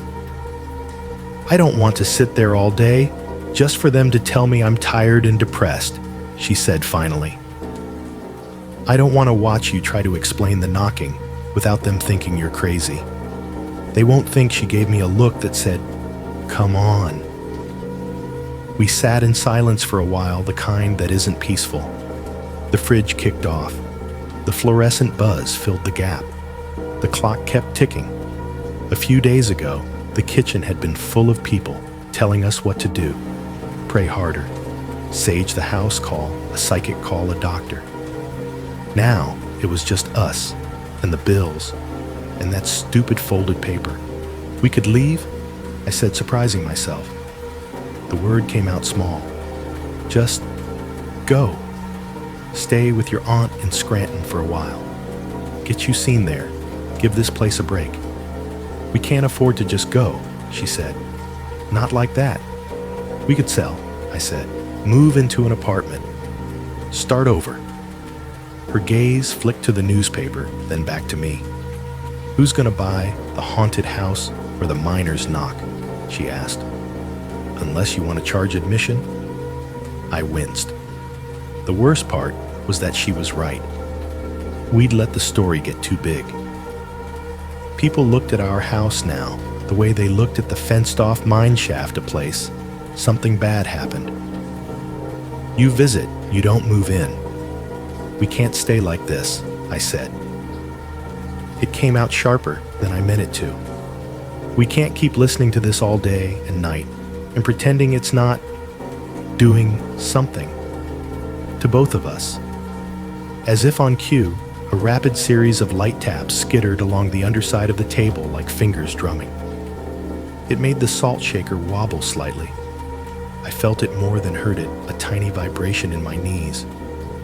Cora flinched and then squeezed her eyes shut again, pressing her palms harder into her temples. I feel like something's eating me from the inside, she whispered. It was the kind of thing people say about grief or guilt or love they can't get rid of. Hearing it from her in that flat, exhausted tone made it land differently. I looked at her, really looked. At the way her hoodie hung at the angles of her face, at the tremor in her hands, at the pile of untouched toast on her plate, at the dark half moons under her eyes that made her look like she'd taken a punch from the inside. For the first time, the thought rose up, fully formed, not as a vague worry, but as a solid, heavy truth. This house might be haunted, but not in the way everyone thinks. The knock that finally broke the story didn't start big. It started the way all the worst things do too fast for my brain to catch up. We were still at the table, rain ticking steadily against the window. The Ace truck had finished its delivery and moved on. The alley was quiet again, just the occasional swish of a passing car. The fluorescent light above us hummed. The fridge buzzed in the background like a tired old bee. I feel like something's eating me from the inside, Cora had just said, rubbing at her chest, like she could scrape the feeling out. I opened my mouth to answer. We're going to the hospital, or it's going to be okay, or some other lie. And that's when it happened. Tap, tap, tap, tap, tap. It exploded under us. Not in the wall, not in the ceiling, not in some distant part of the house where you could pretend it was pipes. It came from directly beneath the table under our chairs, as if something in the floor had come alive and started pounding on the underside of our lives. The table jumped. My coffee sloshed up the sides of my mug, dark liquid kissing the rim and spilling over. A spoon in the sugar bowl rattled against ceramic, a frantic little chiming that matched the tempo. The salt shaker toppled onto its side and rolled, bumping into Cora's plate. Tap, tap, tap, tap, tap. The sound was so fast it blurred into a buzzing rhythm, but each individual hit was still sharp. each one a tiny punch coming up through my feet. I felt it through the soles of my shoes, through the metal legs of the chair, up my spine. My teeth vibrated. My heart tried to match the tempo and immediately lost. For the first time, it felt like being inside the sound instead of listening to it. Jesus, I gasped, grabbing the edge of the table. What, it's right under us, Mom? Cora choked out. Her eyes were huge whites, showing all the way around. She clutched the table with both hands, fingers digging into the wood. Her whole body trembled, but whether from fear or whatever was happening inside her, I couldn't tell. It's right under us. Tap, tap, tap, tap, tap. The knocks didn't move this time. They didn't hop from wall to ceiling to floor. They stayed locked in one place, a tight circle of sound that seemed to radiate from a spot exactly between us. Every instinct I had screamed, get out of it. Out of the radius. Out of whatever invisible circle had just been drawn around our chairs. I shoved my chair back so hard it screeched against the linoleum. The sudden motion made me pitch backward. For a split second, I thought I was going to go over, crack my skull on the floor. I flailed one hand, catching the back of the chair, the other slapping against the table. The angle change yanked me half out of the noise. It was still loud, still pounding. But now, I felt it less through my feet and more through the air. A rapid-fire echo bouncing off the underside of the table. I was about to stand, to bolt out of the kitchen, like the coward some part of me still was, when my eyes dropped. It wasn't intentional. When you're bracing yourself against falling, you look where you're going. My gaze fell past the tabletop, past my own knees, into the dark space beneath. And there it was. Cora's right leg, the one closest to me, extended just enough that I could see her foot clearly. The heel of her socked foot was hammering the floor. Tap, tap, tap, tap, tap. Her heel rose an inch, maybe two, then dropped in a perfect mechanical rhythm. Up, down, up, down. Each strike against the linoleum matched the sound, exactly no lag, no delay. The knocking and the motion were one thing, not cause and effect, the same event. For a second, my brain refused to line it up. I was seeing a foot and hearing a haunting, and those belonged to two different categories in my head. They did not occupy the same slot. They could not.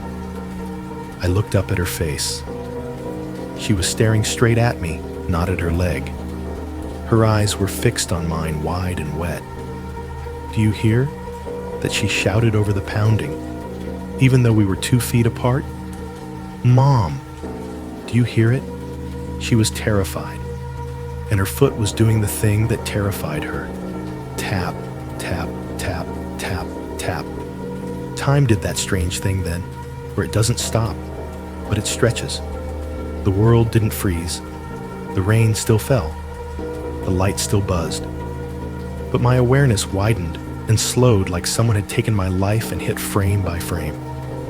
First frame, the heel hitting the floor, the shock traveling through the thin pad of her sock, through the linoleum, into the wood, up the table legs, into the cups and spoons and my bones.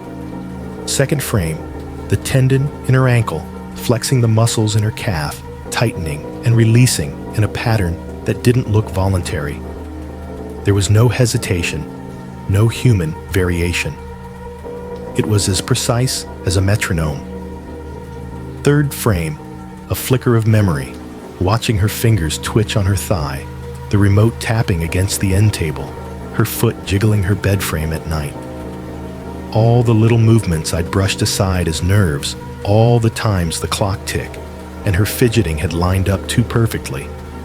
Fourth frame, the urgent care doctor, under bright fluorescent lights, saying words I hadn't paid enough attention to. Post-streptococcal. Sometimes there are neurological symptoms. If anything seems off, movements, behavior follow up. It's rare, but it happens. Light, useless phrases I'd filed under. I worry too much at the time. Now they rose up like a warning I'd ignored. Fifth frame, the months of knocks I'd assigned to my dead husband. The yes-no questions. The numbers. The triple knock that had felt like a fist. The whole scaffolding of the story I'd built around this sound.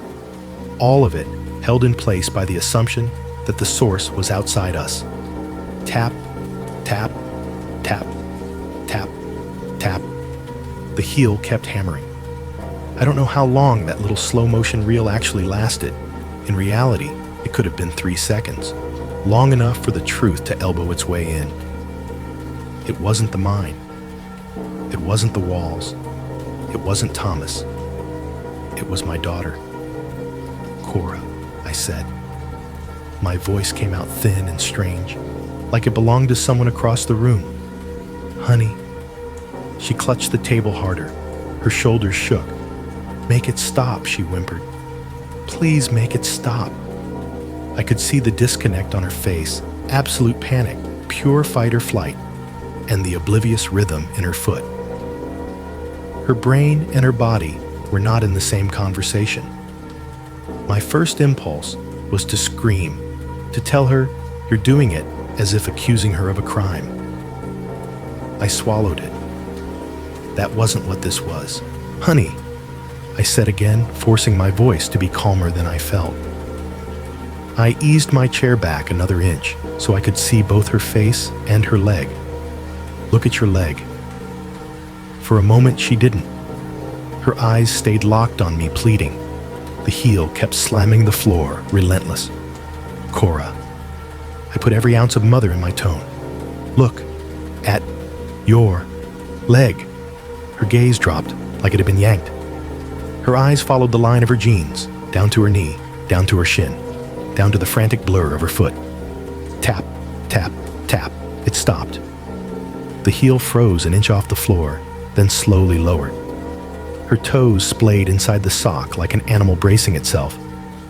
The sound cut off mid-beat so abruptly, it left a ringing absence in its place. The silence was violent. No echo. No tapering.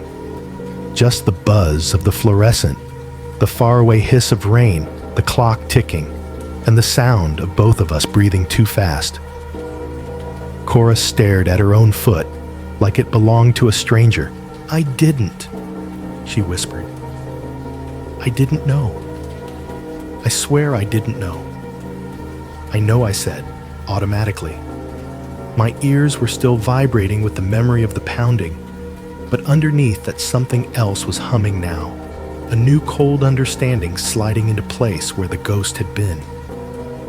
The house hadn't gone still, because something invisible had decided to stop. It had gone still because my daughter had seen herself. There's a kind of silence that feels earned, and a kind that feels stolen. The silence after Cora's foot stopped was the second kind. We sat there for a heartbeat, 2, 3, staring at the empty space under the table like it might explain itself. No knocks, no vibrations, just a scuffed patch of linoleum and her socked heel hovering an inch above it. I didn't know, she whispered again, voice shaking. I swear, Mom, I didn't know I was doing that. I know, I said. The words came out hoarse. I know you didn't. Because I believed her. I believed the panic in her eyes, the way her throat bobbed, the way her fingers jerked against the edge of the table, like they'd been doing all week. Whatever was happening in her body wasn't something she'd signed up for. The story I'd been telling myself about the house, shuttered hairline cracks running through it.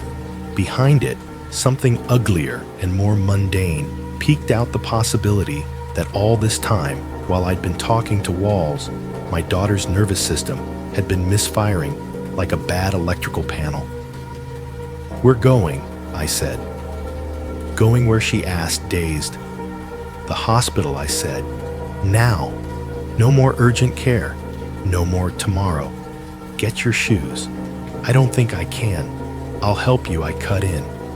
But we're not staying here one more night arguing with the walls. If something's wrong with your body, we find out what it is." She searched my face like she was checking to see if I'd really switched teams. Maybe I was checking too. Then she nodded slow and reached for the back of her chair to stand. It took us longer than it should have to get out the door. She had to rest twice on the stairs.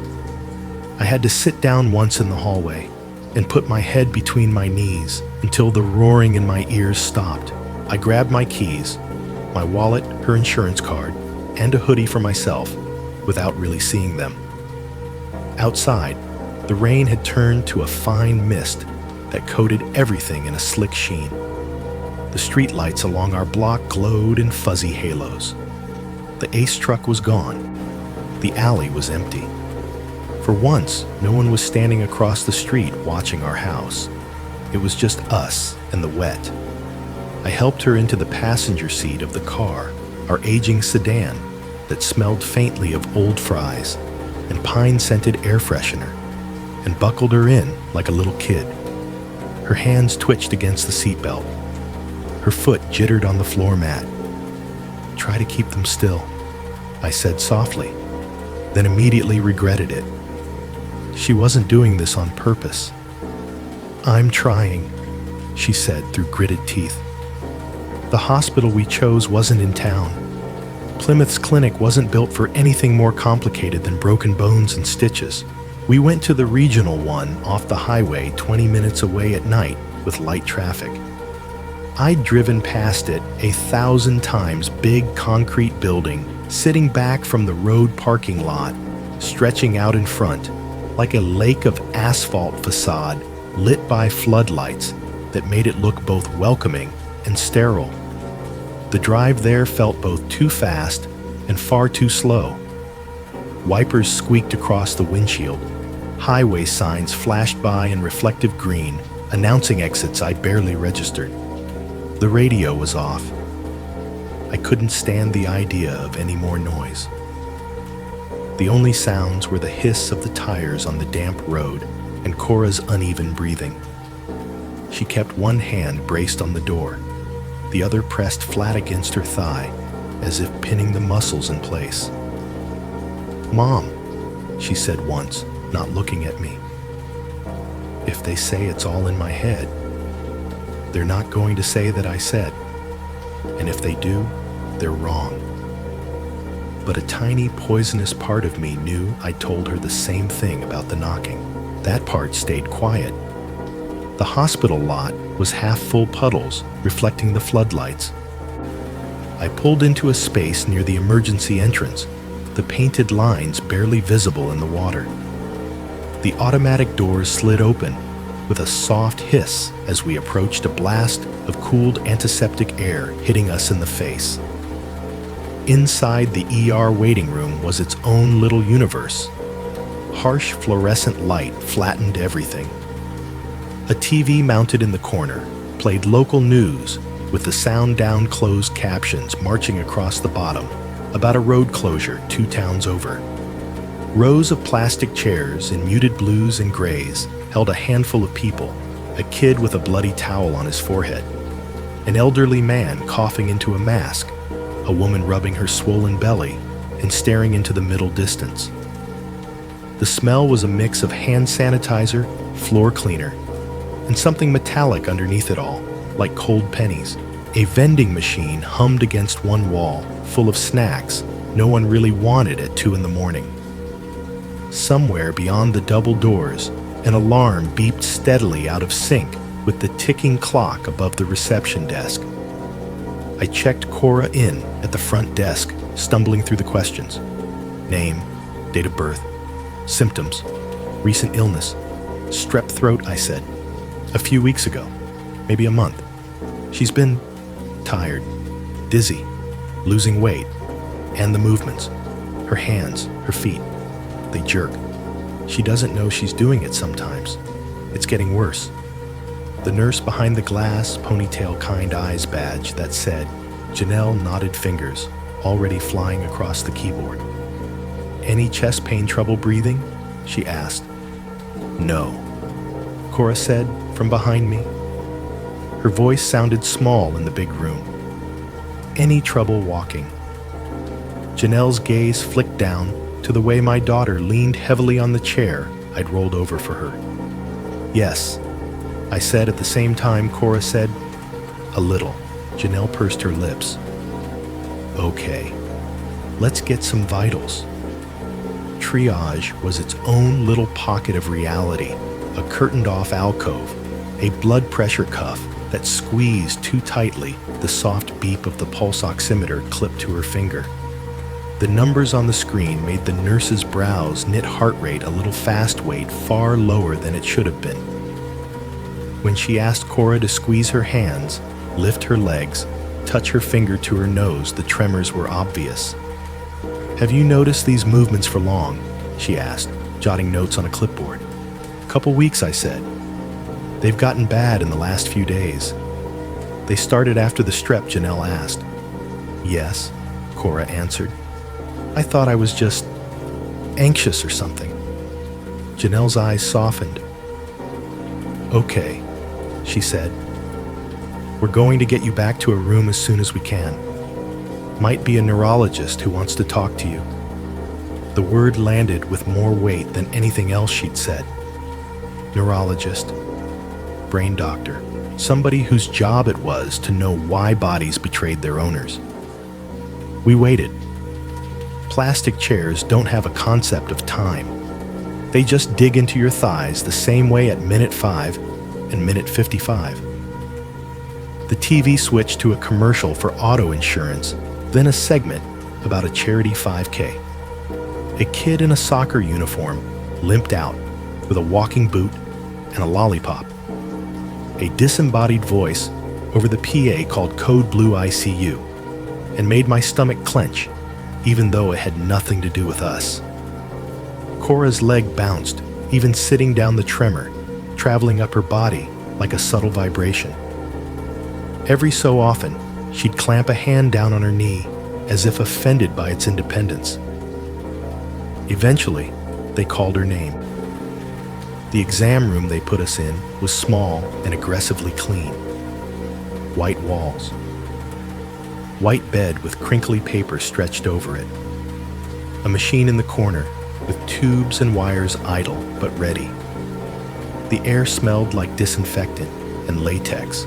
There was a single chair for me that looked like every other hard plastic chair in every other hospital in America. A young doctor came in first, did another round of questions, another quick exam. Then he left, and we waited again, the paper on the bed crackling every time Cora shifted. The neurologist came in last. He was older, with graying hair and wire-rimmed glasses, his badge identifying him as DR, Kaplan Neurology. He had the practiced calm of someone who'd seen a lot of bad things and knew better than to show it. He listened while I talked, really listened. I told him about the strep, the exhaustion, the dizziness, the weight loss, the jerks and twitches. I left out the knocking at first. When I finally mentioned it haltingly, he didn't laugh. He didn't rush to validate it either. He just nodded, brow furrowing ever so slightly. Has she been more emotional than usual? He asked eventually. Crying easily. Irritable changes in behavior.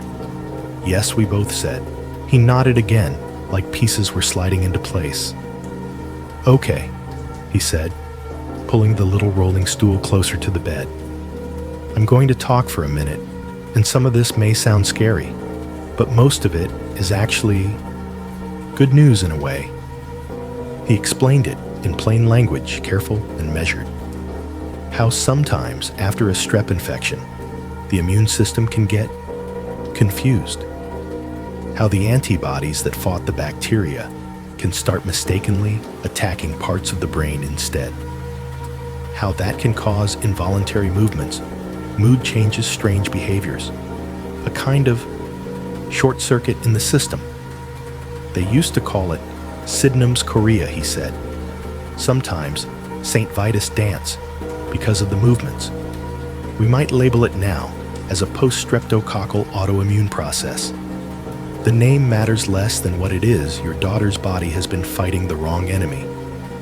Is it permanent? My voice sounded thin, far away. Often, it improves with time and treatment, he said.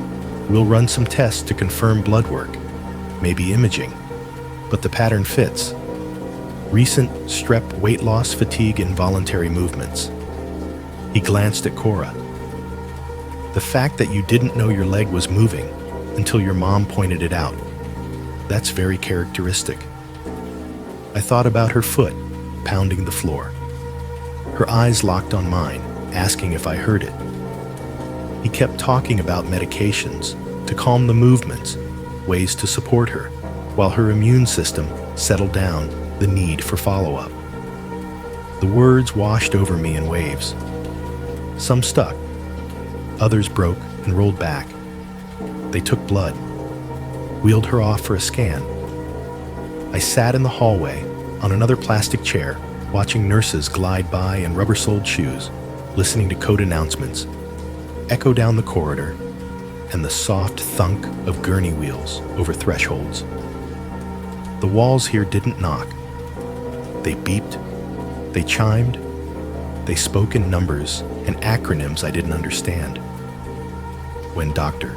Kaplan brought us back into the room, a couple hours later, the sky outside the narrow window had shifted from gray to the washed-out light of late morning. I felt like I hadn't blinked. He closed the door gently behind him. We've confirmed what we suspected, he said.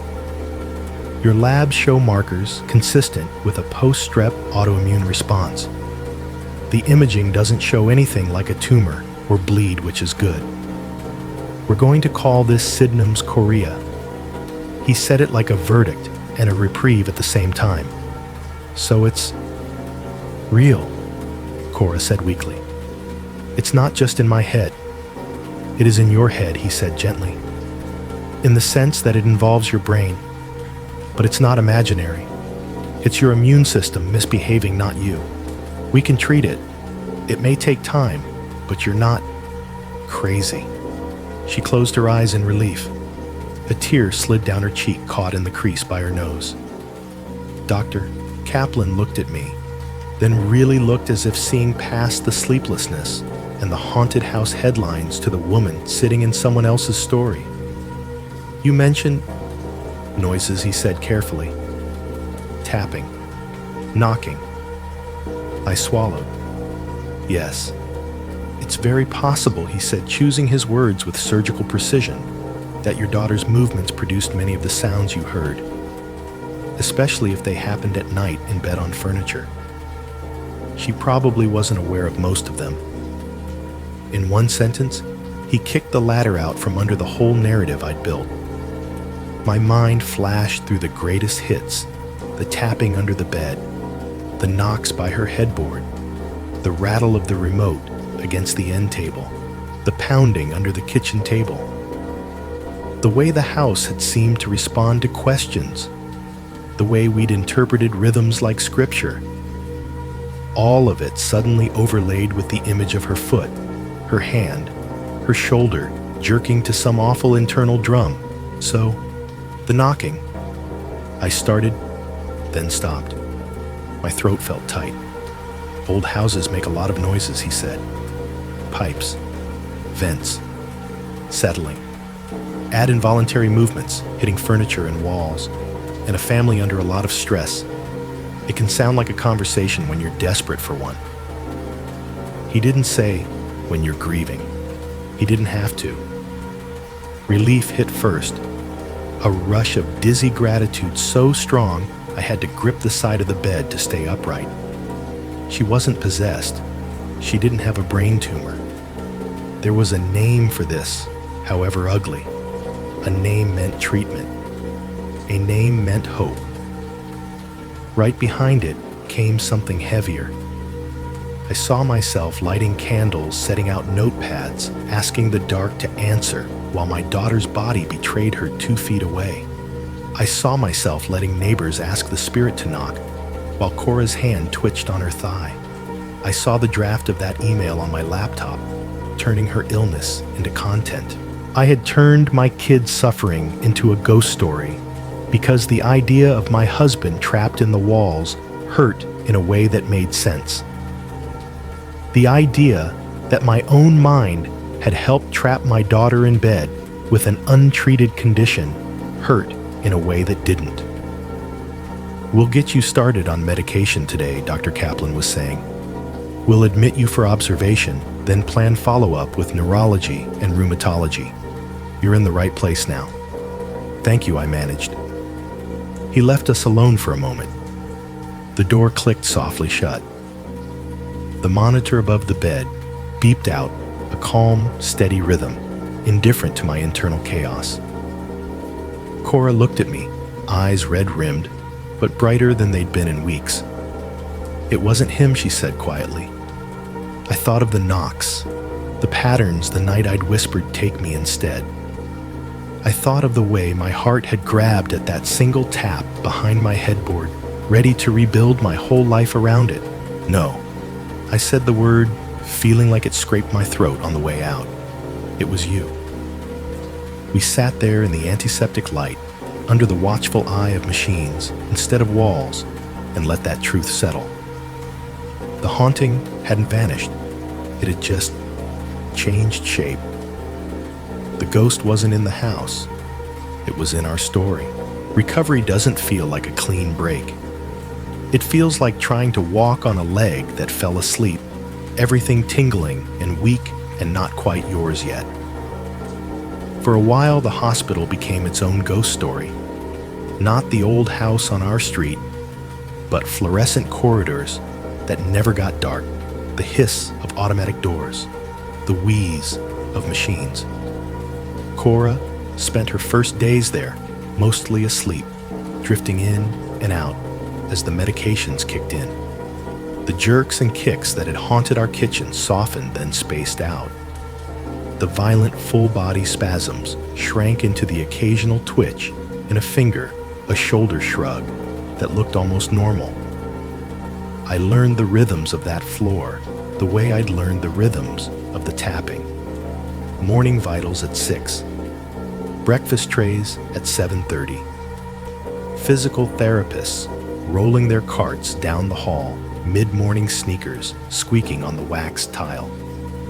Neurology rounds in the afternoon, a knot of white coats and clipboards, Dr. Kaplan at the front, like a quiet conductor. They walked us through it piece by piece. The immune system, the antibodies, the way they could get confused, start flagging the wrong targets. I watched Cora practice standing between parallel bars, knees wobbling, a therapist's hand hovering near her back. Watched her roll her eyes at the cognitive tests, even as her fingers shook when she tried to draw a simple shape. "It's like my body's a bad radio," she said once, sweat beading at her hairline after a short walk down the hall. "You turn the dial and get 3 stations at once, and none of them are the one you want. Then we keep turning it," I said, "until it lands on you again."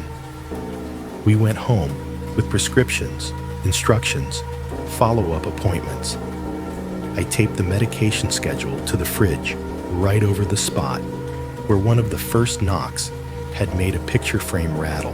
3 times a day, I watched her swallow pills with orange juice, her throat working around the chalky taste, and told myself each one was another step away from the kitchen table. The house sounded different when we got back.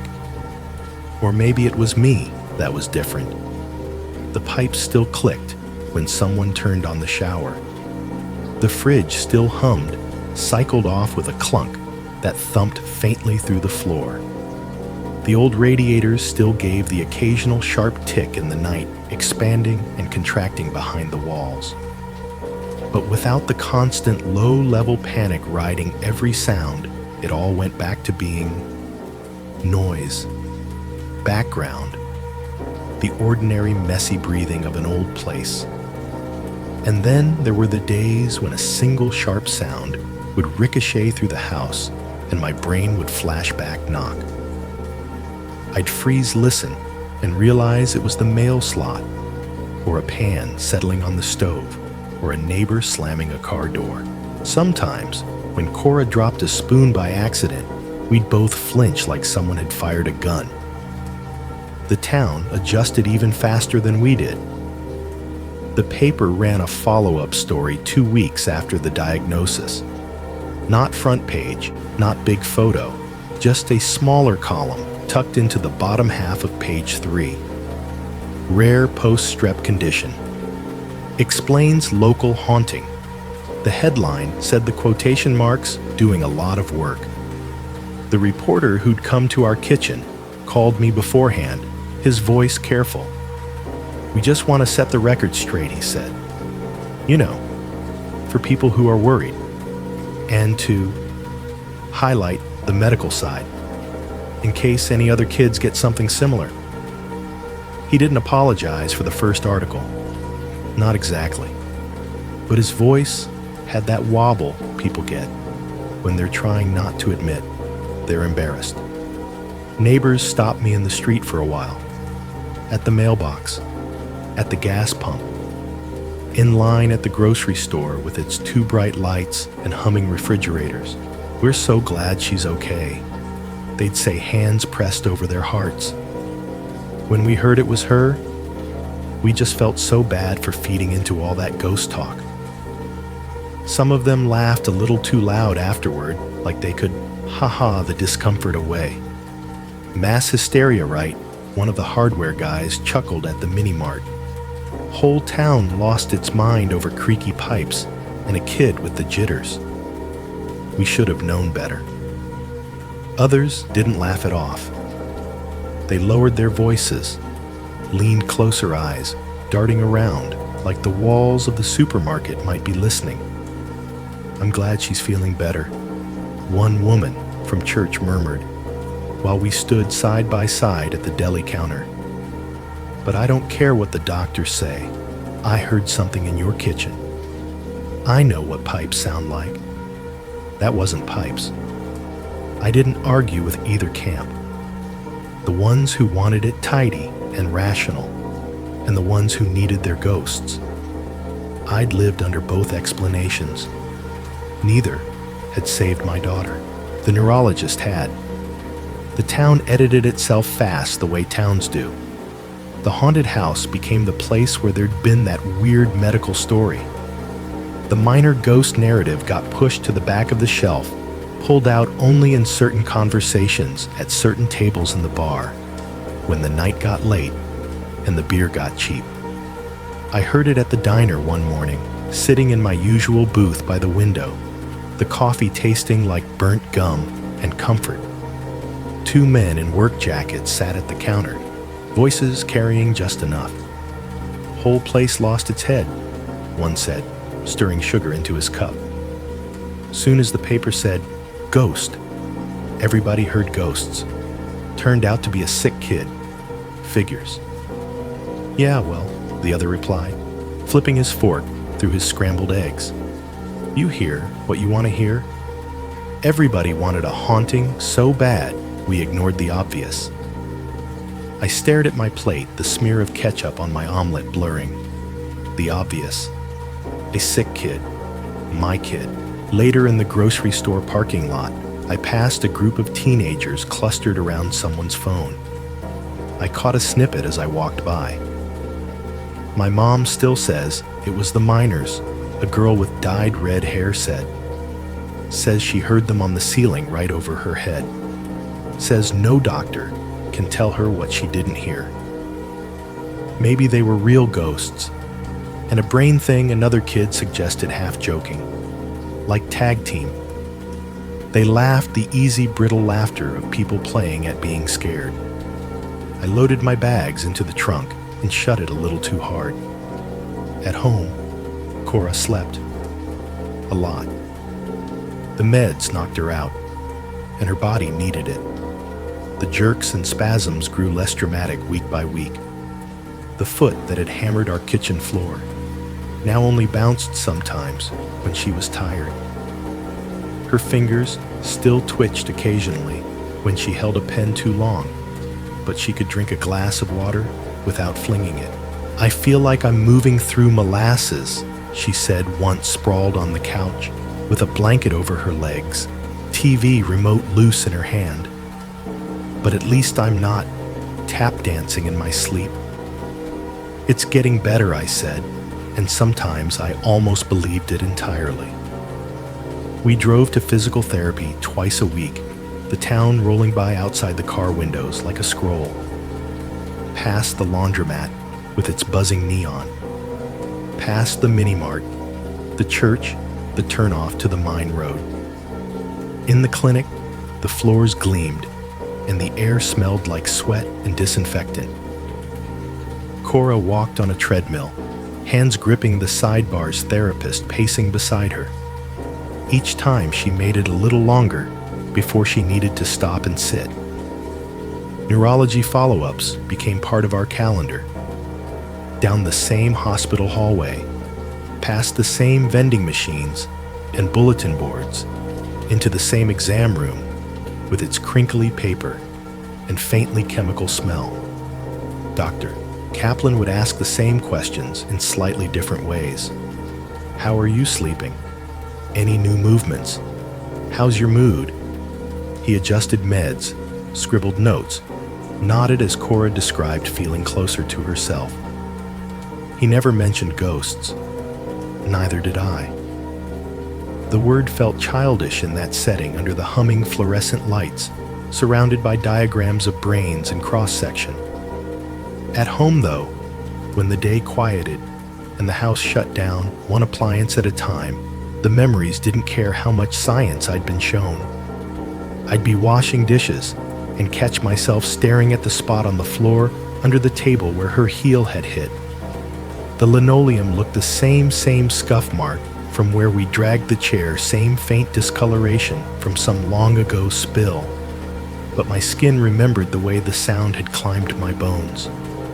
I replayed it in my head like a bad recording. The loud bursts everyone had heard, the smaller ones only we had, the subtle rhythms that seemed to answer questions.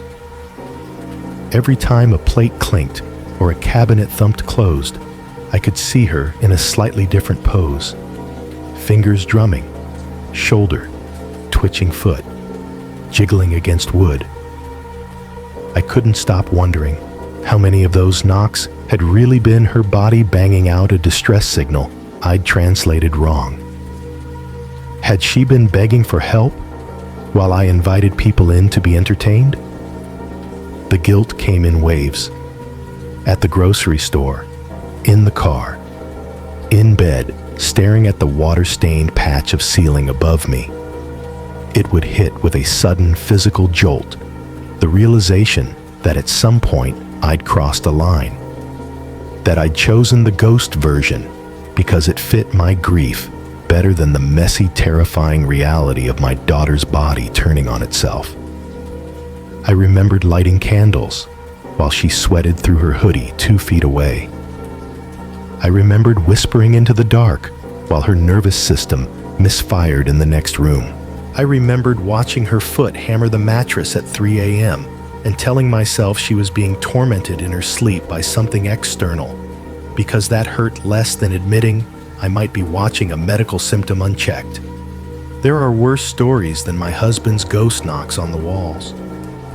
One of them is my kid was sick, and I didn't see it because I was too busy talking to the walls. Everybody in town got to move on to whatever came next. New headlines, new gossip, new little tragedies. The paper corrected itself. The neighbors adjusted their small talk. The kids found a different place to dare each other to go after dark. I lived with both versions at once.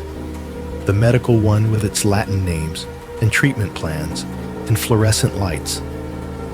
And the other one, the one that still woke me up some nights at 2:13 a.m. with my heart in my throat, listening for a sound I was no longer entirely sure I wanted to explain. Right now, as I'm typing this, the house sounds exactly like every other old house on this side of town. The window AC in my bedroom clicks off with a soft thump, leaving behind a faint ringing silence before the fan spools down. Somewhere downstairs, the fridge starts its low, familiar hum. A train a few miles away announces itself with a distant muffled boom and the faint rattle of glass in the kitchen cabinet. The neighbor's dog lets out 2 half-hearted barks, then decides the world can fend for itself. If you were sitting here with me, you'd say, "See, it's nothing. Just a noisy house by the highway." I've started this story 3 times tonight. First as an email to that same horror forum I almost sent something to, back when this all started. Then as a private document I thought I'd keep only for myself. Now I'm framing it as a submission to a channel like the one you're watching or listening to. True horror, real stories, real people. I keep pausing between paragraphs, lifting my fingers off the keys to listen. It's a habit I thought I'd unlearned. Apparently not. The laptop screen glows in the dim room, making a ghost out of my own face in the black window. My hair's more gray now. There are lines around my mouth that weren't there the first time the reporters came. The digital clock on the nightstand glows, 1:47 a.m. in dull red numbers. I tell myself I'm just up late. I tell myself I'm writing because getting the story out of my head and into words might make it smaller. But that 2:13 time burned into me. From the first night I woke up to a knock, and a silence that felt wrong is sitting right there waiting. On the bed beside me is the notebook. I found it in the back of the pantry a few months ago, under a stack of old utility bills and a half-empty box of birthday candles. Spiral-bound cover bent at the corners, a faint ring from a coffee mug stamped into the cardboard. It took me a full minute to work up the nerve to open it. Now it's lying open on the comforter, spine-cracked pages curled. My handwriting stares back at me in uneven lines. Are you someone we knew? Yes. Were you alone? No. Are you Thomas? Yes. Arrows, connecting question to question, little clusters of exclamation points that make my stomach twist. Back then, those pages felt sacred. We weren't just jotting down sounds. We were decoding a message, turning random knocks into something that looked on paper like language. We were poor people, drawing constellations between stars because we needed the sky to tell a story. Looking at them now, they just look scattered. There's no real consistency. Half the time I change the rules mid-page. 1 tap for yes becomes 1 tap for attention. A series of knocks I counted as 5 one night, I wrote down as 7 on a different page when I remembered it later. 5-5, circling itself, even though the mine collapsed on the 3rd. There's a place where I wrote, "He knocked 3 times after I apologized," and 2 lines down. Maybe it was 4, felt like 3. Random desperate marks on paper, but at the time, each one felt like proof that the universe still cared enough to answer. I touch a finger lightly to one of the yes SS, the ink, slightly smudged from where I must have brushed it with my hand. Cora's cramped, shaky writing crowds the margins. In some places, her notes her own interpretations. Could be nothing. Could be pipes. Could be him.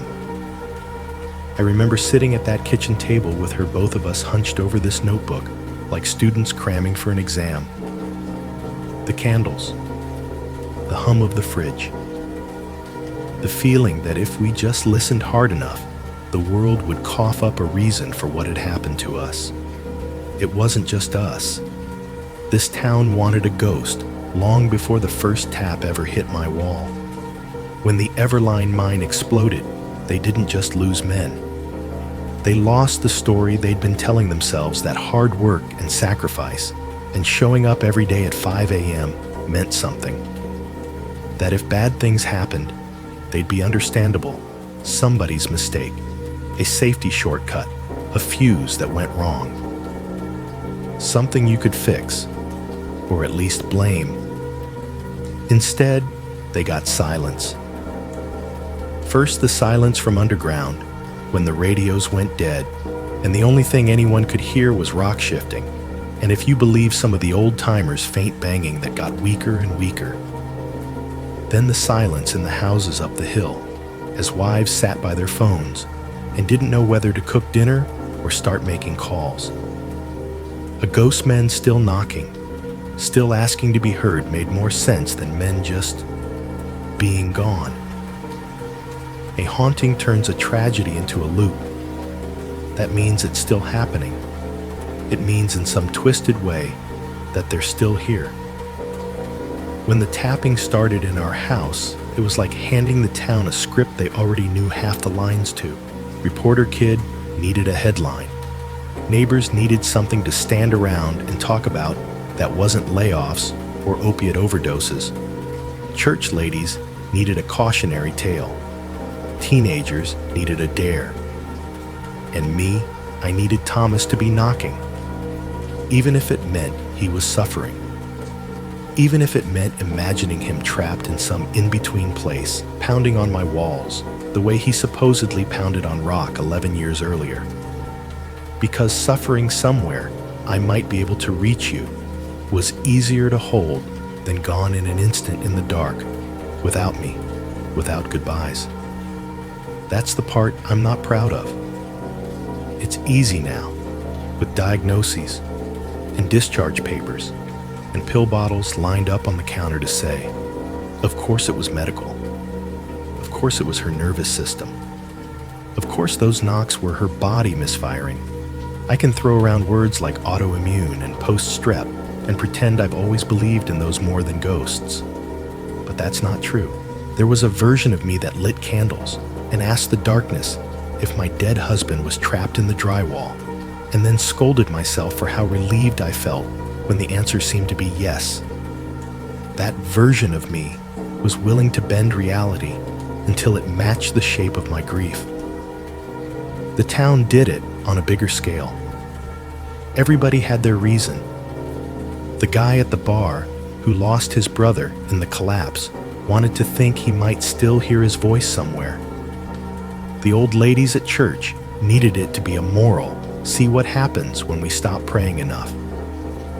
The kids needed a story that made this boring little river town sound like one of those places people make YouTube compilations about top 5 real haunted houses in Pennsylvania. The doctors came in with charts and test results and made a new story. Girl gets weird disease town freaks out.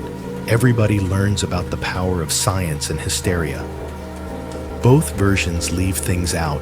Mine leaves out the fact that I ignored a lot of obvious signs because a banging wall was easier to focus on than my daughter's thinning arms. Theirs leave out the fact that I wasn't the only one hearing something that didn't line up neatly with water hammer and ductwork. Tonight, as I type this, I'm trying to tell a third version. One that doesn't let me off the hook, but doesn't pretend I was the only one in love with a haunting. The AC clicks back on with a thunk. Cool air starts pouring through the vent with a low whoosh. The laptop fan kicks up a notch. In the distance, a semi growls along the highway, its engine noise flattening as it crests the hill. I pause, fingers hovering over the keys. When the house was at its loudest, I could tell you the difference between the fridge compressor and a real knock with my eyes closed. I knew the exact creak the third stair made when you stepped in the middle of it. I could identify the sound of the laundromat's back door slamming versus the gas station's dumpster lid. Now most nights, everything has gone back to its old nameless murmur. Noise, not message. Tonight is no different. The vents sigh. The fridge hums. Somewhere in the alley, a trash can lid clatters and then stills. The neighbor's dog gives a half-hearted woof, then curls back up, satisfied that whatever it was can wait till morning. I write another paragraph, and another. For a long while, there were no taps. I didn't plan on staying in the house that last night. The practical thing would have been to finish loading the boxes into my sister's truck and sleep on her couch in Scranton, then come back in the morning to hand over the keys. That's what everyone told me to do. No sense rattling around in that place by yourself. One more time, my sister said, jingling her car keys like she could drown out the memories. But when the evening came and the last load was stacked neatly in her garage, labeled boxes with Cora's handwriting, a couple battered suitcases, the lamp she insisted on taking to her new apartment, I found myself driving back to Plymouth anyway. Back up Main, past the laundromat and its tired neon, past the mini-mart parking lot where this whole mess had first become a public spectacle. Back home for one more night. The house looked smaller without the curtains. Most of the rooms were bare by then. The living room walls were ghosted with rectangles, where pictures had hung slightly cleaner patches surrounded by years of coal dust and cooking smoke.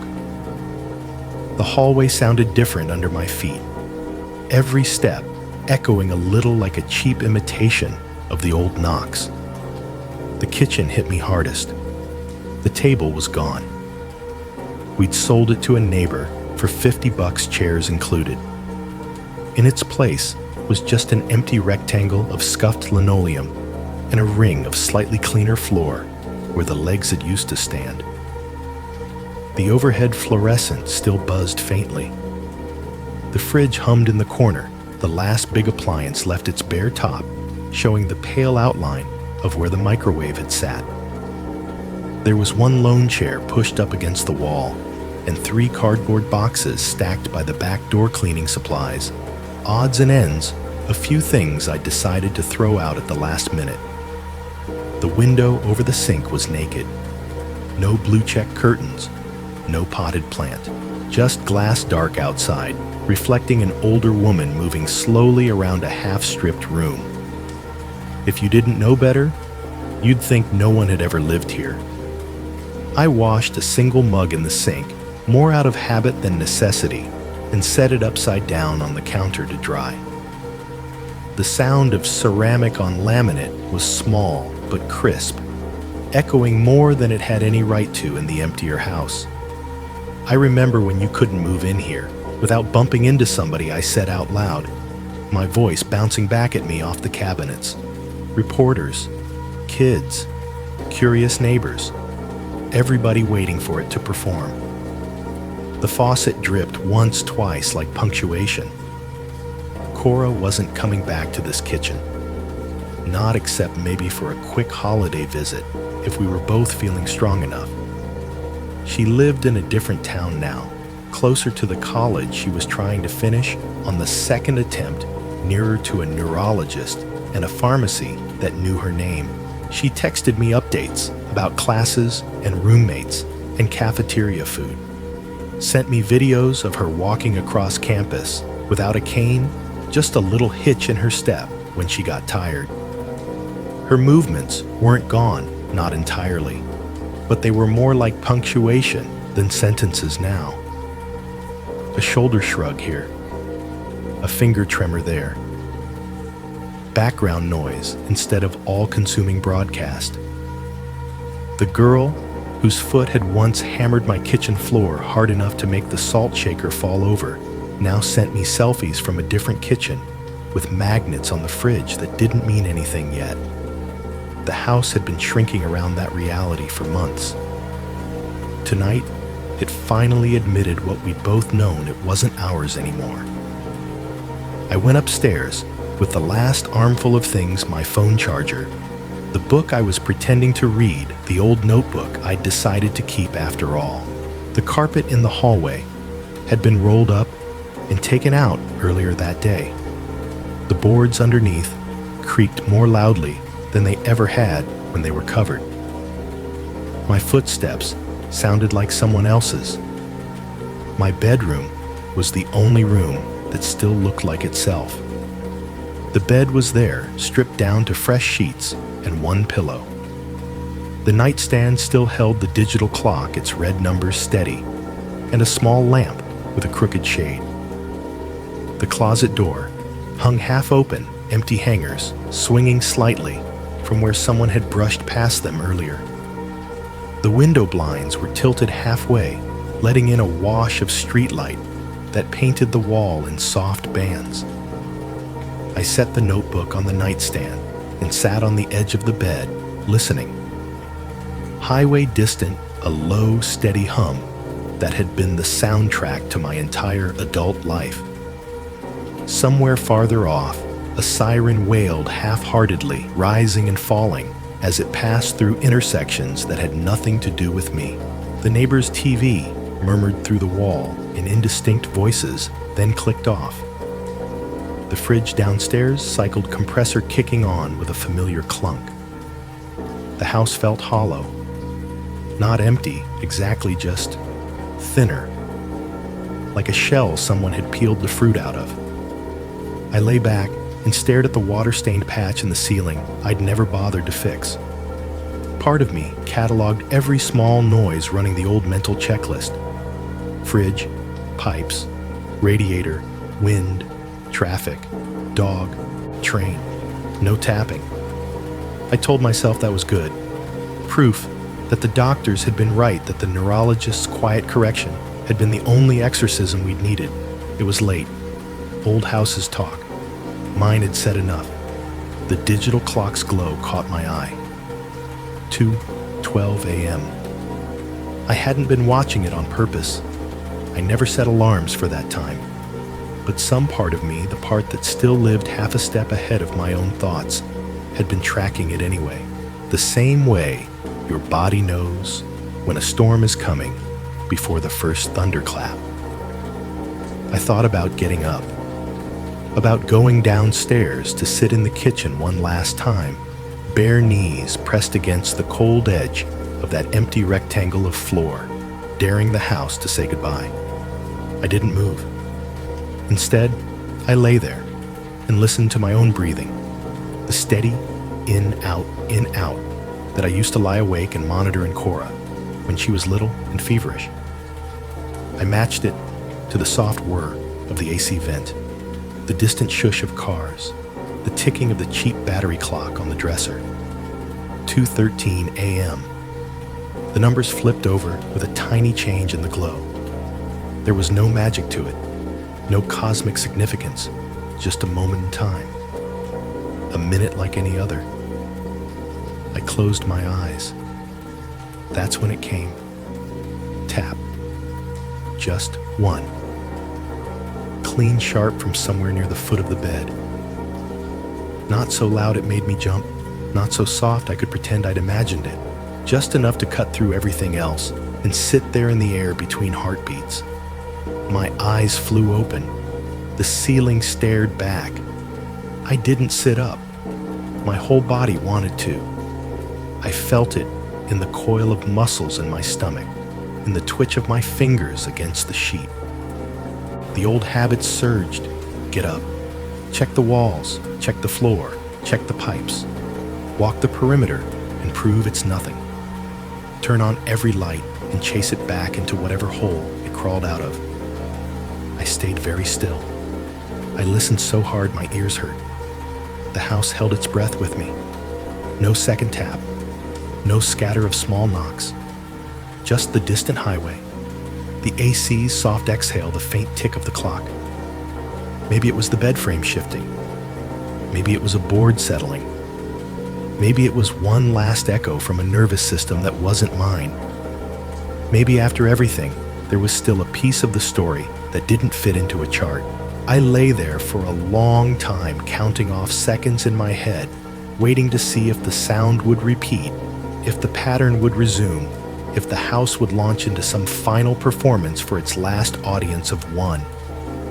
It didn't. The only thing that moved was my own pulse climbing up into my throat until I could feel it tapping lightly against the back of my tongue. I thought about Dr. Kaplan, his careful voice in that bright exam room. Your daughter's movements likely produced many of the sounds you heard. I thought about the neighbors, their eager faces in my kitchen.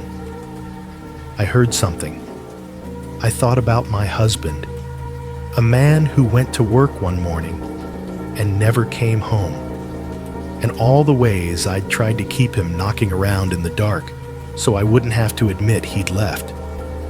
When the clock finally rolled over to 2:20, my muscles unclenched one by one. The urge to get up and investigate faded, leaving behind a tired ache. I turned on my side, facing the dark corner where the wall met the floor, and pulled the sheet up to my chin like I was 30 years younger and hiding from a story I'd just heard. The house creaked once the way old houses do when the temperature changes. I could have ripped the moment apart right then. Could have assigned it to pipes, or wood, or the echo between my ears. Could have gotten up, knocked on the wall myself, proved once and for all that I was the only ghost left inside these 4 rooms. Instead, I did the one thing that has kept this whole story alive long enough for you to hear it. I listened. And even now, after everything the doctors showed me and everything my daughter survived, I still don't know how to explain the fact that some nights, when the clock on my nightstand touches 2:13, this empty house remembers how to knock. In a way, this story isn't really about a haunted house. It's about the tricks grief and fear can play on ordinary people who are trying to survive. Mary's world has already been shattered once by the mine disaster. When the taps begin, she reaches for the explanation that hurts in a familiar way. Her husband might still be there knocking. It's painful, but it's a kind of pain she recognizes. Facing the possibility that her daughter is quietly losing control of her own body is stranger, scarier, and much harder to make sense of. What's powerful here is how honestly the story shows that belief is rarely just about evidence. The same sounds move through 3 versions of reality ghost gossip and diagnosis.